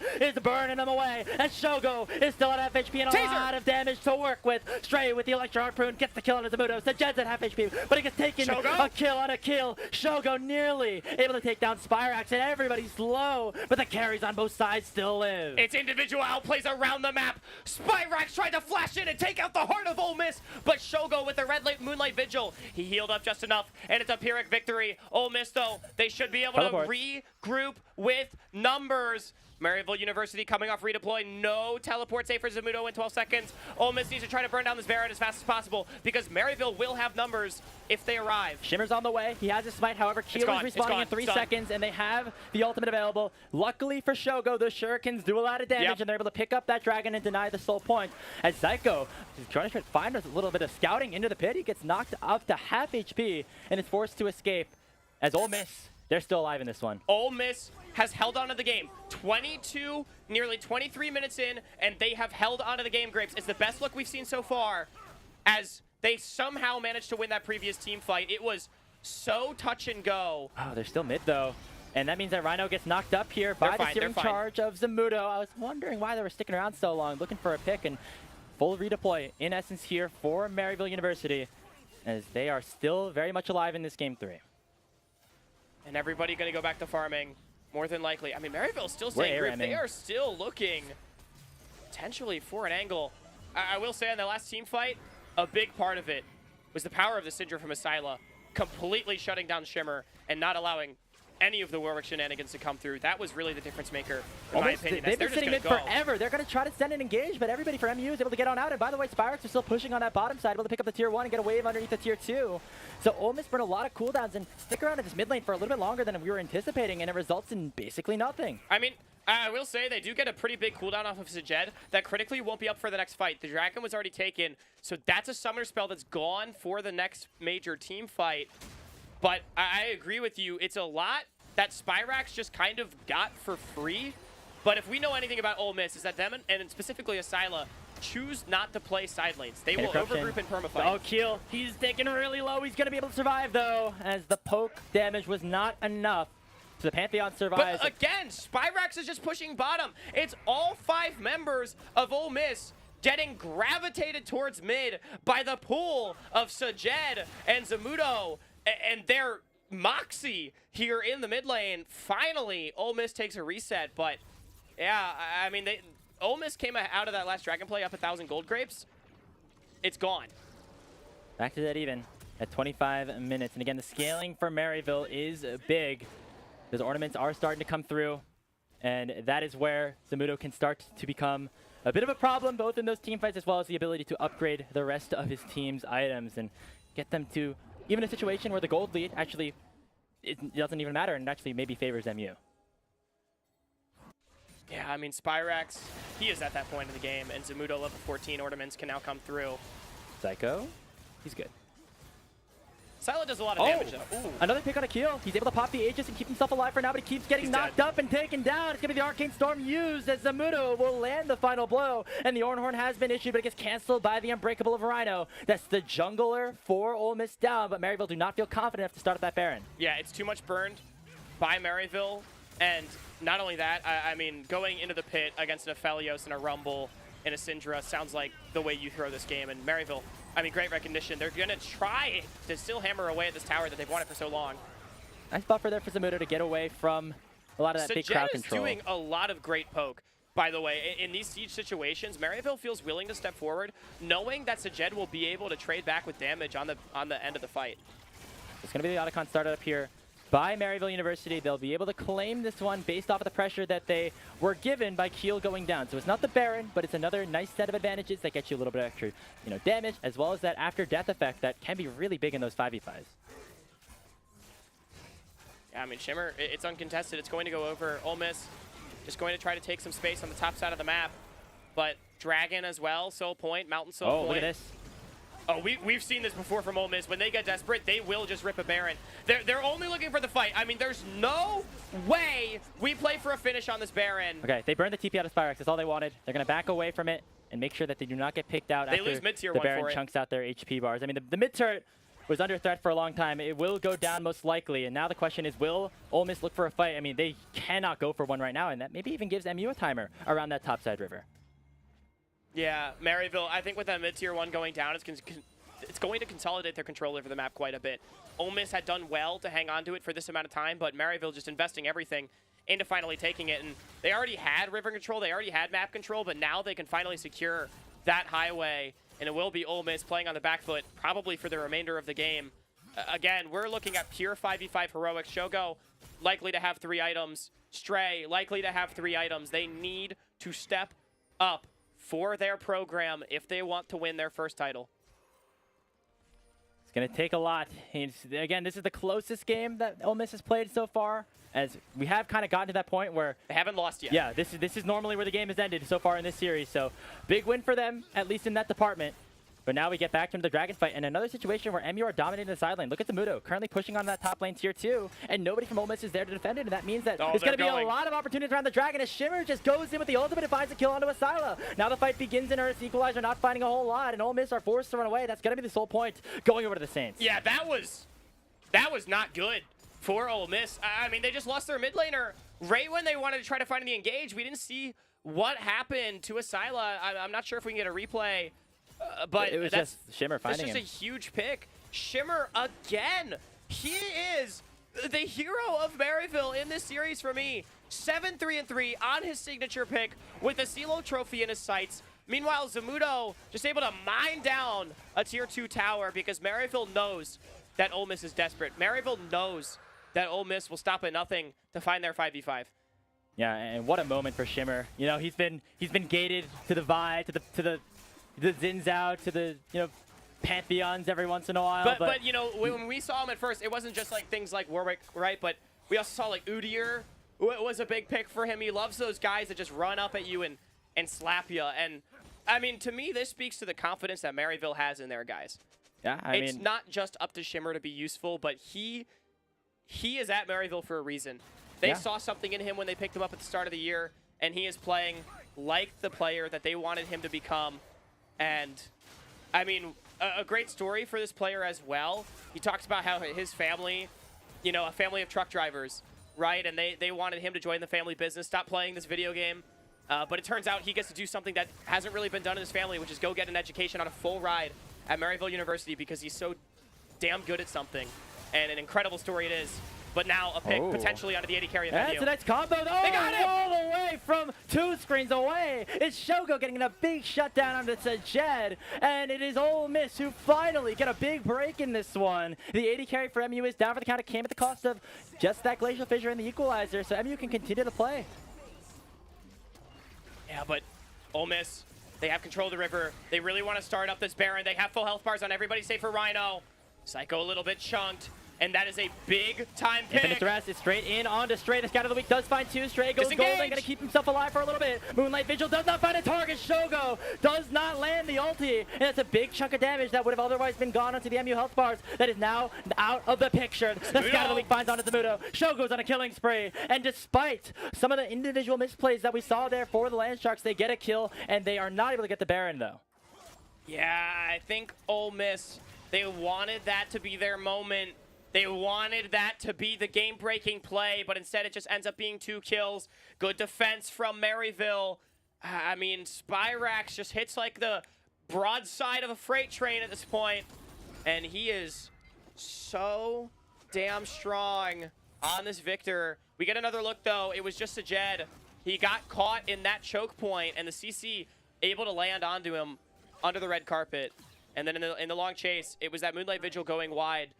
I mean, credit to Ole Miss, they're able to burn down Zamudo, but you can see Spyrax, the AoE that he shoots through, they can't just run into a choke point with reckless abandon, even with the numbers advantage. Hey, it's still an even gold game right now, right? So Ole Miss, despite the fact that they were maybe losing a little bit of pressure here and there, are still very much in this game if they find the right fight. They just haven't found the perfect execution of everything just yet. But they're still in it, 31 minutes in. With everything on the line, Ole Miss defending the top side of the river. But Soul Dragon spawning in 2 minutes as Baron Dance will end rapidly as the poke from Maryville, a problem that has yet to be solved. Remember, Ole Miss, not the best hard engage. Oh, Keel gets singled out. He's able to use the Aegis to get away from the damage after that searing charge, but he's going to be out of position. Zyko goes in with the quickness, and that is an easy kill. All too easy here for Maryville University. And without the jungler alive, they didn't really burn too much. They can head right to the Baron. Man, that's a backbreaker. I mean, Ole Miss and Keel, he just feels so desperate to try to make a play because he's really the only one with any lockdown, but it's just too easy for Maryville to burn down this Pantheon. Oh, Shogo gets suppressed! The Infinite Thrust from Shimmer might have won Maryville their first title in 6 years. The main carry is down. Baron's being started up. A backbreaker for the Rebels. I think that just might be the Baron, rather the Soul as well. Shogo will respawn in time, but Maryville more than enough time for them to reset, go back to base, and then get their Baron push started with the Soul potentially in hand with a Baron at the least. They have broken the game open in their favor. We'll see how much they can get. It was such a desperate moment for Ole Miss. They knew they had to go for something, but they were not expecting that Warwick to jump out of nowhere to find the kills. Yeah, I mean, it was just such a good collapse from Maryville right there. They knew exactly who they had to go for. At the very least, Shogo didn't blow any summoners, but that was a perfect execute. This 4-item Aphelios, he got 0 damage down in that fight. This is looking very good here for Maryville. Now that they have the Baron buff in their hands, now that they have a lot more abilities to just rain down pressure in the side lanes, as well as the Jet getting a little bit stronger now on this Varus. He's still behind Shogo, who is still a really big carry in this game, though. Shogo being the richest member in the game. You wouldn't want it any other and way. He's got red-white. He's got red-white here for this team fight, and they lock Zamudo down. So a big pick back here for Ole Miss. However, the re-engage is big as Sajed's blight stack's really starting to hurt. Sila lands the scatter on his Zyko, but he's going to get chased down by Shimmer, who pops the W, goes for the fear, not connected. It's going to be the Dragon picked up here by the side of Ole Miss, but Spyrax is on the push. They got to get back to base. And they will this time. Rhino and Shogo not to be interrupted. It's on the back door. Like game 1, but Spyrax an inhibitor taken, but the soul denied. The Baron being well used for Maryville University. They know they always have access to fight for that objective later on with their scaling comp. But Ole Miss, they're on the chase! A stun lands onto Spyrax, but he's going to use the Zhonya's Hourglass to keep himself alive until finally Shogo will shut him down. Rhino getting some movement with the Unbreakable. Looking to land that Winter's Bite onto Sajed. They stun him up, forcing the cleanse out. But here comes Shimmer, and it's going to be the Wolf running down Ole Miss. A double kill in for Shimmer. Yeah, Shogo got separated. He didn't feel like... Wait. Oh, he sniped him. Sajed just killed himself. Okay. But wait a minute, the game might be over. They're going to cut off Shogo and only be a Silo alive. It's fine. He should be able to stop him for now, as it's going to be Shogo 1v1ing Shimmer here. The Warwick will drop a 1,000 goal shutdown into the Aphelios' hands, as Zamudo can do nothing about it. When's the last time you saw an Aphelios 1v1 a Warwick? I mean, Shogo. My solo queue games all the time. He just sat down. He sat down Shimmer right there. As I mean, that was... Oof, Shogo still showing who is boss in this game. Ole Miss still alive. I'm going to be honest, I was saying good use of the Baron from Maryville, being able to break open the base, but as the play sort of breaks down, they didn't really get anything other than that bottom lane inhibitor. Yeah, I did go down, which is it's helpful, but it's not the full play of the full game 1 off of that Baron power play, which is what we were hoping to see if you're a Maryville fan looking for that 3-0 sweep. And this game's still very much contested. The gold only separated by about 1,000 right now, and most notably, Shogo, the guy trying for his 3rd trophy at full build on this Aphelios in level 16. And we said at the start of the game that he has to be the guy on this Aphelios. No flash for the next few minutes. He's a clear target, but he is the damage dealer. He's got more than half the team's kills. If he can stay alive and right-click, Ole Miss absolutely can win this game. At this point, the gold starting to become irrelevant. Major items on all sides. It's really Spyrax that's very far ahead on the opposite side with 4 items. Level 18 on this Victor, but to me, the only thing that matters is the execution and whether or not Maryville University can take down the AD carry that has defeated them in back-to-back finals just 2 years ago. It's fitting that the game get closer and closer as we've gone through this morning that has turned into the afternoon here on the east coast of Raleigh, North Carolina, Hawk, as Ole Miss playing the best League of Legends that we've seen from them all day, but it still might not be enough. One team fight goes awry. They got that wave in the bottom lane that is going to be continuously pushing with supers, and the game could just end. This series could just end off of one little misplay, and so they have to be very careful about how they deploy and how they utilize their pressure along side lanes in order to have any opportunity to win this game. I mean, Shogo is already full build with an elixir and the upgraded boots. Like, this guy is not going to get stronger. He is maxed out. And I think we are just waiting for this Soul Dragon in a minute 40. The Baron will spawn prior to that. We have already seen an attempted Baron rush from Ole Miss that did not really yield fruit. Maryville, their Baron came off of a really great pick into teamfight conversion. The Purple Worm has not been the subject of too much other scrutiny in this game. Yeah, and we talk about Shogo being full build, but Maryville getting stronger by the minute as well. Look at Zamudo, level 17, Orin items on everybody except for Zyko right now. That is a lot of extra combat power that will be available in a potential team fight as Ole Miss trying to get that mid lane priority. The Scout of the Week does not connect. And now it is Maryville University's turn to try to go for a play. Zamudo tanks up so much damage right now, and Rhino's at half HP. That's a very tanky Orin when Shogo's not hitting him, though. Oh, he gets stunned by the scatter, forced to flash away. Glacial Prison or Fisher only finds Zyko, and the Call Forge God comes out. Look at Spyrax, he's in the base trying to end the game, but he gets collapsed upon by Keel and will be chased down by him and Stray. The Arcane Storm is doing a lot of work, but it's not going to be enough to pick up a kill just yet. Spyrax goes golden, and the fight has begun on the top side. Shogo is down. It's a double kill for Shimmer, and Maryville University are going to push down the mid lane. Ole Miss should be able to hang on to the game. They still still have 3 members alive, but Maryville, that should be Dragon Soul going over to them. Without Shogo, I don't think there's any way for Ole Miss to contest for this objective. The inhibitor's going to go down for sure. It looks like Maryville are not posturing for the soul. They could be posturing for the end of the game, the end of the series. It'll be a 3v4 as Spyrex at fall. It's going to be straight going golden. He's going to try to clear the wave as best as he can, but the health bars are still getting chunked. Searing charge only lands on a Rhino, but here comes Sajed, and here comes Maryville University. The Nexus is exposed.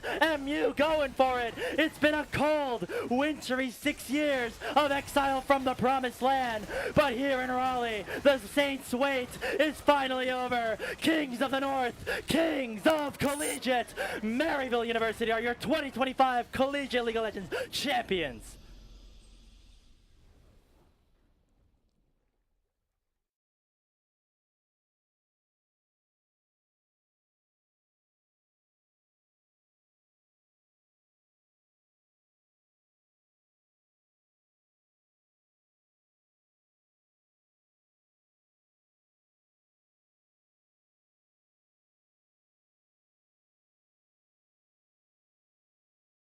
This journey that was started 10 years ago, a drought that started 6 years ago, and even though they've been the #1 team since then in terms of average performance, they now finally sit at the top. They did it, and hey, they wanted to leave zero doubt that they were the best team coming into this day. A 3-0 sweep. It got close in that game 3, but Ole Miss never got the fight that they wanted, and at the end of the day, it all comes down to side laning. Zamudo and Spyrex just able to control those waves so much better than Stray and Asila, and that resulted in the game ending in game 1, and essentially the game ending in game 3. I mean, Maryville just showing that they were the more complete team because they had the ability to not get goaded into the shenanigans, even when they made mistakes here or there. It felt like they were always doing something together as a team on the map. They were always finding their moments and finding ways to just be doing something. Ole Miss, they always needed to over-index into every play, and, you know, they absolutely did their best. But it's Maryville now standing with their incredibly well-deserved CELO trophy. And it's got to feel so good for everybody. I mean, you think of Zyko and Spyrex, they've been a part of 2 finals losses each as a part of this squad. And, you know, it took them different journeys to get here. Spyrex has jumped around a little bit, but then landed right back here at Maryville, where he seemingly has found a true home for himself, and Zyko as well. And what is likely his last year playing with Maryville in CELO, in Collegiate, finally getting the title that he wanted. And then on the other side of things, it's Shimmer, right? On this new player here for Maryville with the biggest shoes possible to fill, popping off on that Warwick and having a really big impact in that game-clinching scenario. Yeah, I do have to say, Zyko, I'm sorry, you have ruined your legacy of being remembered for winning no CELO titles. You have, in fact, been able to go out on top, but, I mean, the whole team deserving this so well. We're going to throw it on over to Necro, who's standing by with the squad in their victorious moment. Let's give it up for Maryville! Your Collegiate League of Legends grand champions for the 2025 school year. Congratulations to you and the squad. Coach, how you feeling? They won. I'm just so very proud of them, especially Khan for stepping in and filling Yuji's shoes. I think he really stepped up this series, and it's really amazing to see him.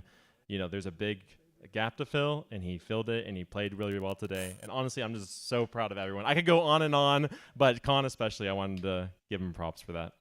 Well, go ahead, team. Lift up your trophy and celebrate your win. They're going back to us. Oh, are they? Yeah.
I had a couple questions for some of the players here. Zyko specifically, I saw you really tearing up for your win here. So can you talk to me a little bit about the emotions you were feeling?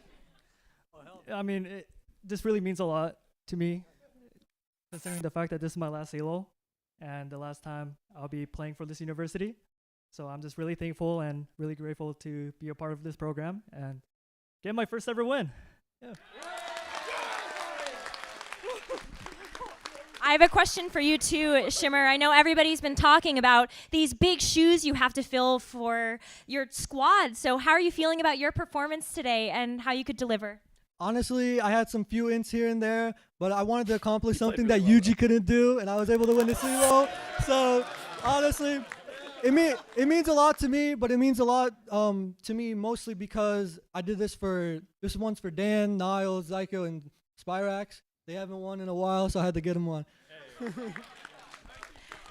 Well, we have one more thing we need to accomplish here, and that is to award the Collegiate League of Legends Grand Finals MVP. Shimmer and or Spyrax. drum roll, everybody.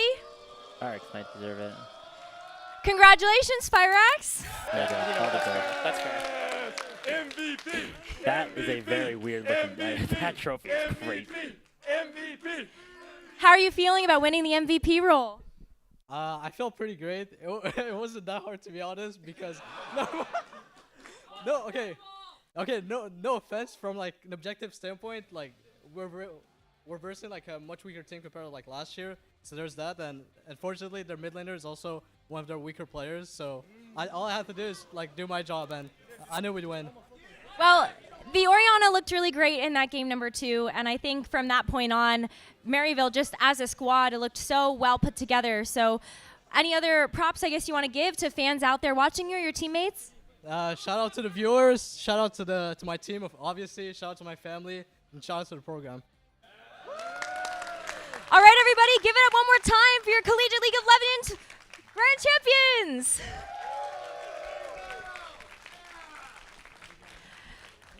Well, that's going to do it here for the grand finals. We are going to go ahead and send it back over to our casters to give us their final thoughts, and then throw it over to the analyst desk so they can say goodbye as well. Thank you all so much for joining us, and I hope you enjoyed yourselves. What a moment for Maryville University. It's been since 2019 they have gotten the chance to do that, lift up that collegiate trophy, and guess what? Top to bottom, it was deserved for all 5 members of that team. I mean, Grapes, you and I have been in the collegiate game for a long time. We've been fans since 2021, and we've been following these players for, the majority of their careers. And watching Maryville actually lift a trophy is something we had yet to see. What a moment it is for them. I especially look at, players like Zyko and Jalal, but Shimmer, everybody that stepped up, they have absolutely earned this moment, and I could not be more proud for them. And I really love the emotion that we saw out of Zyko kind of during that interview. I mean, we saw, I saw him like before the series, and we were joking around a little bit. He's always such a cheerful, playful always guy. Very jovial, you but know? You could tell, like, deep down, he really wanted to do this for his team, for himself, going into his final year of collegiate. And, he was a player that when he was brought up in 2021 after being on an AOE team during the Proving Ground Circuit qualifiers, he was replacing Shady, who was on that team for such a long time as well. And he's filled those shoes admirably. He has stepped up and been one of the best support players outside of the LTA North, basically. And he really showed it. The whole team really deserved it, so really well deserved for Maryville. Yeah, definitely a full team effort. Congratulations again to Maryville and all of the players involved. Congratulations to Spyrax for a much-deserved Finals MVP in a rock-solid performance from him across the board. But that's going to do it for us. What a season. It's been a great season from start to finish, and it's been great to cover it alongside you the entire way. Big shout out to all the collegiate fans that came out to Raleigh and everybody else who's watching here in the chat as well. And congratulations once again for Maryville University winning their 3rd CLOL championship. But that's going to do it for us here on the caster's desk. Let's send it back to Rafa, Cubby, and Necra over on the desk. Thank you so much, Andrew. And I'm joined here with Cubby on the analyst desk, and we just got a couple more closing thoughts here before we officially close out the stream for today. A quick 3-0 in the bag for Maryville University. Honestly, Matt, as soon as the first game came through, I had a feeling that it was going to be a quick one. Yeah, I really liked Maryville's approach to the day, and I cannot say enough good things about this org. The fact they haven't won in 6 years, despite being in pretty much every final besides the St. Thomas loss, which was the true final, is crazy. I know that Niles and CKG, these two guys are at the helm. They competed with Maryville and hoisted a trophy. Now to do it as a coach under Corky too. The team culture, I cannot emphasize this enough. Maryville has a better team culture than half the teams in LTA North. They should be taking notes from them. The fact they can get a player who has only played 3 best-of-5s in his career to have a series like this in Shimmer with the entire team is incredible. Can't say enough good things about them, and I hope they can celebrate this win after 6 years. Well earned. Yeah, and if I'm getting this right, we would love to share a little bit of recap of just all 3 games back to back to back, just to kind of put a bow tie on the end of all the events. But just going back through games 1, 2, and 3, you pointed it out. I think the drafting from the Maryville side was just so sound. Shimmer was set up for success in every single game, even if he, graciously admitted, he might have ran it down a couple of times. He had to be unique against Yuji, you got to run it down a little bit. Yep, you got to, risk it for the biscuit a couple of times. And one of those things about Maryville University's draft and the win conditions that they were able to find for themselves consistently is the fact that for Ole Miss, their win conditions were not always as nearly as sound and as executable easily as Maryville's was. Yeah, I mean, even I felt like game 1 they had an identity, but again, you drafted 3 losing lanes. That's hard. Game 3, I feel like there was an attempt at an identity, but again, team wasn't tanky enough overall, and Poke Varus and Victor ended up being really big. I think the Varus pick and priority for Maryville was pretty big.